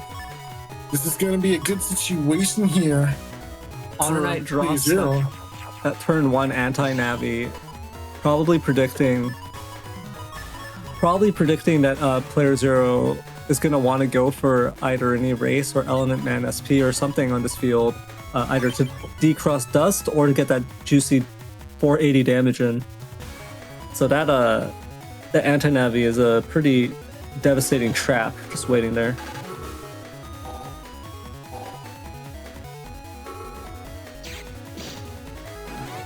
Your grab coming down too. They need to get rid of these barriers. That's right. That's what he needed. HonorNite finds the way to the decross here. He gets the decross, but player zero scouts out the anti-Navi and knows. Let's BM real quick, okay? Oh, the trap! Anti-Navi! No! Player zero, no! Yeah, he scouted it out with the air grab, but he fell for it anyways. Wow. S tier.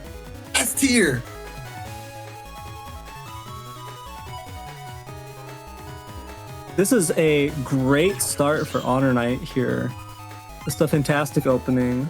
Getting everything they wanted. Look at this hand as well after the trash chew, the dust chew. Yeah, turn 2 and hug. Hug fix, hug batch. It's looking real nice. Right now. I ain't gonna lie. And he's not even taking the hub. He does need area back. All right, this area is looking atrocious. So I definitely agree with the choice here. Oh, that's not good. Oh no, confirmed. All right, that is pretty good then. Oh, that was scary. Area grab comes down, right? Sanctuary up as well. Not gonna throw it down just yet. Okay, there it goes. Anti-damage in hand as well. There's the anti-damage. Nice, gets the decross.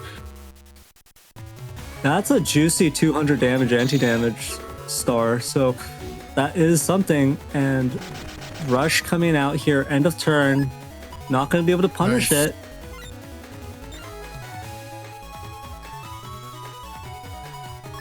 Gonna have to use that charge shot to confirm whether or not that's anti-Navi or another anti-damage, so It's not too free for HonorNite yet, but they could opt out of the game entirely and go for machine gun here. But they already have to charge up. Oh, of course. There goes the beast out here for player 0. Beat coming into play. There's that mega chip. Only Muramasa in here now. Ooh, yeah. You could go for wood? Yeah, I understand. The beat taking away the judgment was actually a big deal here. It makes it so this Muramasa has there's just no hope there. Okay, this deals with the traps at least. You lose 200 HP, but then you get rid of the traps instead. But this hand's not looking too amazing right now. Or is it? You know, you can go for the Sonic Boom into Sonic Boom thanks to near variable windup. If HonorNite goes for their own neo variable, that would make it a really good turn, but it looks like they're opting out of that. Yeah, this is looking like HonorNite is in prime position here to take this to a reset and actually have a shot at taking player 0 out. And neo variable whiffing there, the input whiffs for player 0. Although there was defense on the field anyways, so this is a very tough position.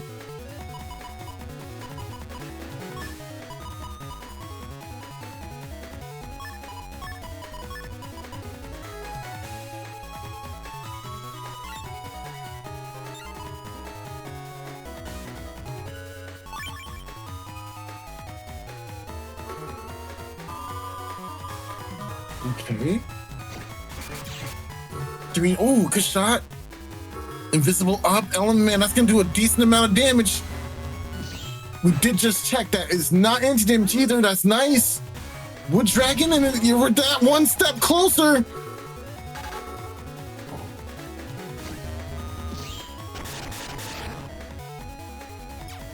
Meteor Knuckle in hand, but not a chance to use it. Yeah, and with that, HonorNite actually takes that set, and that means it's going to go to the reset. Reset, reset, reset, reset, reset.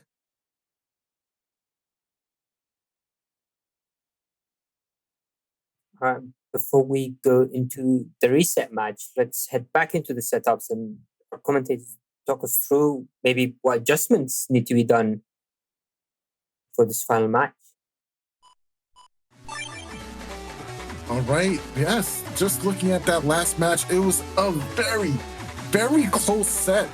Well, I can't even say that. It was 3-1 HonorNite's favor. He was looking in charge for those first 2 rounds. It was his game. Honestly, as long as HonorNite keeps that up, I think he can actually just win this outright. What do you think? HonorNite, with this level of play, has a great shot, has a good chance of taking player 0 out, especially if player 0 doesn't step up here and doesn't avoid making those same kind of critical mistakes that they did in the first set, then HonorNite, with HonorNite's level of consistency and level of play, there's a very good chance HonorNite will take it. So if player 0 can step back into form, then we saw how close it was. Even when player 0 threw away their bug fix and was playing with cust bug, eating away their cust spaces, we saw how close it was even when player 0 is down. So the thing is, player 0's tenacity and the level of their play is pretty absurd. So we're seeing player 0 right now in that last set, basically like that is a valley. That is like the biggest valley we've seen in player 0's play for quite some time. And for HonorNite, this is like the peak of this is honestly close to the peak, if not the peak of HonorNite's level of play for quite some time as well. So this might be HonorNite's biggest chance to just dethrone player 0 and save our solar system, save the Earth from destruction, save humanity from extinction. So it's going to be really interesting to see how this turns up. We'll see if Player Zero can get back into form and if HonorNite can keep up this level of play.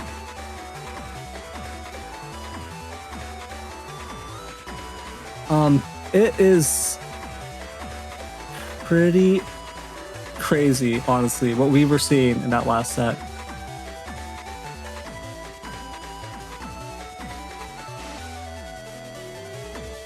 Alright, with that, are we all ready to head into the final match for the stream? If HonorNite wins the match, then he's going to be the new Moon Master, or if Player Zero wins, then he's going to be the new Moon Master as well. Are you yes, ready? if player Zero wins, yes. Yeah, let's go. Let's go. Let's get into it. Alright, final operation set. Execute.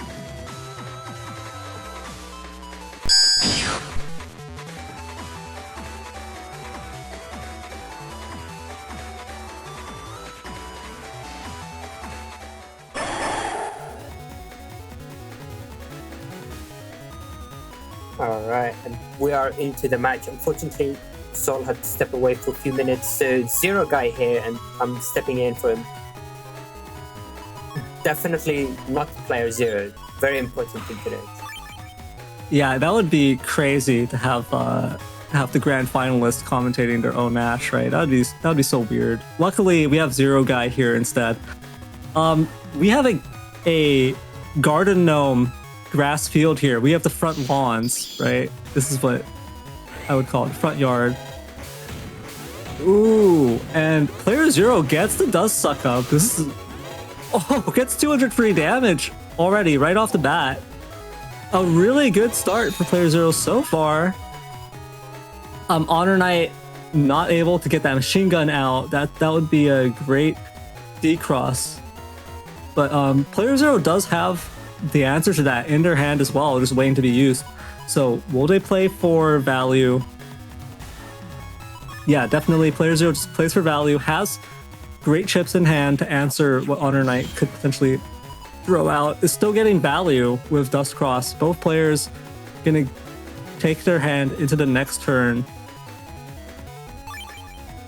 Yeah, I will just find MercuryWings in YouTube chat saying Garden Gnome Field. I might steal that one. I like how we just moved on, and I think that's the first time I heard that phrase, and it's amazing. I don't think I've had anyone call this field like that before. It is what it is. That's what it makes me think of. The garden gnomes sitting there.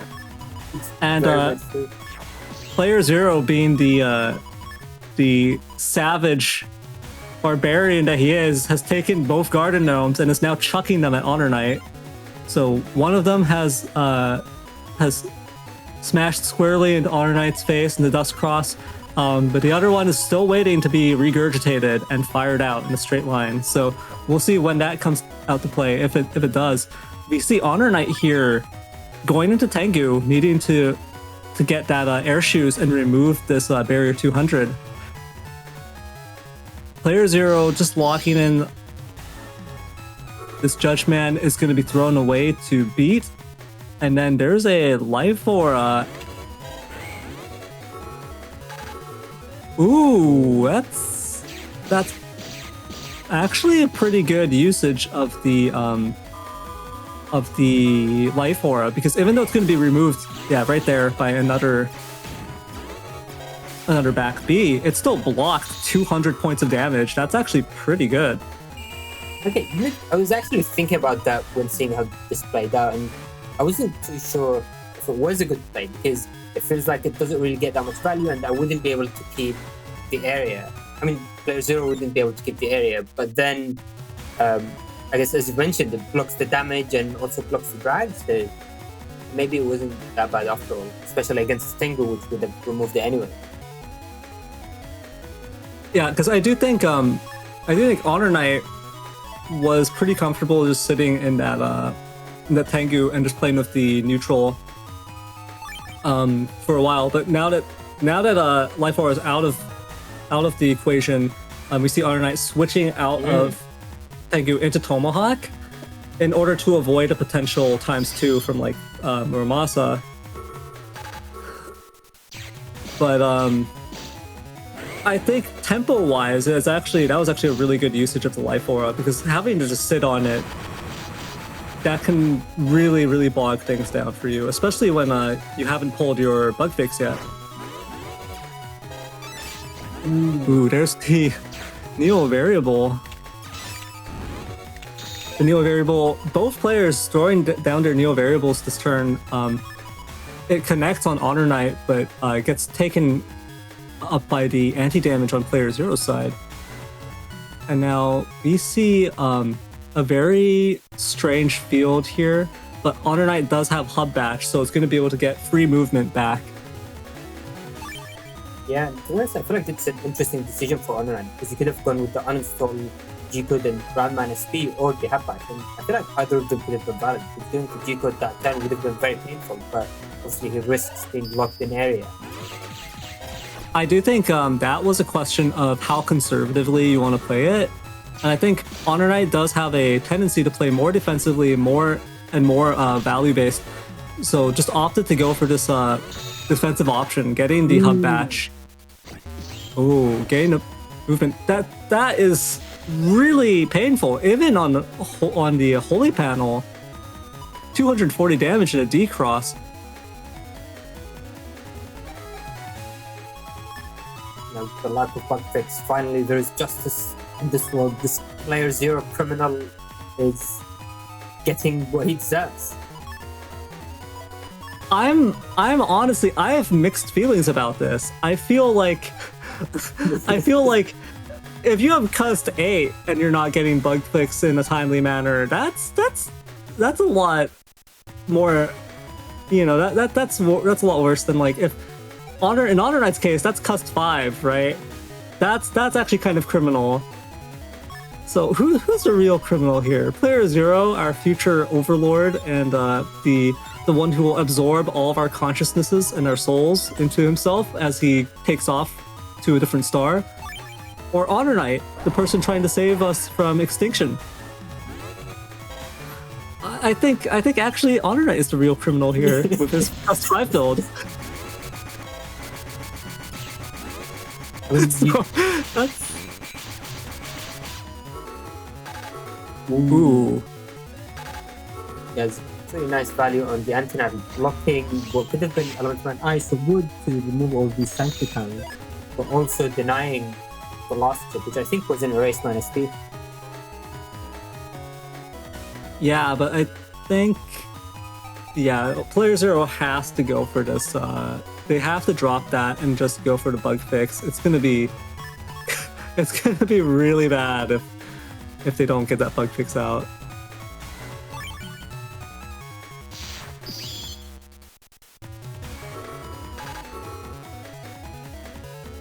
HonorNite starting up with defense, but we've already seen anti-navi, so this Erase Man gets lined up, it might get an opportunity to connect. Ooh, Groundman SP is going to connect here. That is an HP swing back over to HonorNite's side, plus a full cust. Some really great chip usage from HonorNite, some really good value from all of those chips. Also really stopping Player Zero from getting to get good value. But look at Player Zero, those 2 recovery 300s are just sitting there waiting to be used. So even though Player Zero's down to 639 HP, they can rest assured that it's not over, and they're gonna have time to get to the rest of their chips and throw them out, get that value and get that damage, try to delete HonorNite here. Yeah, and I mean, this could still be very scary, because for Player Zero is going into a turn without any defense, and HonorNite is taking a lot of very powerful chips. This Judgment Paralysis is going to be longer than the Erase Man, so HonorNite will have an opportunity to act before the Muramasa gets activated. Ooh, yeah, there it is. 240. But now we have anti-damage. The rest of these chips, I don't think are capable of closing it out. It's just a Magnum. Another good chunk of damage, but like I said, that 600 recovery is going to be accessible in the next turn here. Very nice. Stepping... Sorry, go ahead. No, it's just thinking out loud, wondering why HonorNite didn't take the Element Man SP. Because if he had, I feel like that would have been gaming. Maybe he was waiting for the Sanctuary to be used, which I think about for this turn, or PlayerzEro is thinking about for this turn. Yeah, HonorNite probably was playing for value there and thinking about the answer to Sanctuary. So very interesting here. But those are the final chips in HonorNite's hand. And these are the final chips in playerzero's hand. So this is coming down right to the wire. It's gonna go down to Buster Jam, I think. Yeah, the damage judge is gonna kick in, and if and when it does happen, oh wait, playerzero didn't time freeze that.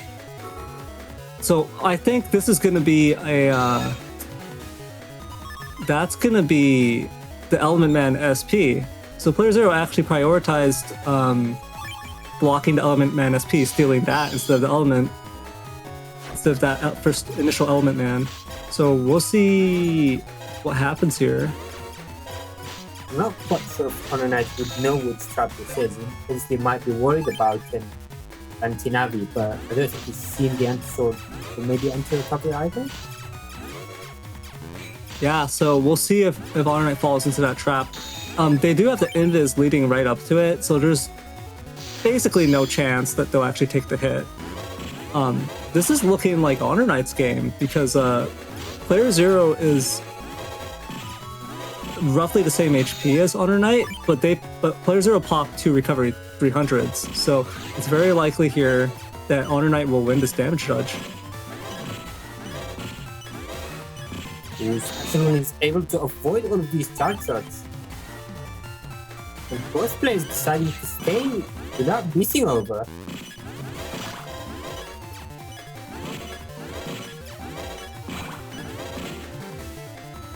Very nice shield, which I feel like is always an underrated tip. People don't really use it often enough in my underrated Navicast. Yeah, that was a really solid defensive play as usual from HonorNite at the end there, closing it off with about a 200-300 HP difference in the damage judge. But that was pretty close, even with the things that did go wrong there. HonorNite, of course, this is promising for HonorNite, showing a fairly consistent level of play here. Still playing out of his mind, to be honest. playerzero, though, is stepping it back, is bringing it back. If playerzero can just step a little bit more back into form for these next games, there's still a good chance here.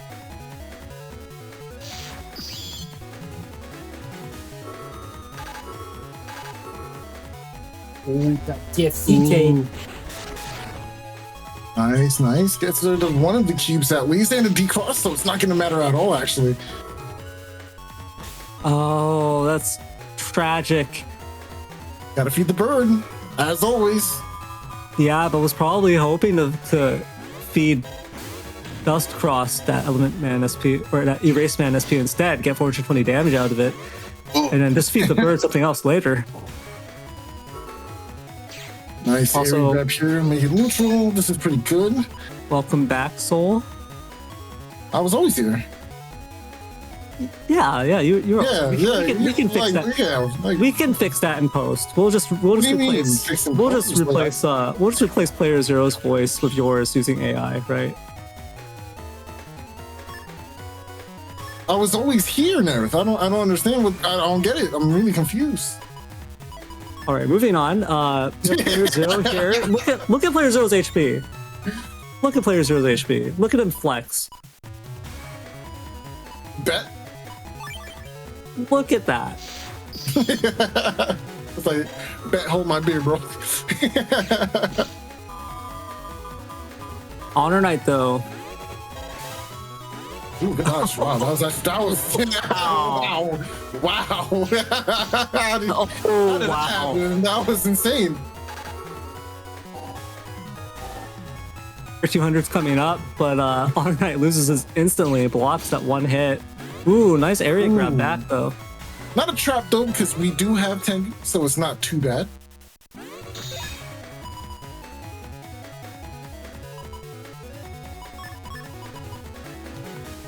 Ooh, but look, Player Zero has more area to throw in there to try to maintain the Tengu lock. And we all know how devastating the Tengu lock actually is, right? We also have erased into Juicy Muramas. 463? That's pretty good, you know what I mean? I think that's good. That's actually really solid because Player Zero might be thinking that HonorNite will want to go into Tengu in order to deal with this barrier 200. Now HonorNite though is being very careful here, stepping into Tomahawk instead, but does not manage to protect from the Tengu lock. That's devastating. It's not too bad here. Nice, just takes it head on. Okay, good grab revenge. The push is so important. Mash out the panel grab. It's not going to be able to guarantee charge shots, but at least you still got the area. It doesn't guarantee charge shots, but it does take away the worry of HonorNite going +1 area with Tomahawk. Yes. Instead, it'll take honestly, 2 area grabs. Yeah, exactly. Yeah, it definitely is good enough here in this situation because Player Zero has a decent enough lead here.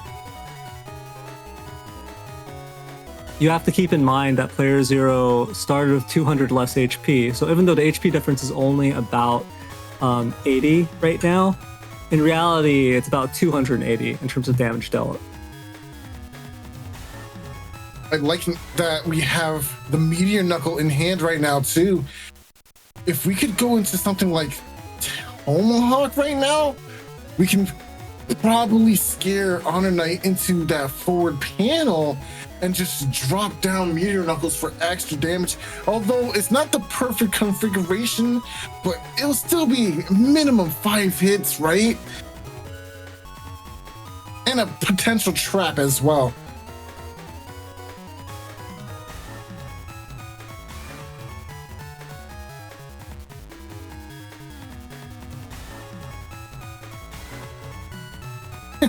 Okay, so in Twitch chat, HonorNite says, "Oh right, Player Zero had a leg cramp here, so there was a bit of a delay."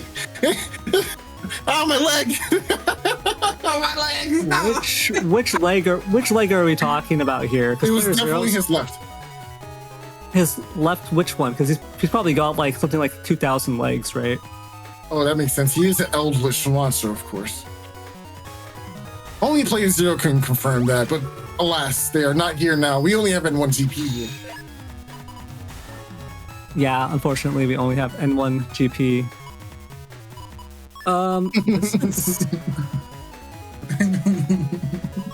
An interesting solution to this problem. Player Zero might be able to do. Oh, I want to see this so bad. I want to see this so bad. This is what you wanted from way before, and you know what? Your time's now, Neryth. Your time is now. All he has to do is camp center. Oh, okay. Second chance to escape. Show me the forced 8-hit Meteor Knuckle. Come on, come on. Yeah, PC. If Player Zero goes for it, they're gonna pay the price because HonorNite is locking a Neil variable. That's why Player Zero is thinking, okay, do I have to cross out here? It's worth it. It's so worth it. It's so worth it. Oh, come on, come on. Yeah. Okay.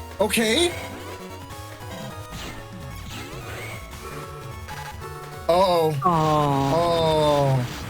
4, 5 hits. Five hits on 5 panels. That's.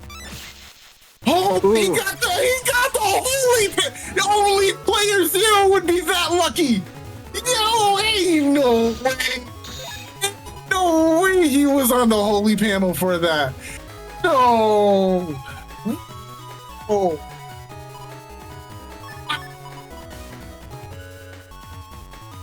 Yo. I mean, okay, it's technically not lucky, right? He was being blown into that panel.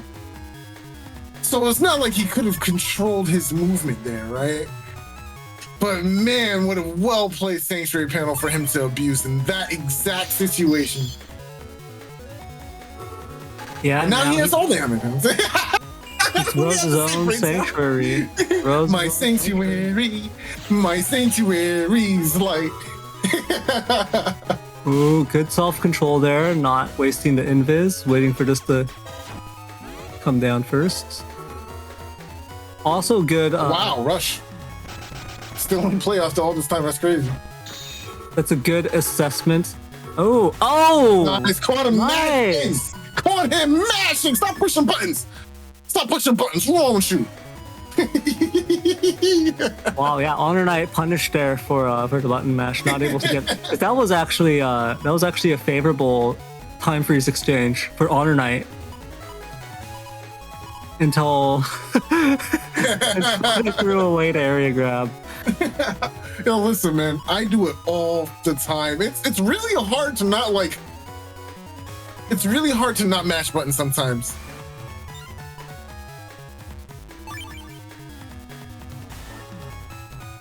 I do it all the time.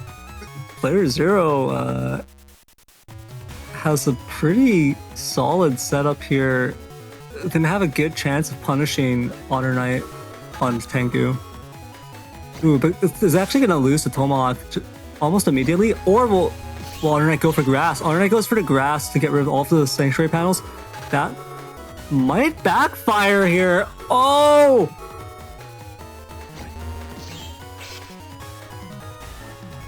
playerzero clears that out. Oh, no escape. Wow. Not too late. You took the damage. Oh, good charge shots. Oh. 2 solid charge shots from HonorNite. Closes that gap a little bit though. And Beast out here?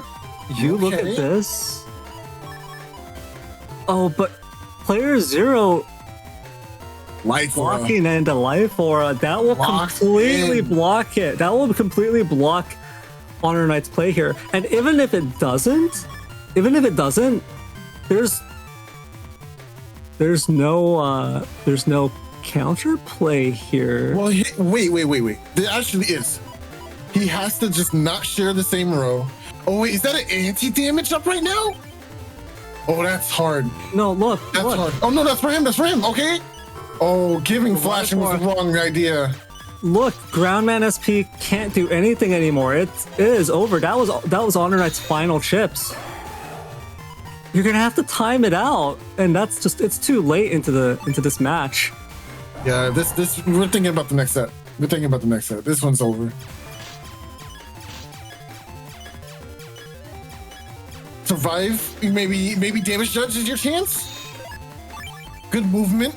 Excellent movement here.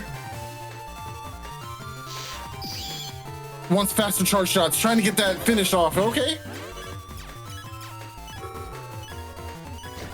Oh, yeah, that'll do it. Yeah, he came to the front. Honorable. Right, that's 1-1.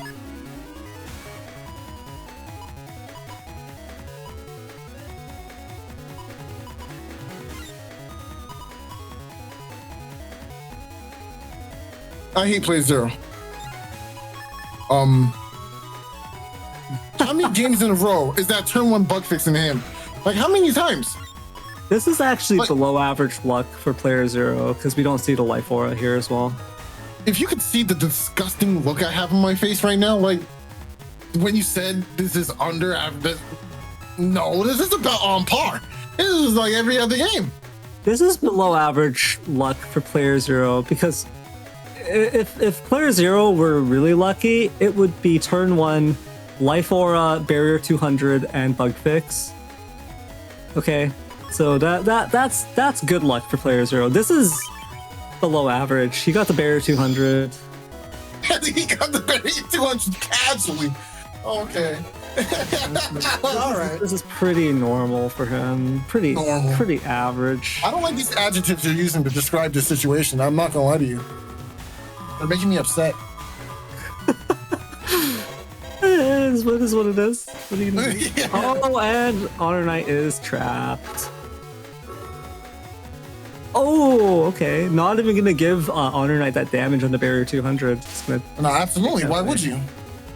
take that away. For sure.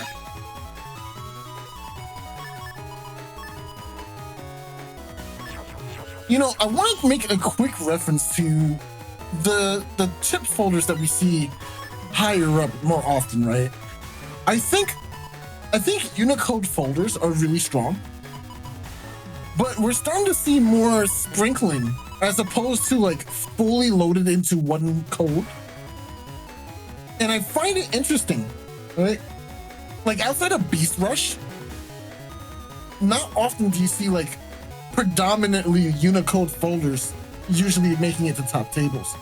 It's usually a splash of another SP from an off-code Giga, or Grab Revenge Sanctuary on Z Code, or just other utility chips, and sometimes really powerful chips like Neo Variable off code or Masa off code. It's kind of interesting seeing how that comes into play at top tables.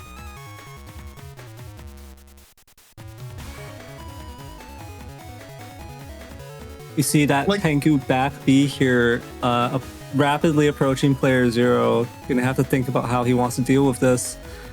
Looks like, gonna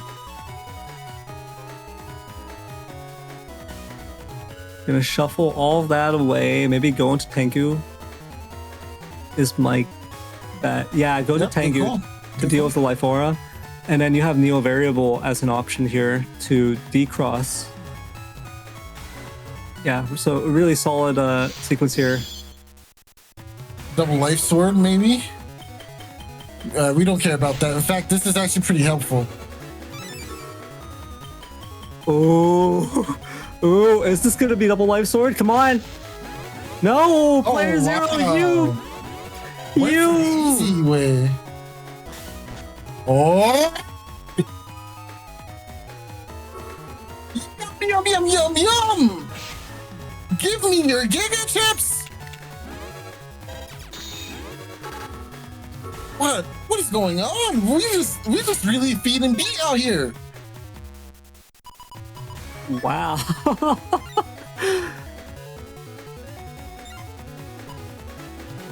Wow.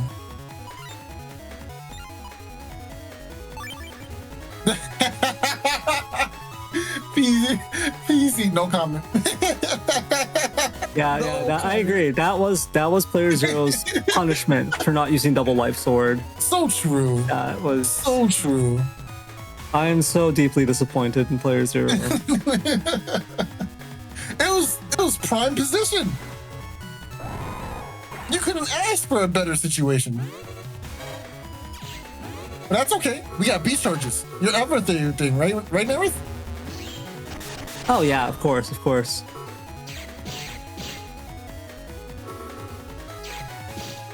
Oh, wait a second.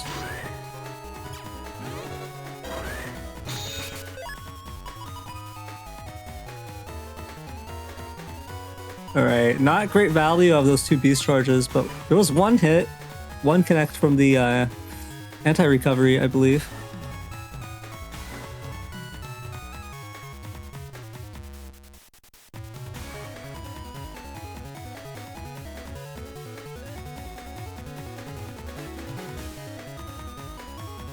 Commenting on the discussion here in YouTube chat, where do all of these chips go? I think Beat's got to have a family to feed. That's way too much food for one day. That's what I'm saying. But you were just telling me earlier he's starving, that he needs the food for himself. He is starving. Think about how much Beat is flying around. Think about where Beat goes in a given day. Think about how many different sets, how many different matches Beat has to show up to. Beat is flying constantly. So yeah, Beat burns a ton of calories. Needs all of those megas and gigas. So true. Ooh, that's so true. That is a juicy hit right there. HonorNite pulling this back, clawing their way back in, bit at a time. It's not too big of a deficit too. It's just a couple of charge shots, maybe a Muramasa. You know what I'm saying? Maybe. Oh, that's PZ with the Muramasa. Ooh, we're trying to make this deficit much larger. Yeah, and Player Zero also has those recovery 300s waiting as well. So, ooh.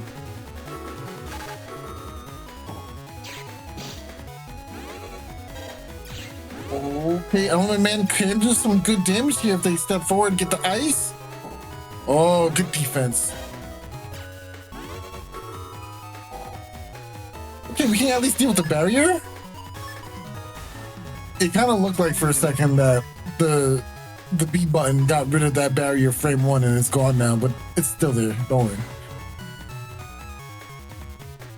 I feel like that's a quality of life change I would love to have in this game. Like, it should tell you if they have a barrier or a trap still up, you know, even though we're in between turns. That's true. I mean, you can see trap status, but not barrier. That is something that should be that should also be visible, in my opinion. Yeah, like most of the time it's like this, but those rare instances where it's that flashing animation and it's just invisible.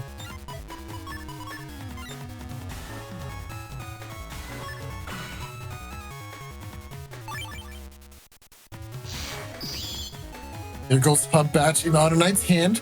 It's a really good chip to have right now because now our stats are nice and full of cool stuff. Oh, the Buster Bug is insane. Yeah, but Player Zero really wants to buster down this barrier 200 and the trap behind it, and then just go for Element Man on, because I mean, it's gonna be Tomahawk on grass. Oh, jeez! Wow! Oh! Wow! Wow! Same frame? Okay. But are you Thiago? Can you raw Muramasa? No, you can't. You can't raw Muramasa. You're not like that.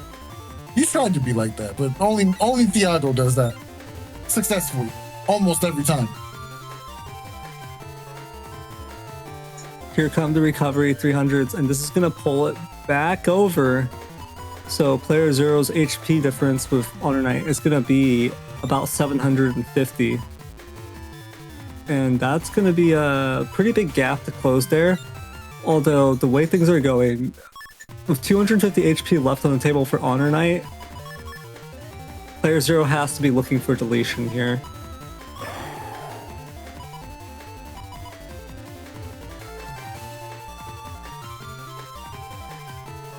HonorNite thinking about a beast turn, maybe converting these defenses into damage to the beast charge, but that's actually not gonna work out to HonorNite's advantage. I think that's gonna work out in Player Zero's favor with these recovery 300s to pull back.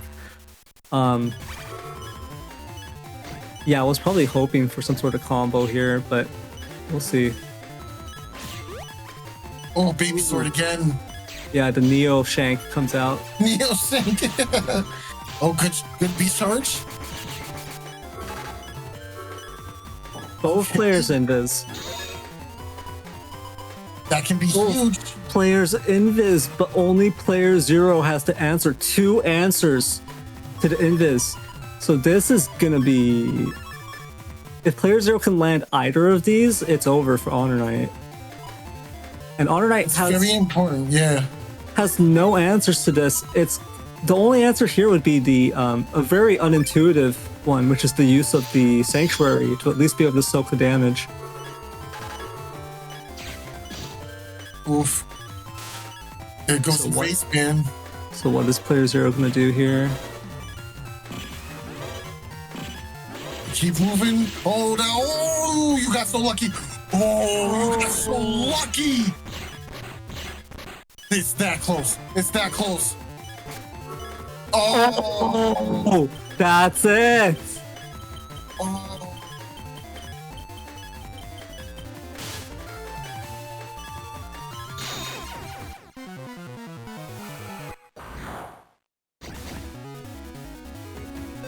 Okay. Game 4.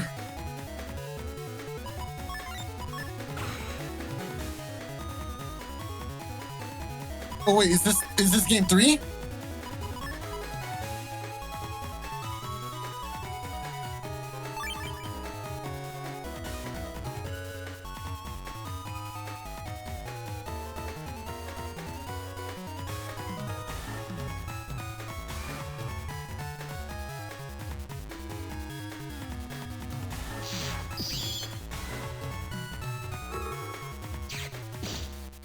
Yeah, Oh, wait, this should be match point. We're on the garden gnomes. We're on the garden gnome field again, and looks like HonorNite is trying to get the suck up here, but oh no! Oh, that was a great save on HonorNite's part. Yeah, it was looking really scary. All the timings are going insane right now. Barrier, okay, barrier's gone. But that was one of the guardians being thrown out there, so that's a nice 200 damage real quick.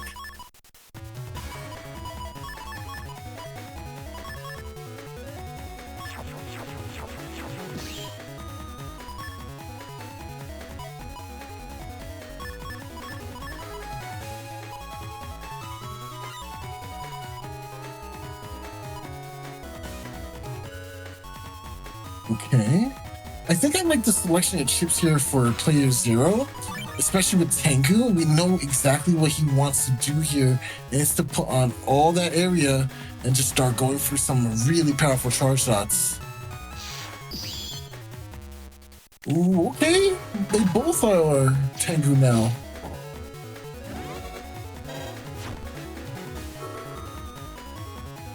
Uh-oh. Ooh. A variable. Ooh, charge shot. You know what? It was very smart for player 0 not to use Element SP there, because he didn't get a chance to confirm what kind of trap his opponent had already set up. So he opted not to use it. But is he going to keep Element SP? It's a very powerful chip, so it's kind of tempting to hold onto it into that next round. But I don't know, like, you haven't seen the anti-navi yet. So are you willing to risk it? Especially since your opponent doesn't have a charge shot that can cause you to flash. The wind drags will always push, but they will never cause flashing. So it's even trickier to try and safely bait out anti-navi.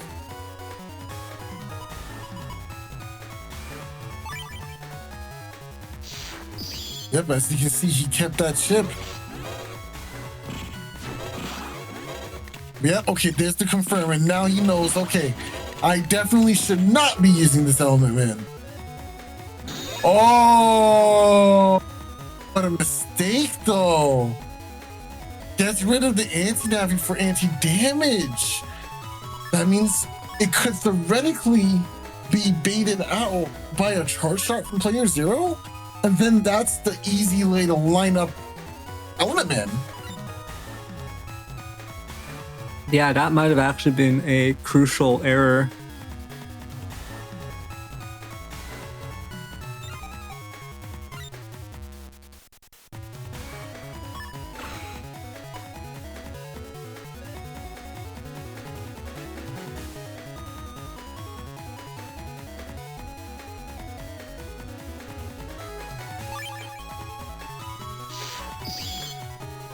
All right, here we go. Element Man still in hand. There's the bait. Good job. That's a decross if wanted. Nice. And of course, we can still drop this down if they walk forward. Oh, didn't wait.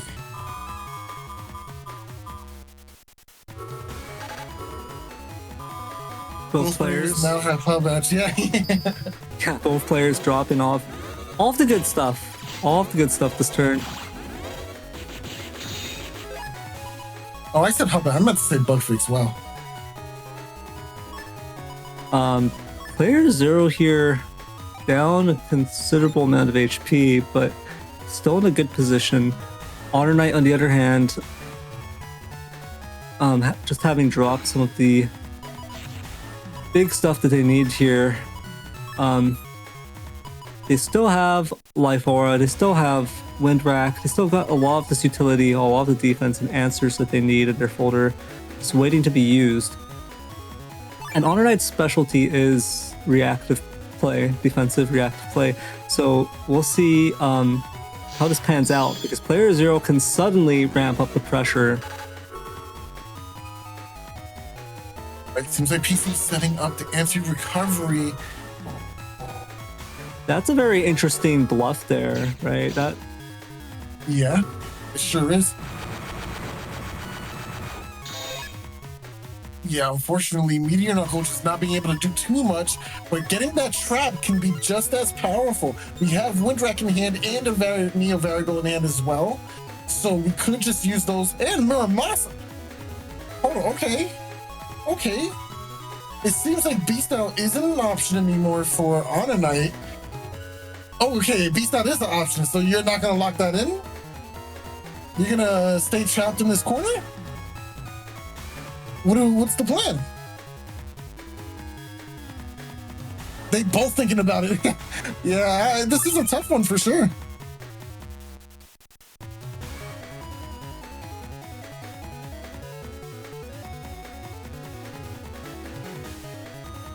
You know what? I like Tomahawk Cross because at least you can go for charge shots, which is still really good damage, and you can keep those blades for later in case they try to play defensively in this turn.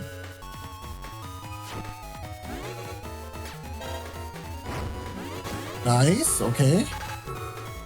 Good defense for the Element Man means now we can continue to keep raining damage out here. Oh, but the shield value is coming out into play now.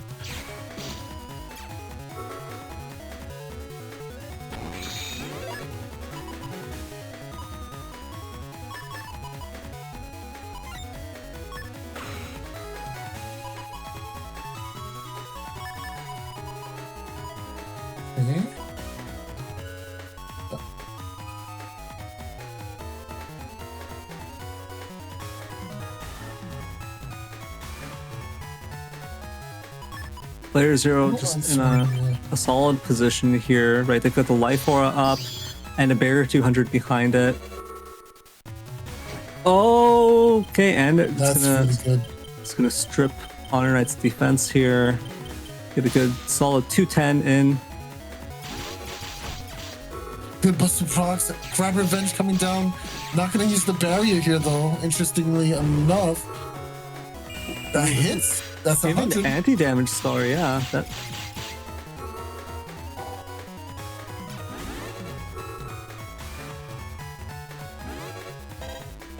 Anti-sword could be huge. They want to try to damage that barrier at least in some way, but I don't know if Player 0 has another way to deal with these stationary panels. Outside of like Dust Cross maybe? But I think Dust Cross is gone already. Yeah, even HonorNite only has one cross left as well. Yeah, and both players, it's being pointed out in Twitch and YouTube chat, perfectly equal HP. Well, not anymore, but 647. Now the grass HP gain for player 0 is starting to tick.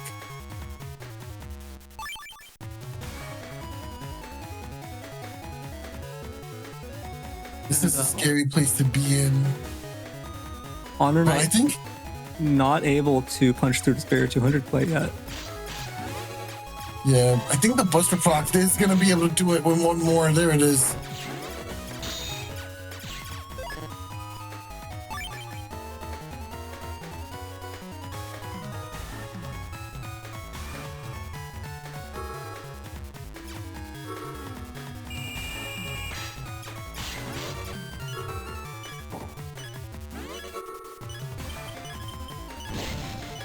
Okay, getting the sensor rolls pretty good here. Yeah, go for Buster Procs. Oh, very nice. Very nice. Anti-damage is going to save them just a little while longer until they can get to the Beast Out. Okay, nice. And now these swords are looking ever so powerful. How long is the timeout on sanctuary panels? Do you know, Neryth? Sanctuary panels are forever. Oh, dang, it's like that. That's why they're so good. Sanctuary panels not timing out means we have these for the rest of the game. Good defense. Oh, such a close game. The recovery, that's a lot of HP to get back in short notice. Oh, just barely. Kind of need that wood dragon to connect there.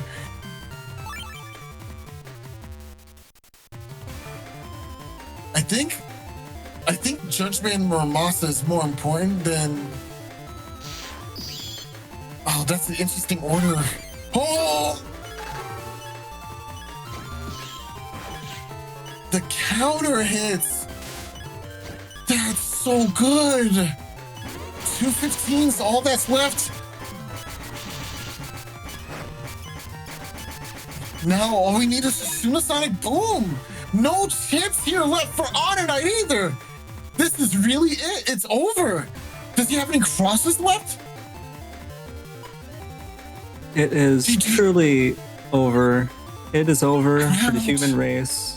It's over for life on Earth. No way! It's over for the solar system. It's over for the star. This is it. Everyone, say your sweet goodbyes.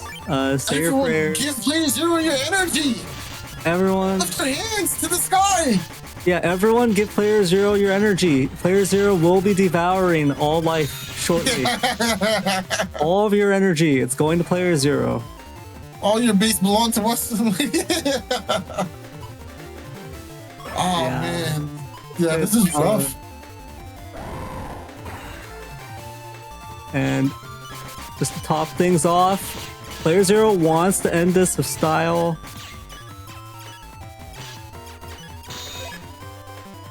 Final turn, beast over? No beast over. Playerzero's like, no, I want the deletion. That's crazy. Playerzero going, no, the beast is gonna botch this job. I'm gonna end it with my. I'm gonna finish it right now. Man, wow. Wow. And there you have it. And there we have it. That's it. Our new our new winner, our new champion. That is true though, that that playerzero may have lost to damage judge due to the recovered 300 hits and all this.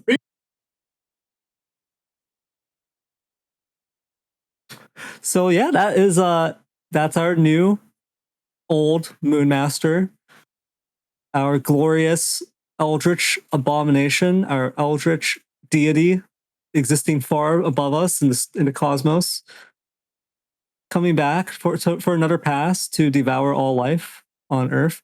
What we don't realize is that we're actually already we're not real humans. We're actually just like we're like mannequins. We're puppets that have been placed on Earth to make it look like nothing has happened. The playerzero has actually already devoured all life in the previous blood moons. So we're just a simulation that he's left here. And he comes back around every once in a while for fun. So yeah, GG, well played to HonorNite and playerzero. That was a valiant effort, taking it to the reset, putting up a fight, but just not able to sustain that performance all the way through, which is understandable. That was crazy. That was just an obscene level of play. So again, well played to both of them. Very good games, guys. That was rough. Yeah, and unfortunately, that was our final match for today's stream. And as they say, all good things come to an end. And of course, I mean the stream, not like the universe or anything like that.